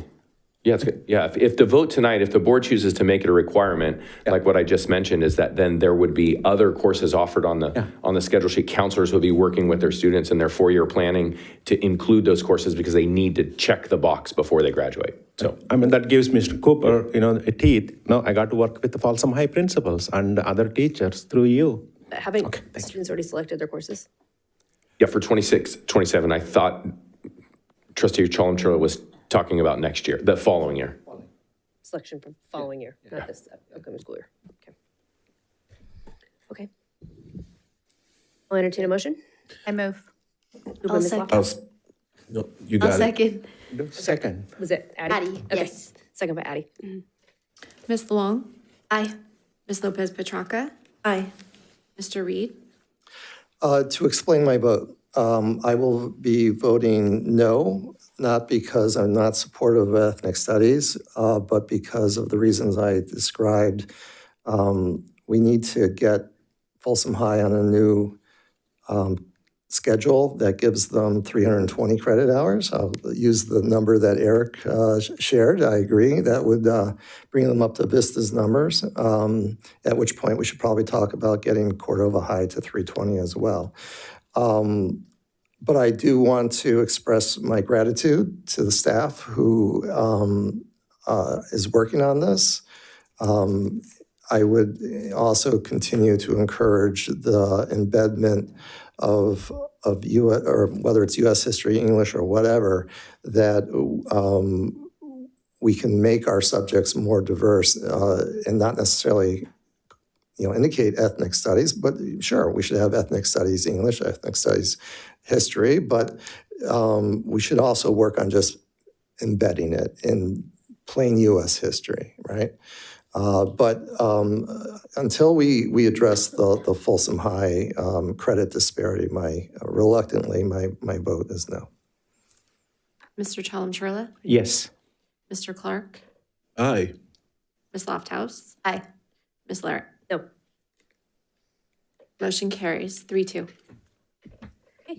We will move on to item E, approve the 2025-2026 second interim financial report for period ending January 31, 2026 with positive certification. Point of order, Madam President, I think we skipped I'm so sorry. D. No, Yep. don't be sorry. We're good. Sorry. Yeah. We need to move Teamwork to makes item the dream D. work. Yep, sorry. Approve 2026 California School Board Association CSBA Delegate Assembly Candidates, Subregion 6B. I just appreciate you making Mr. Martin stand up for no reason. So this item is for vote for up to 2 candidates to serve as representatives for Subregion 6B in Sacramento County. We're actually at an interesting spot here because there is one candidate listed, Sumiti Maya, from Natomas, and the second spot is blank. I am prepared if one or more members of this board has someone that they want to submit as a write-in candidate, because we can only submit 2 candidates moving forward. I am prepared to host a vote tonight for the 2 that we feel best represent, because I am prepared. Thank you, Eric. Madam President, moving forward, I'd like to, from the dais, nominate Delia Baldwin from Elk Grove Unified School District. I need a write. I'd like to nominate Stacy Bastion from Twin Rivers.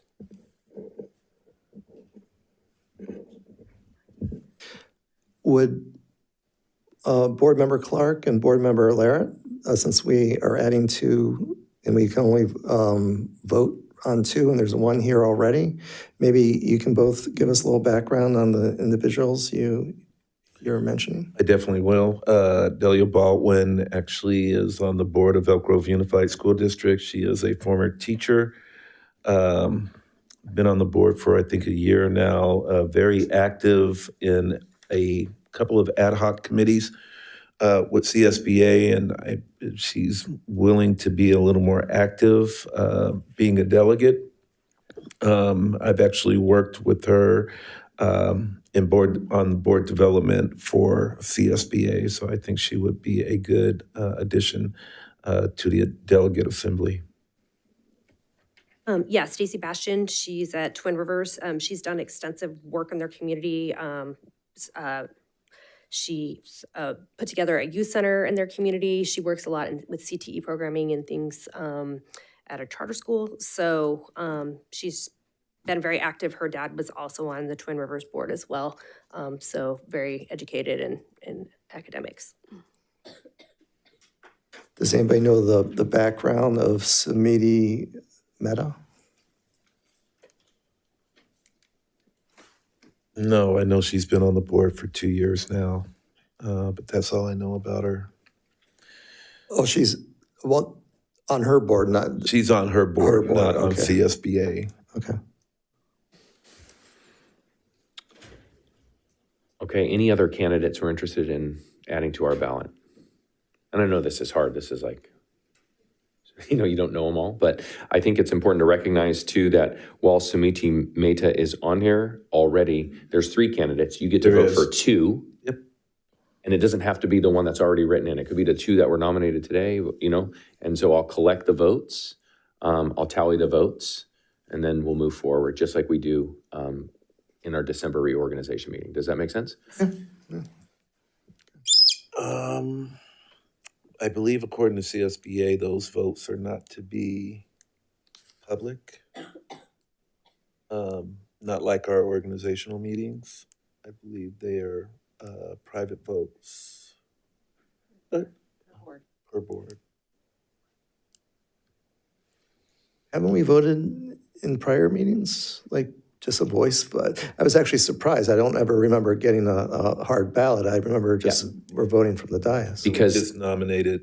it's been my experience, year two, I'm a veteran, is that the two names were already there and we accepted them. Accepted them. This year with this not enough nominations brings to light this opportunity, I think, for all school districts. And so I consulted with legal, and the idea was just do it how we normally do it. If it needs to be confidential, then I will name the write-in ballot and we'll hold the records for approval from board president later just to confirm. Right? Does that work? Okay. So don't put your name on your paper, okay? And then pass a vote for whomever. You get to vote for two, and then send them back down. Student reps, we don't have ballots for you, so we will soon be voting for you for some other office.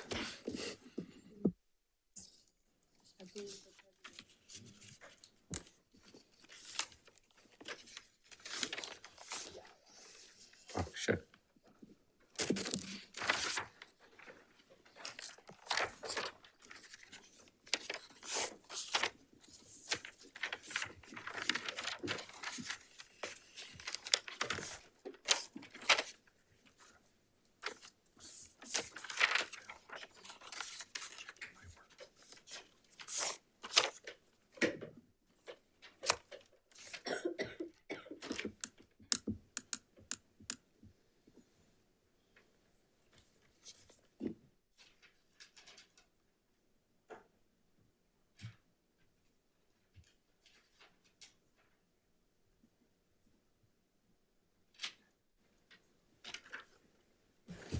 Okay, so the Folsom Cordova Unified School District has nominated Delia Baldwin and Stacy Bastian as the two candidates. Okay, I think this is a discussion action, so we're going to need an official motion, second, and a vote to represent those two candidates, Delia Baldwin and Stacy Bastian. I'll move. A second. Moved by Mr. Clark, second by Mr. Reed. Ms. Wong? Oh, sorry. Retract.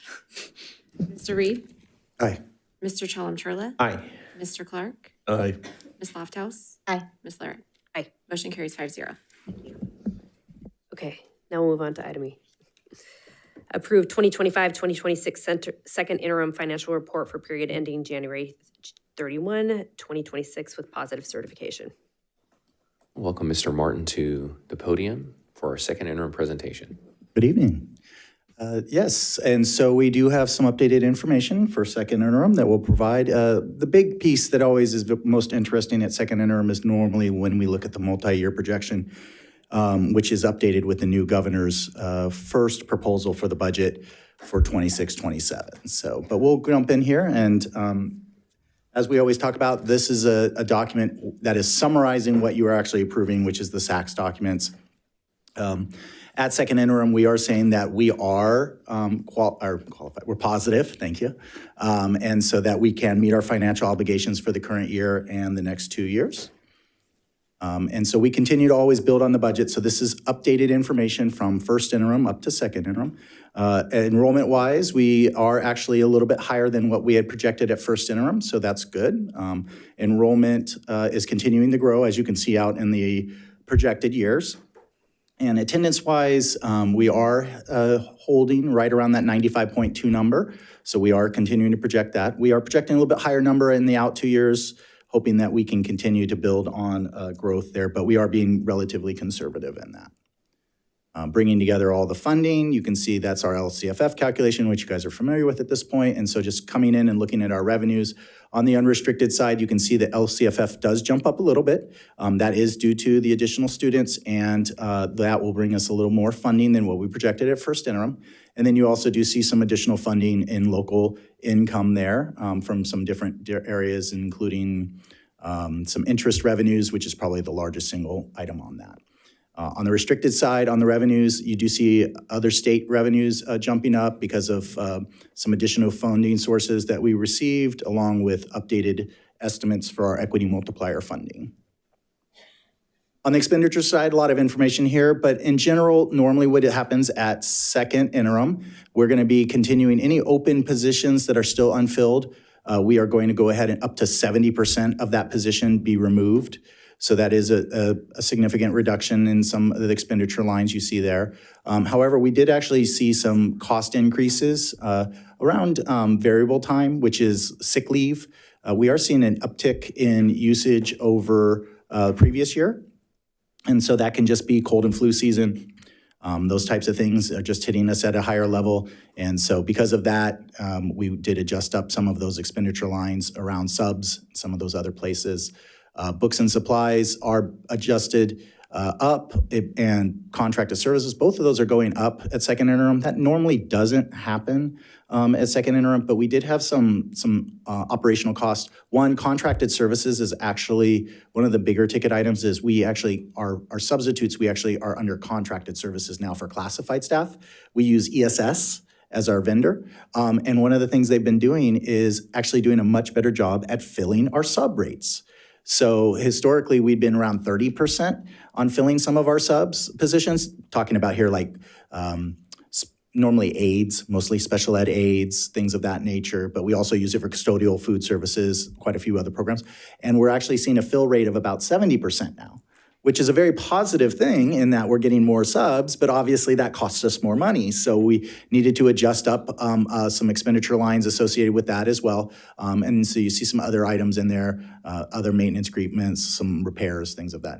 I will also share our insurance numbers. We ended up having to do an additional contribution to our excess liability pool that we were a member of for quite a few years. If you guys remember the sexual assault molestation, AB 218 claims. And so we're having to continue to do contribution increases to pay all of those claims, even though we don't have a claim associated with that pool. It's just part of being in a pool for many years. And so that's an impact for us on expenditures as well. On the restricted side, you do see for the most part decreases there. That's because majority of that is open positions that continue to remain unfilled. And so you see some adjustments there. Books and supplies, contracted services, those are normal things that happen during the course between first and second interim. They plan to spend the money, they don't spend it. They don't, with categorical pots, they kind of ebb and flow depending on how they can fund the activities and the processes that they're trying to place through different services like special ed, things of that nature as well. So the combined, you can see some adjustments there. Bringing it all together, the one we always look at is the yellow column, which is our unrestricted side. You do see that our deficit is slightly lower, about $250,000 over what we projected at first interim. We do anticipate that number to drop some more though, because again, we have about 30% left of our unfilled positions, and we are actually doing a really great job. If you saw the personnel report, we are filling a lot of positions at a good clip. Seeing a lot of applicants when we put out jobs now. So we're seeing a turn in the market, we think.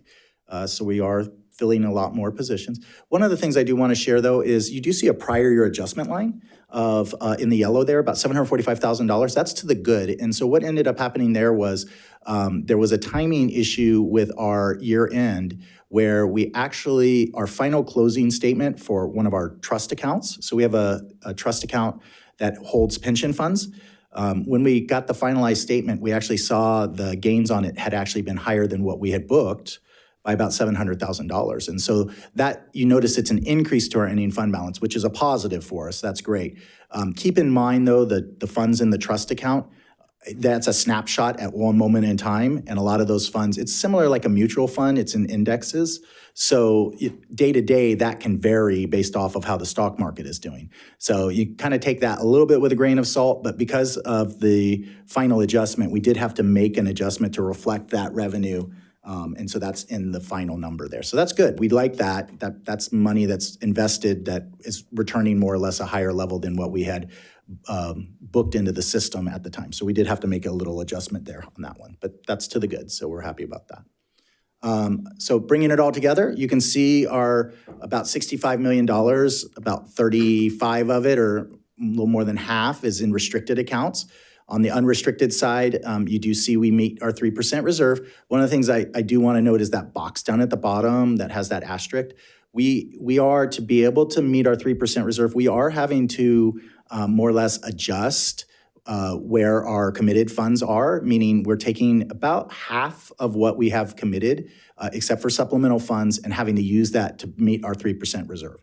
So in essence, what we're saying is to make sure that we can meet our 3% economic reserve. We don't actually have as much reserves as we would want in all of those other pots if we were reflecting the full amount. And you can see the full amount up there next to it. So we're putting that now there so you guys recognize that we're kind of bleeding into other committed activities that we want to have money for to be able to meet our 3% reserve. So multi-year projection.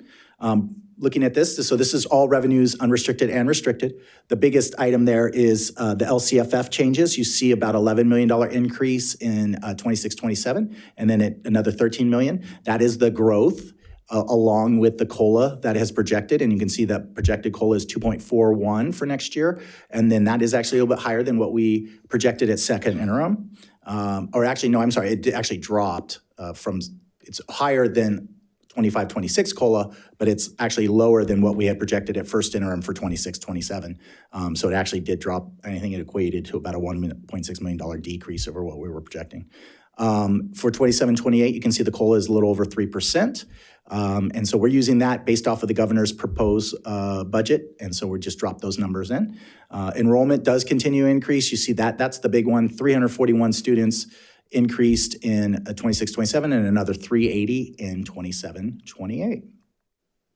On the expenditure side, real quick, going back on the revenue side, I should recognize, you see how there's about a $7 million increase in state revenues, but then it drops to -9. That's because we are putting in the budget projection on the restricted side, the governor is proposing quite a bit of one-time funding.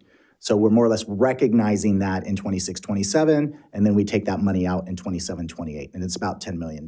So expenditure side, you can see there, salaries go up across the board. That's a combination of step and column, right, that we have built in based off of our salary schedules, but also because of open unfilled positions being added back in.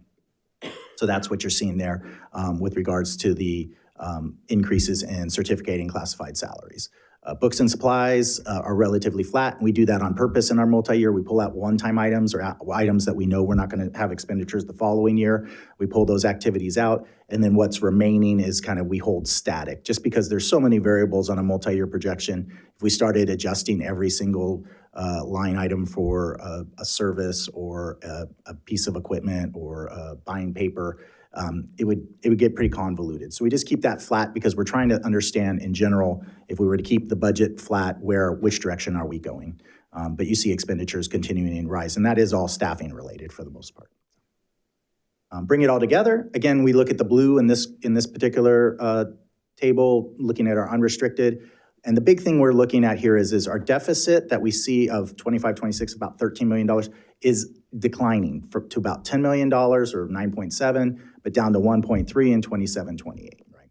And that's a combination of a couple things. One, that's obviously the growth of enrollment. Now in the multi-year, we do project additional staff for those students, but we don't project all of the additional supply needs and other activities. So we just keep that in mind. So it's probably a little bit rosier than potentially when it's all said and done. But what I would also say is that if attendance can continue to grow or enrollment can continue to grow, we would see additional revenues and that number would even get smaller. Now, the also caveat on that is there is no negotiation settlement in 26, 27, 27, 28. So we have to recognize that as well. We have to make sure we negotiate with our labor partners. So there will be some cost increases there.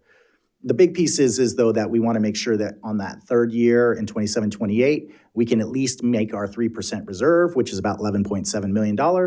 And we have about $14 million there, which is slightly over, it's about 3.67% of reserve level, which we're required to have a 3% reserve.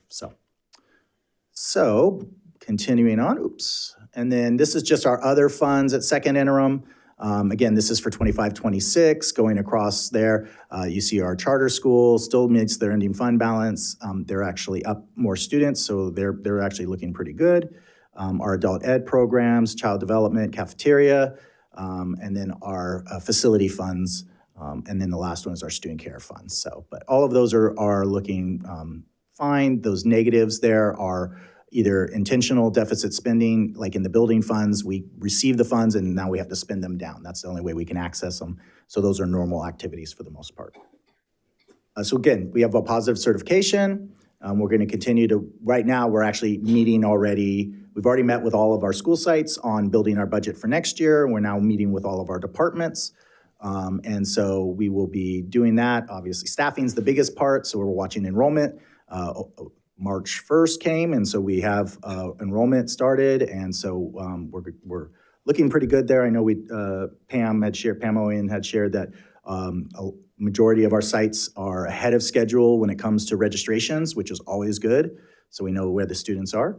The next big timeline for us is the May governor's budget revised proposal. I'm hearing good things in that the COLA may end up being a slightly higher than what he projected at first interim. He probably overestimated how much money he had to put into the special ed equalization, meaning if he puts all of it towards special ed, we might actually get more money if he keeps it there, unless he pulls it back and allocates it to something else.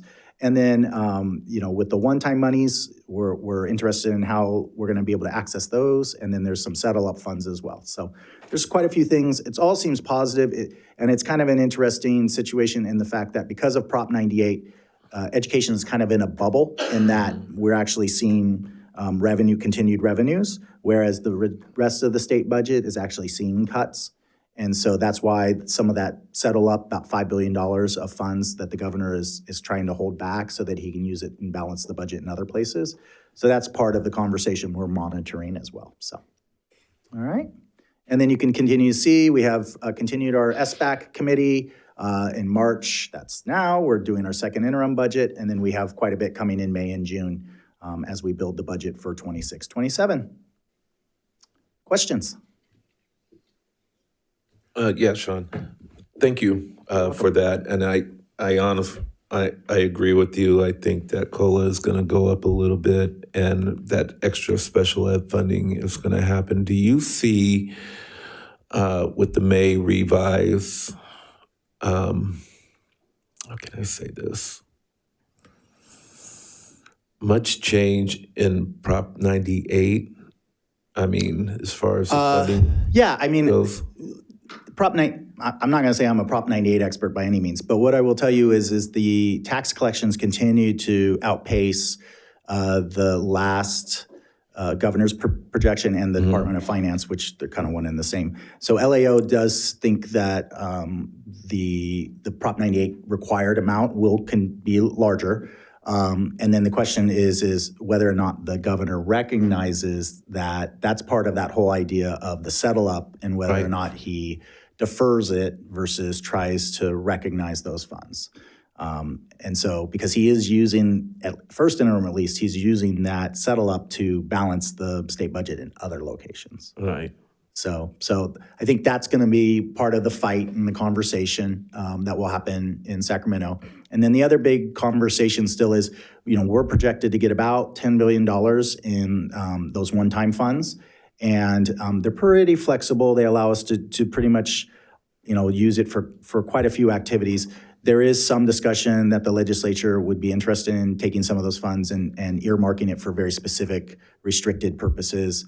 What I heard was some activities around like educator effectiveness type of activities in the past, which was targeted specifically towards professional development. And then there's some other activities that I've heard that they may be interested in. So it'll be interesting to see. They'll normally come together here. What are we in right now? March, April. And then the governor, the May revise will come out and he'll make some adjustments to it, and they'll finalize it up in time to get their paychecks in June. Yeah, I'm pretty sure CSBA might get a clearer picture at the end of this month at our meeting of what's happening. Yeah, it's coming. And also the bills are all coming in right now. So we'll see what that looks like. Yeah. Okay. Thank you, sir.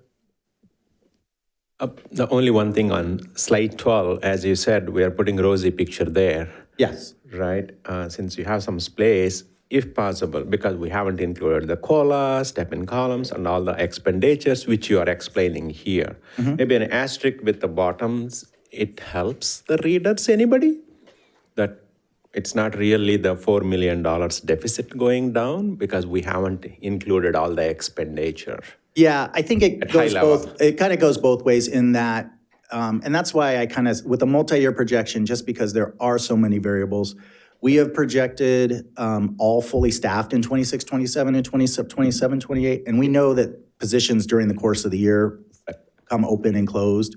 And so that's probably a couple $1 million swing in savings. So, then if you offset that by not putting a COLA on utilities and things like that, that probably puts you up a couple $100,000 on the expenditure side. And then, of course, if supplies go up and custodial supplies, which always do, it's crazy how expensive garbage can liners are now. And so, that and paper towels and things like that, those things go up in price. And when we buy in the tens of thousands, so a few cents adds up, right? And I think that's my point is there's probably some expenditures that are understated and because they should have some growth to them, some inflation.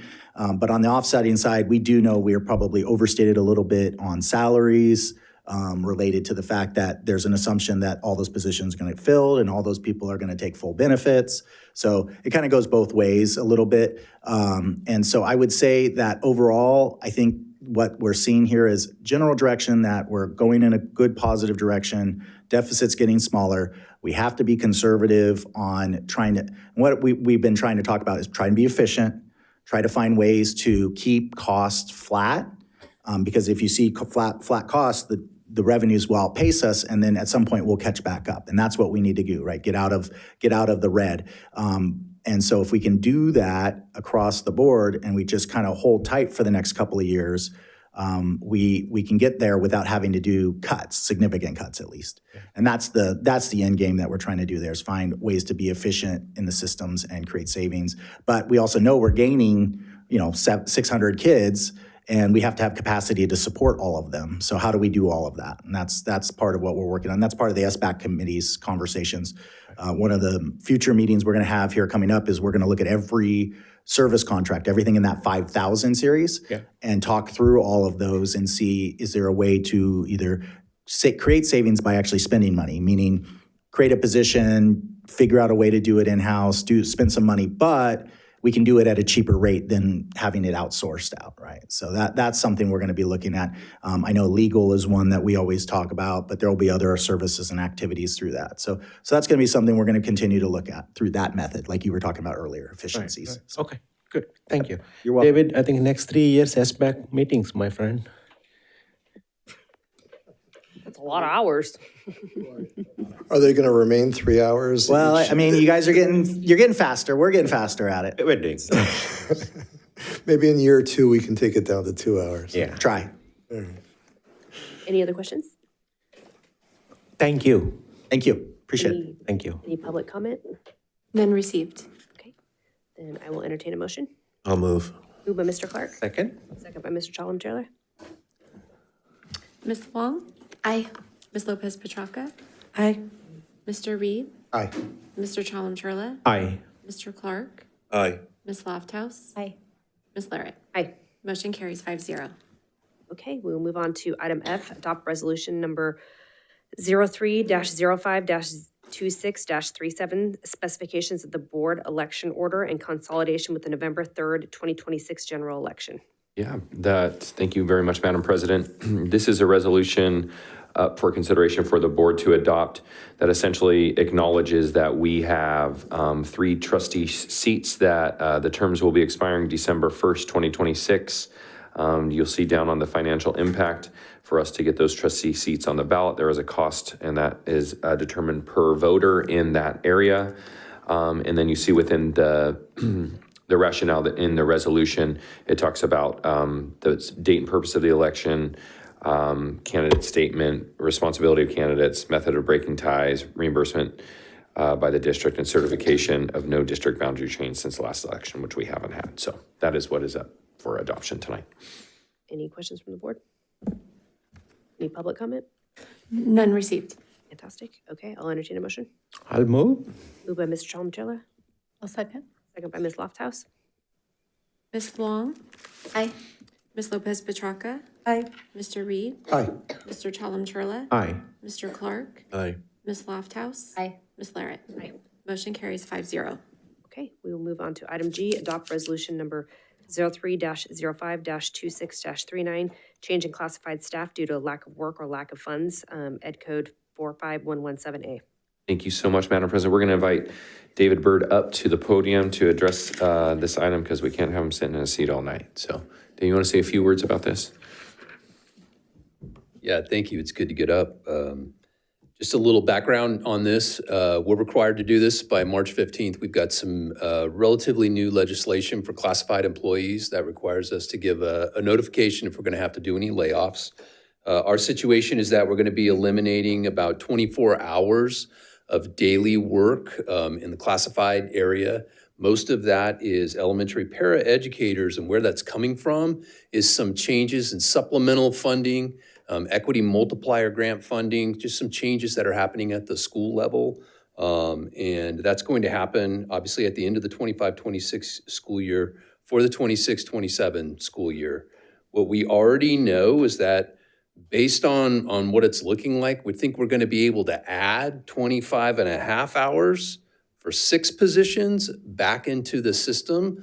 But until we're able to clarify that and finalize that, we need to go ahead and make sure we notify staff about these 11 positions that we're going to have to be reducing. I will say this, when we go through this process and we have to do this, we have employees that are given an option of they can go ahead and move to the reemployment list, 39-month reemployment list, if that's what they choose to do. But another option for them is we go through seniority, and bumping can occur based on seniority. And by the time that bumping gets done, employees have an opportunity to go ahead and take the layoff instead of bumping another employee. And so it's for that reason that we have to go ahead, and you'll see in the resolution that we're going to set aside 48 hours. We have to give ourselves some cushion in case some of these employees elect to go ahead and just take a layoff and not bump another employee. So that's why the resolution is saying 48 hours. We're giving our 48 hours of daily work. We're giving ourselves that cushion to go through this bumping process. And when that dust all settles, it's our hope that we're able to, as many of these employees as possible, find employment for them in some other category. It's 11 positions, and we're going to be able to bring back 6 with more hours. So you can see we're kind of consolidating some of these positions and some of these hours that are 2- and 3-hour positions into a little bit more robust of a position. But we are going to have to notify 23 employees to give ourselves room to go through this bumping process. We don't anticipate all of those employees being laid off, but we have to notify them that that's a possibility. And so that's what this resolution is kind of setting up. A process we have to go through to kind of resort this and get ourselves ready for 26-27. Any questions from the board? Any public comment? Yeah, quickly. Just for terminology purpose, because we hear from all other districts they are laying off 350 people. So just for terminology, we are going to absorb these people somewhere else in some other roles.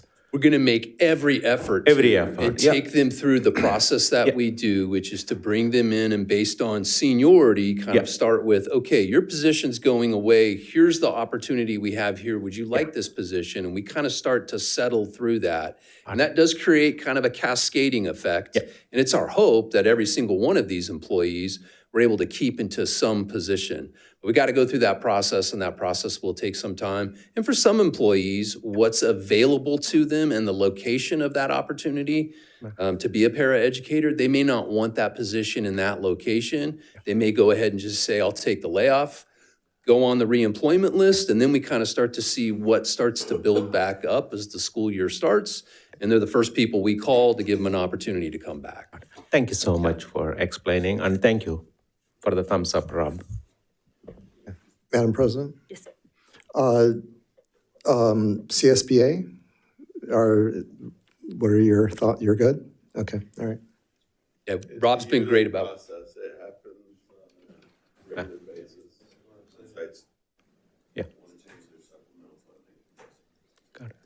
And CSCA is involved in our meetings that are going to be happening, I think, next week, where we start to bring the employees in and start to talk about what their options are. So we partner with them on that work. Any other questions? No public comment? Yes, Jeanette, if you can come to the podium, please.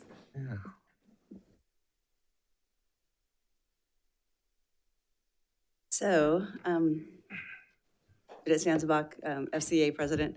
So what wasn't mentioned is that most of these cuts are coming from the K kindergarten classroom, which was just discussed today. I was notified by a few reps that they were told that the K-8s, the K paraprofessionals, were not going ahead and being redone again in those K classrooms. And as you heard today, we have behavior issues in those. So though I do appreciate the classrooms, the budget crisis, and the extension of the paraprofessionals in the K classrooms beyond the original MOU, because when we went ahead and we went to full day, we promised that the K classrooms would go ahead and have paraprofessionals in it. That MOU expired because it was supposed to be for 1 year. And that didn't go ahead and get done, but the district was generous enough to go ahead and extend that. Well, like I said, however, with the presentation that was done today, I don't know whether this has been thought through thoroughly and whether this was kept in mind when this decision was made. Plus, this wasn't brought to SBAC, which I thought was interesting, to the committee. I'm talking. For consideration. And since this decision is cutting a position and the impacts of it should be discussed, I felt so. Thank you. Thank you. No further comments? We'll entertain a motion.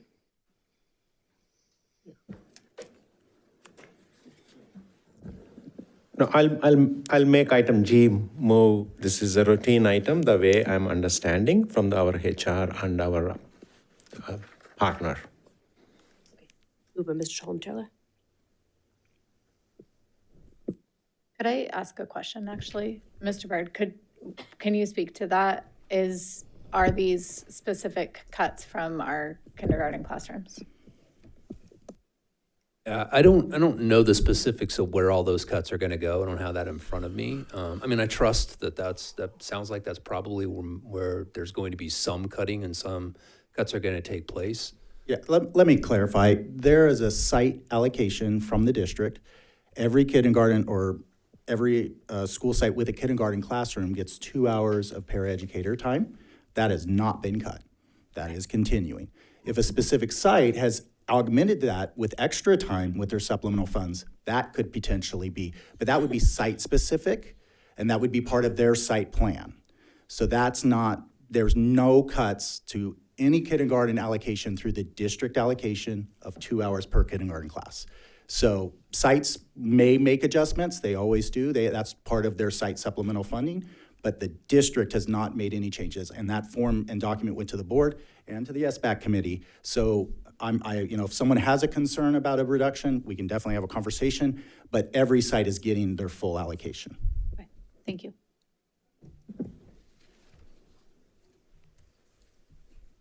Looking for a second here. I made a motion.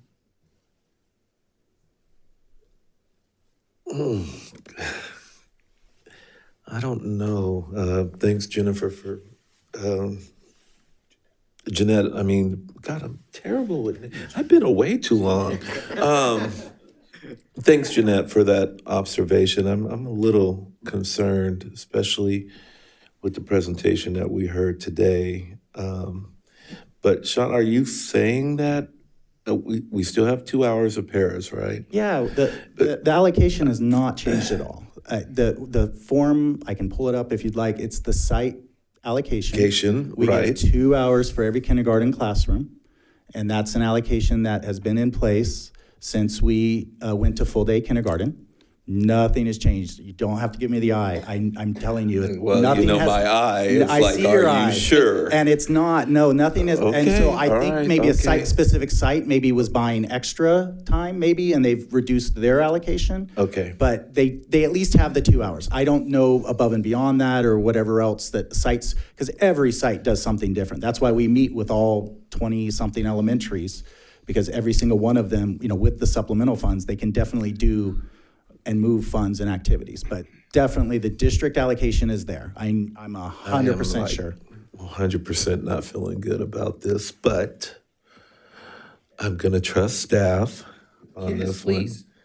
And I'll go ahead and second. Second by Mr. Clark.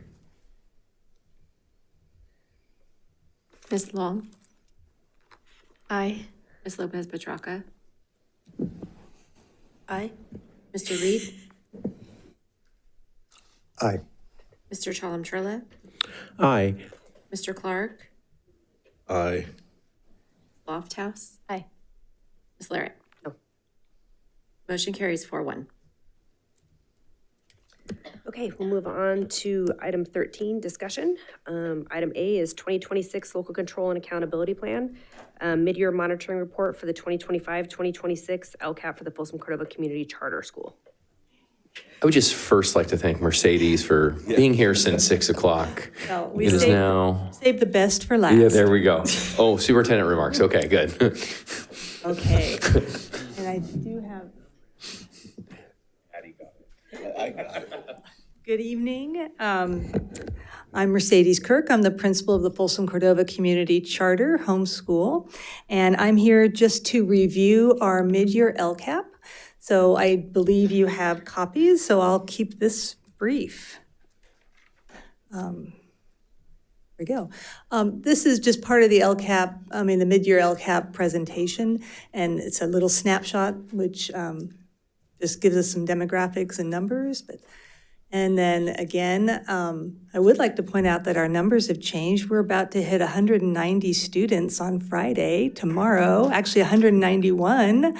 Woohoo! So, all right. And this is a link that takes you to our actual mid-year monitoring report.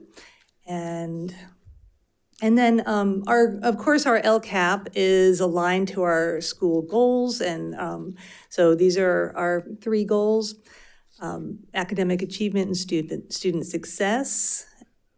Goal 2, student and family engagement and school climate. Goal 3, high quality instruction.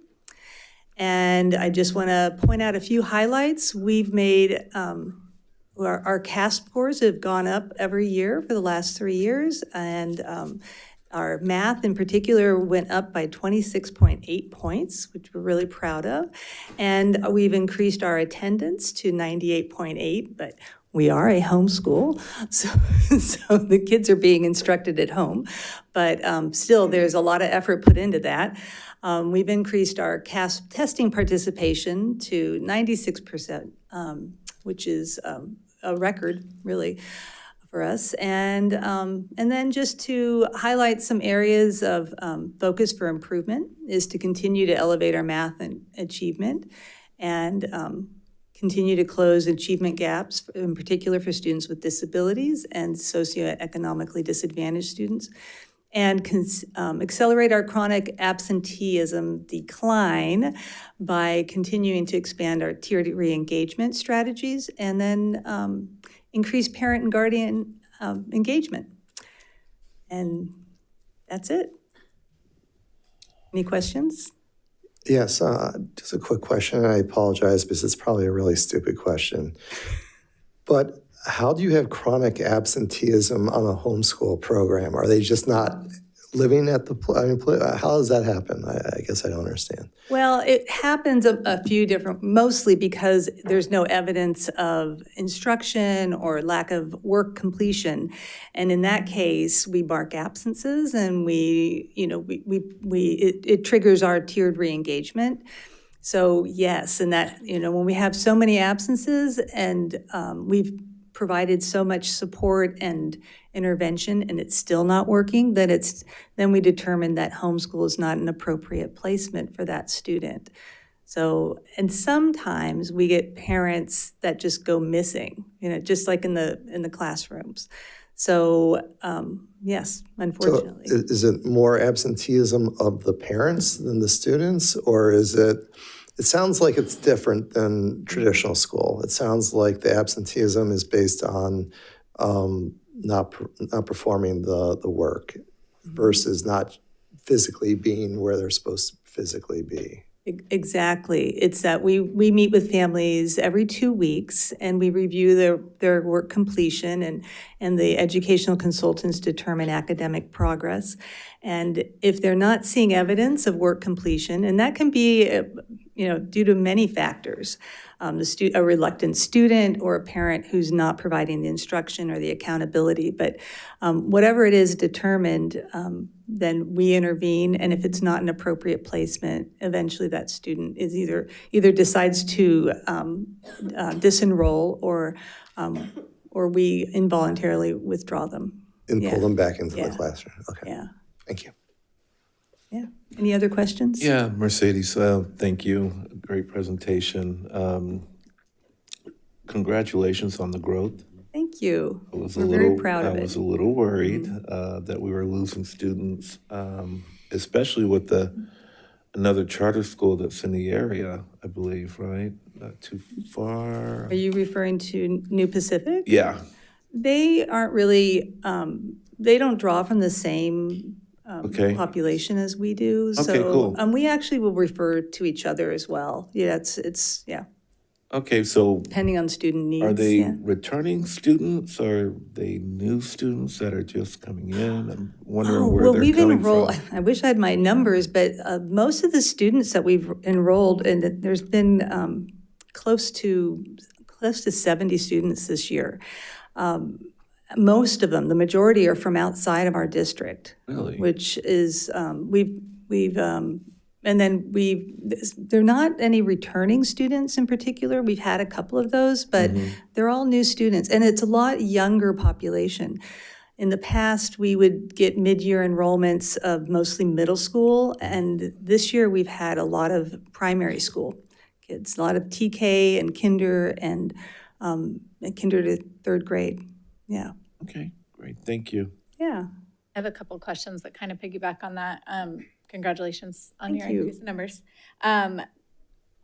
Do you put out like an intent to return form for your students currently? Because I know other homeschool charters are currently enrolling. So do you have an idea of how many of these students are going to return in the next school year? Yes, we did. We did do an intent to return form, and we have those numbers. And it's constantly changing because we've been enrolling so many students recently, but it's a pretty solid, we're looking at 147 the last time I counted, but I think that's going to be I'm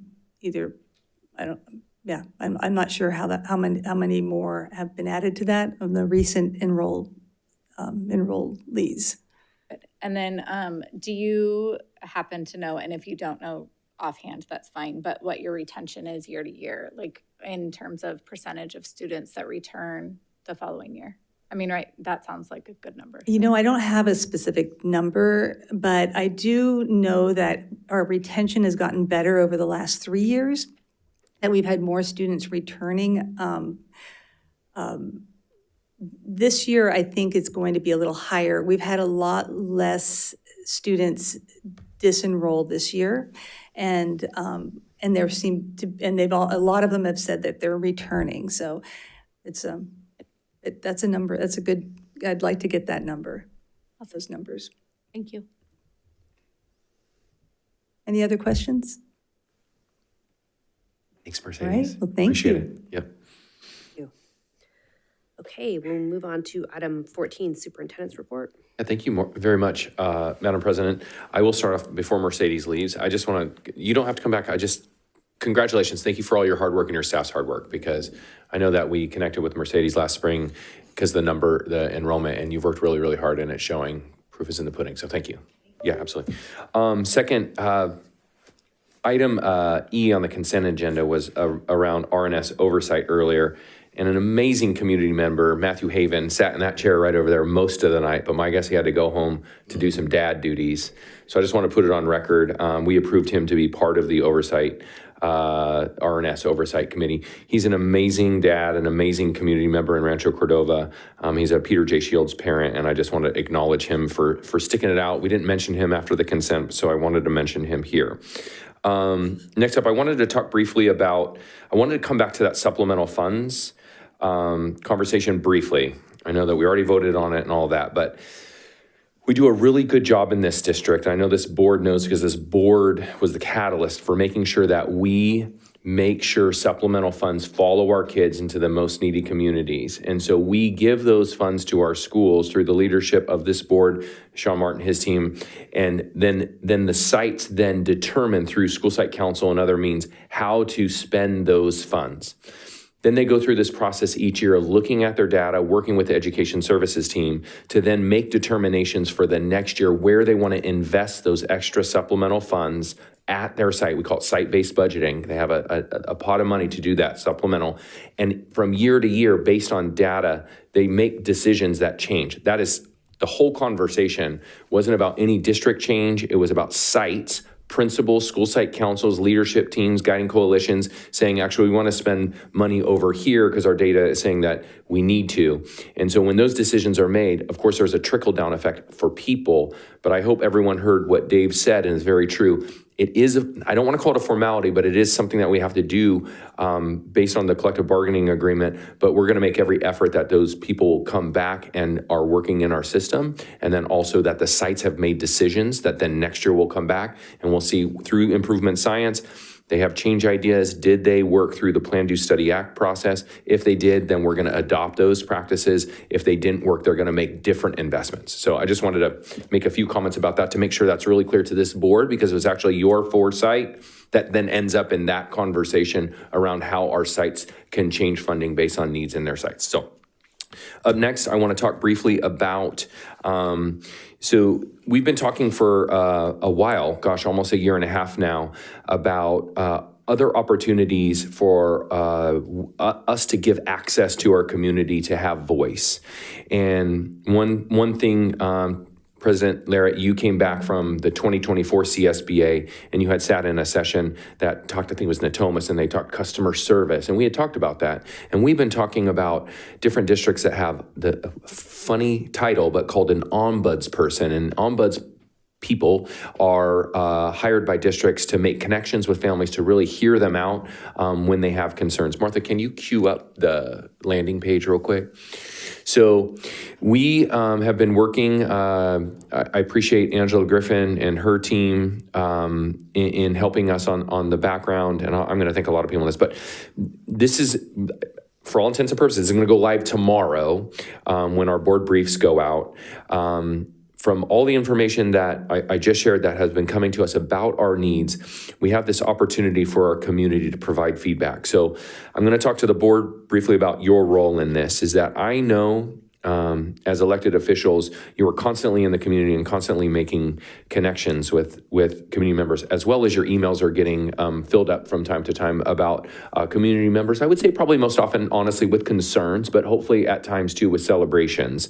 And so we as a district and me as a superintendent wanted to provide you an opportunity that you can do your job as a representing your constituents and making connections with them, but at the same time, allowing you to divorce yourself from being the person that solves the problem in your governance role.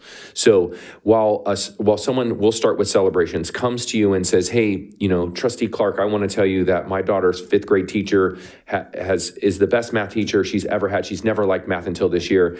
We want an opportunity for not only you as trustees to appreciate that celebration, but also be able to formally log and recognize that celebration from that family member. So we have this little node here called Celebrate Our Staff in Schools, where any community member can go in there, and there's a Google form on the back end where they can celebrate our staff in schools. We're working on the back end too through Dave Bird, our Executive Director of Human Resources in charge of people, labor, and culture, as well as Angela, our Chief of Communications and Community Engagement, and some other members of our team on how we make sure to celebrate our staff for big and small ways. And so that's where Celebrate Our Staff in Schools will happen for the board. I'm going to tell you how that's going to happen here in a second.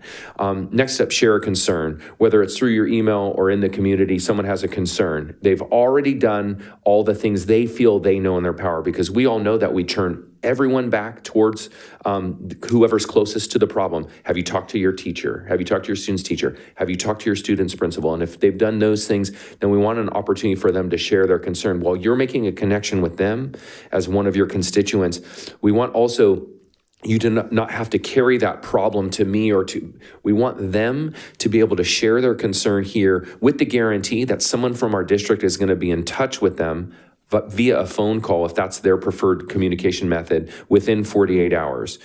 On that note, how does that happen on the back end? Well, this year, I've been working really closely with my executive assistant, Martha Campos, and Martha has been working with a team of admin assistants in our offices here, and she's, in her leadership, building a team that's learning improvement science strategies like we are. They're following in the learning that we do in our cabinet sessions, and they're taking on larger leadership roles, and it's amazing because they're all brilliant and really hardworking and can really help our system as we're talking about efficiencies.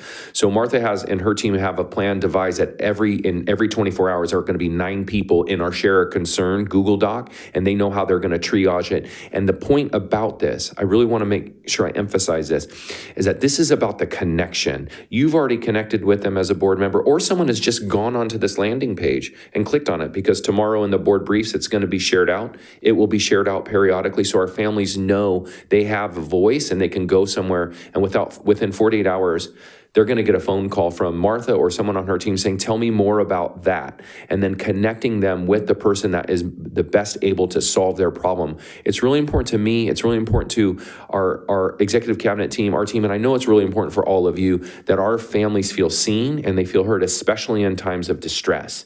And while we might not always be able to give them the exact answer that they want, we want to make sure that they're not alone in our district and that we're here to support them in helping them to support their most precious asset, their own students. And then on the far right, we have the We Tip anonymous reporting. That's for any sort of dangerous activity in the community or any activity that someone is worried and wants to be anonymous in reporting. This is already up and running. I've gotten a lot of feedback from trustees about how does this show up on our website? How does a community member more easily find this? And also, how do they know it's anonymous? So we've worked on this icon to make sure it's there for everyone. And then if you scroll down, I guess, Martha, so we can see, you can kind of see a little bit more of the language there. Now, how are community members going to find this? Well, they're going to find this in a handful of ways. I'll just talk about, 2. I've already mentioned one. It's going to be on our website, so they can go to our website and find this and click, share their celebration, share their concern, or submit a We Tip anonymous reporting. But also, we want all trustees in your roles as representing your constituents and being great community members and advocates for your constituents to have opportunities when you're meeting them in public and hearing from them a celebration or a concern, to be able to just hand them your business card, and on the back of your business card is a QR code and a URL that they can scan and submit their celebration or submit their concern right then. As well as the comms team has worked on your email signatures that'll have the URL code there as well. So if someone emails you, you can respond and say, please click this to submit your concern. I think we're going to expedite us in solving some problems. We're actually going to create a lot more efficiencies. And I think one of the most important things here is that we're going to increase our opportunities as a district to connect in a real authentic way with our community that when they're having problems. So your business cards are here. I'll hand them out after the meeting. So always have them with you. I don't know, it's superintendent's remarks. I don't know if you have, I've talked to all of you individually about this, so this shouldn't be a surprise, but are there any questions from what I just shared about this? No questions, just a thank you. Welcome. Yeah, of course. And thanks for all that you do. I know that you work really hard out there tirelessly with all day jobs as well to make sure that you're representing your constituents, and we want to do our best to support you in that and support our families and our kids. So thank you. That's all. Oh, that's not all. Actually, probably most importantly, although that was really important, I'm asking for this board and through you, Madam President, if you'd be willing to close tonight's board meeting in honor of Becky Muir. Becky was an administrative assistant at Cordova Villa. Becky started with the district in 2003 as an instructional assistant, then a school clerk at the secondary level elementary school administrative assistant, and she has passed. Mrs. Muir was a cherished member of the Cordova Villa family. She brought joy, dedication, and warmth to every corner of the school. She was known for her love of students and staff, warm personality, and outstanding work ethic. She has a wonderful sense of humor and a love of education while wanting the best for every student and their family. So I would appreciate it if we could close in her honor. Absolutely. Thank you so much. Okay. All right, moving on to board member reports. Patty? I should ask you a question. But can I? I had one quick question for Mr. Swanson. Are me and Addie getting business cards too? No, but when you choose your college, you'll get a hoodie. Is that a fair deal? Okay. Okay, yeah, we'll talk about the business cards later. For real, we'll talk about them.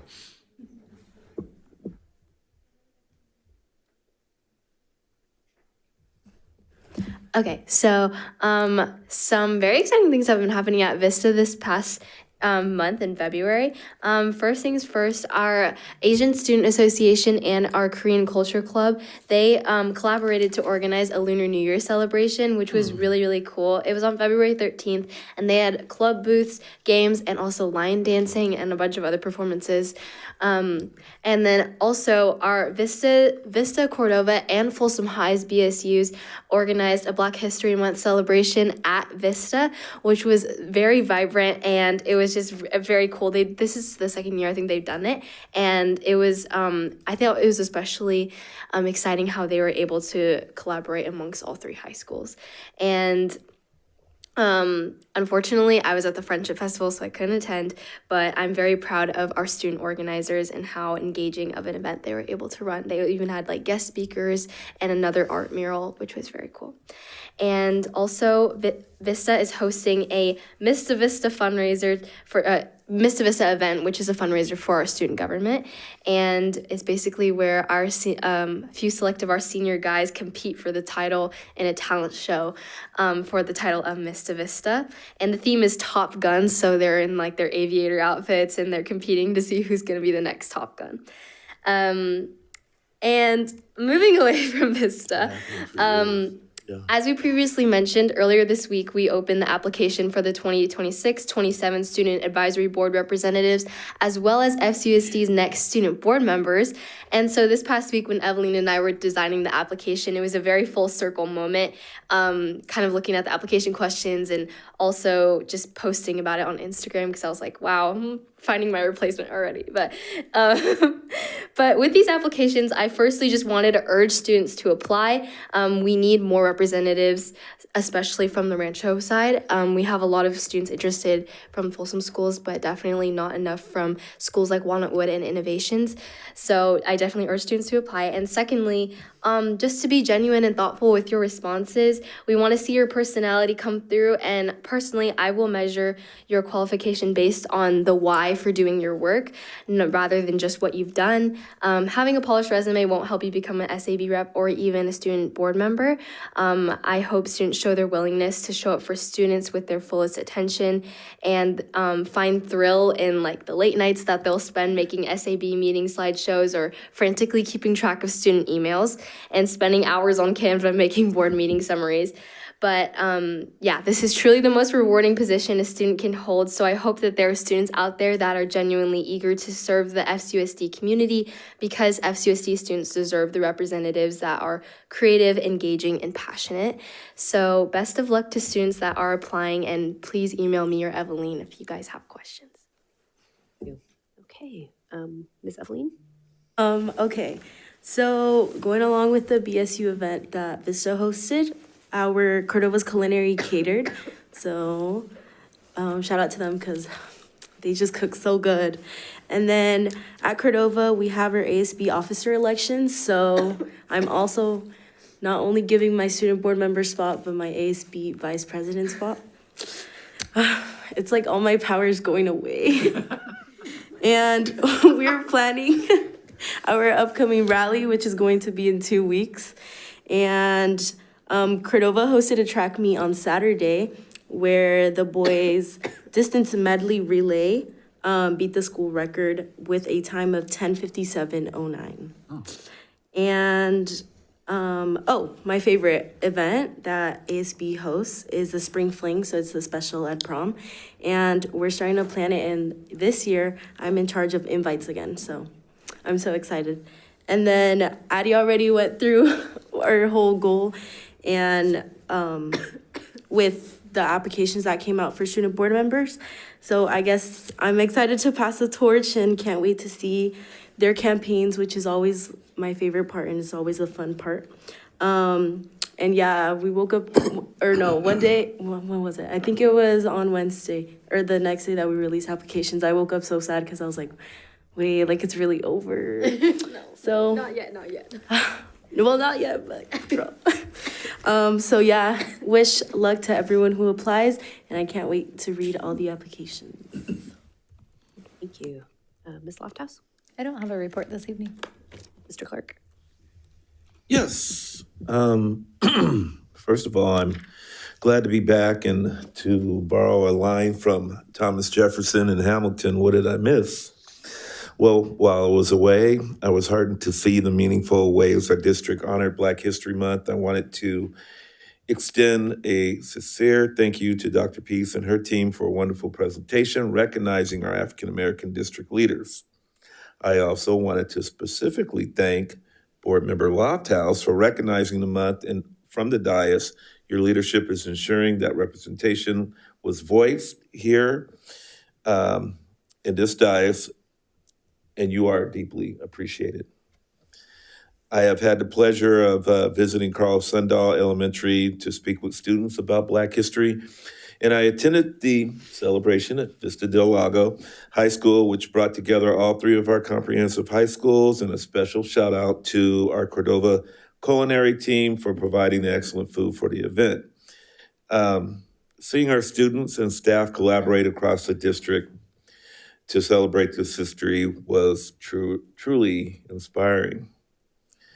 Now, we jump into recognizing this month, Women's History Month. As we transition into March, we celebrate Women's History Month. This is a time to honor the incredible women who have shaped our past and those currently building our future, specifically the educators who serve as the backbone of our society.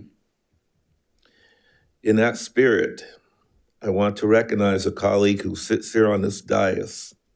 Board Member Lofthouse, congratulations on being named Folsom's Person of the Year. It is a well-deserved honor, and it is fitting to celebrate you today as a leader, not just as a leader, but as a dedicated educator. I wanted to make a personal tribute to educators, and for me, a personal legacy.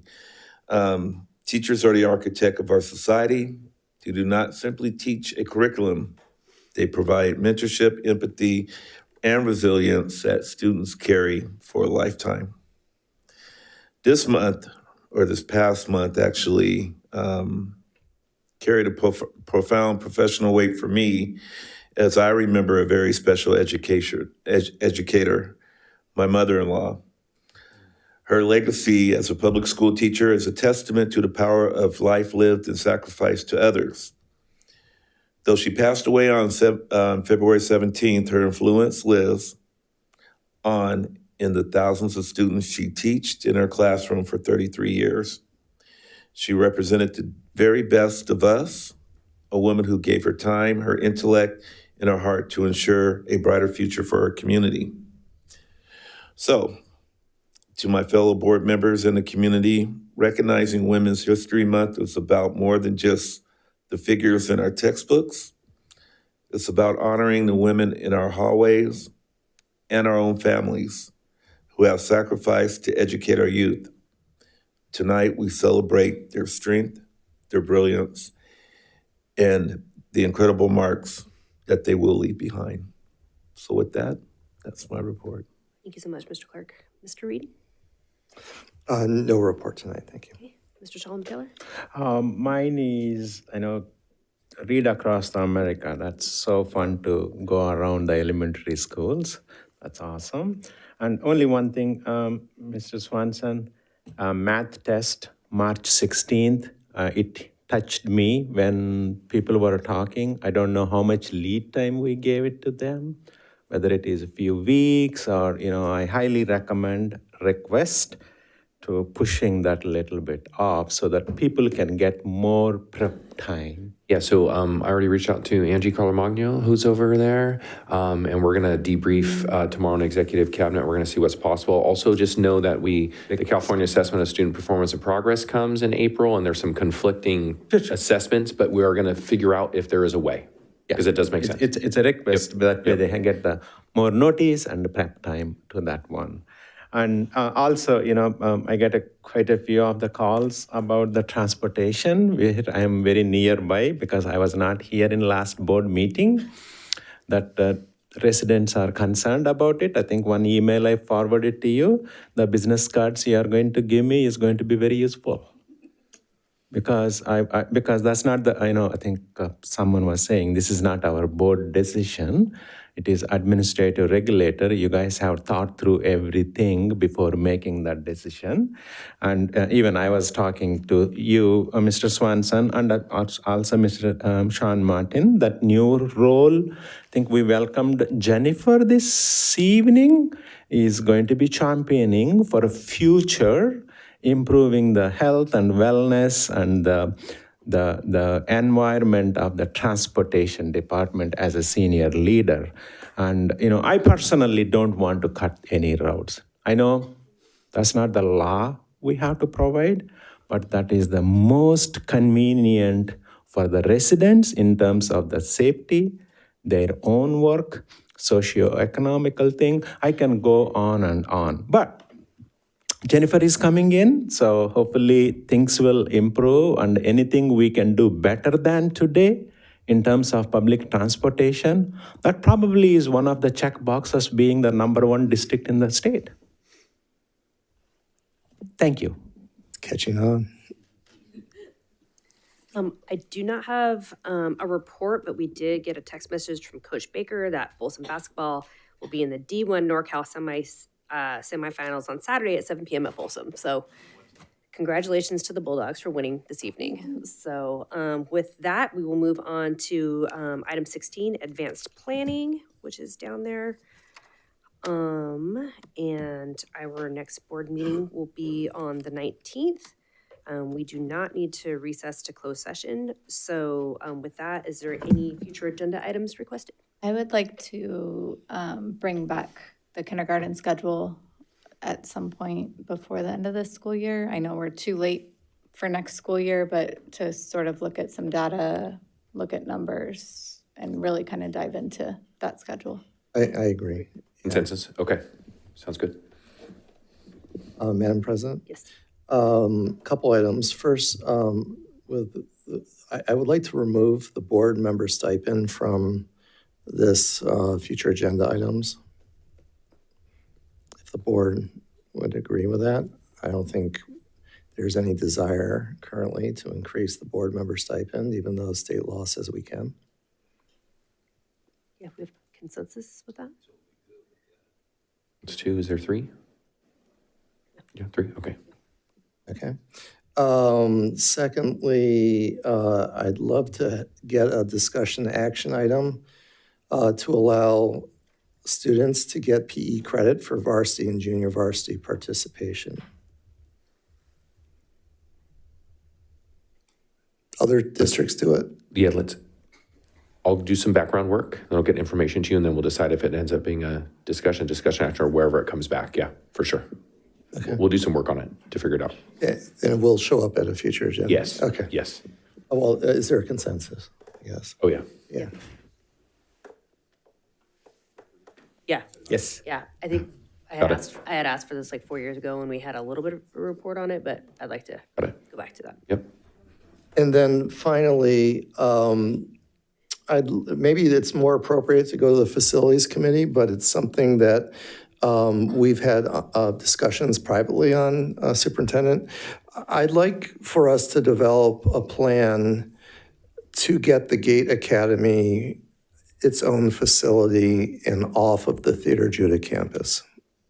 And then, have a thoughtful dialogue on how that might be a possibility. Obviously, it may take several years, but I would like that to be the goal, and whether that comes back for discussion or we just send it to the facilities committee. I really would. I don't think it's healthy to have the Gate Academy and the gen ed population at Judah. It just doesn't. It's just not working. So I think it would be a great item for Craig and his team to add to the facilities committee agenda, because there's probably a ton of work that we need to talk about there before anything comes back here. Are you comfortable with that, sir? I'm fine with that. Okay. Thanks, Craig. Well, is there a consensus, I guess, right?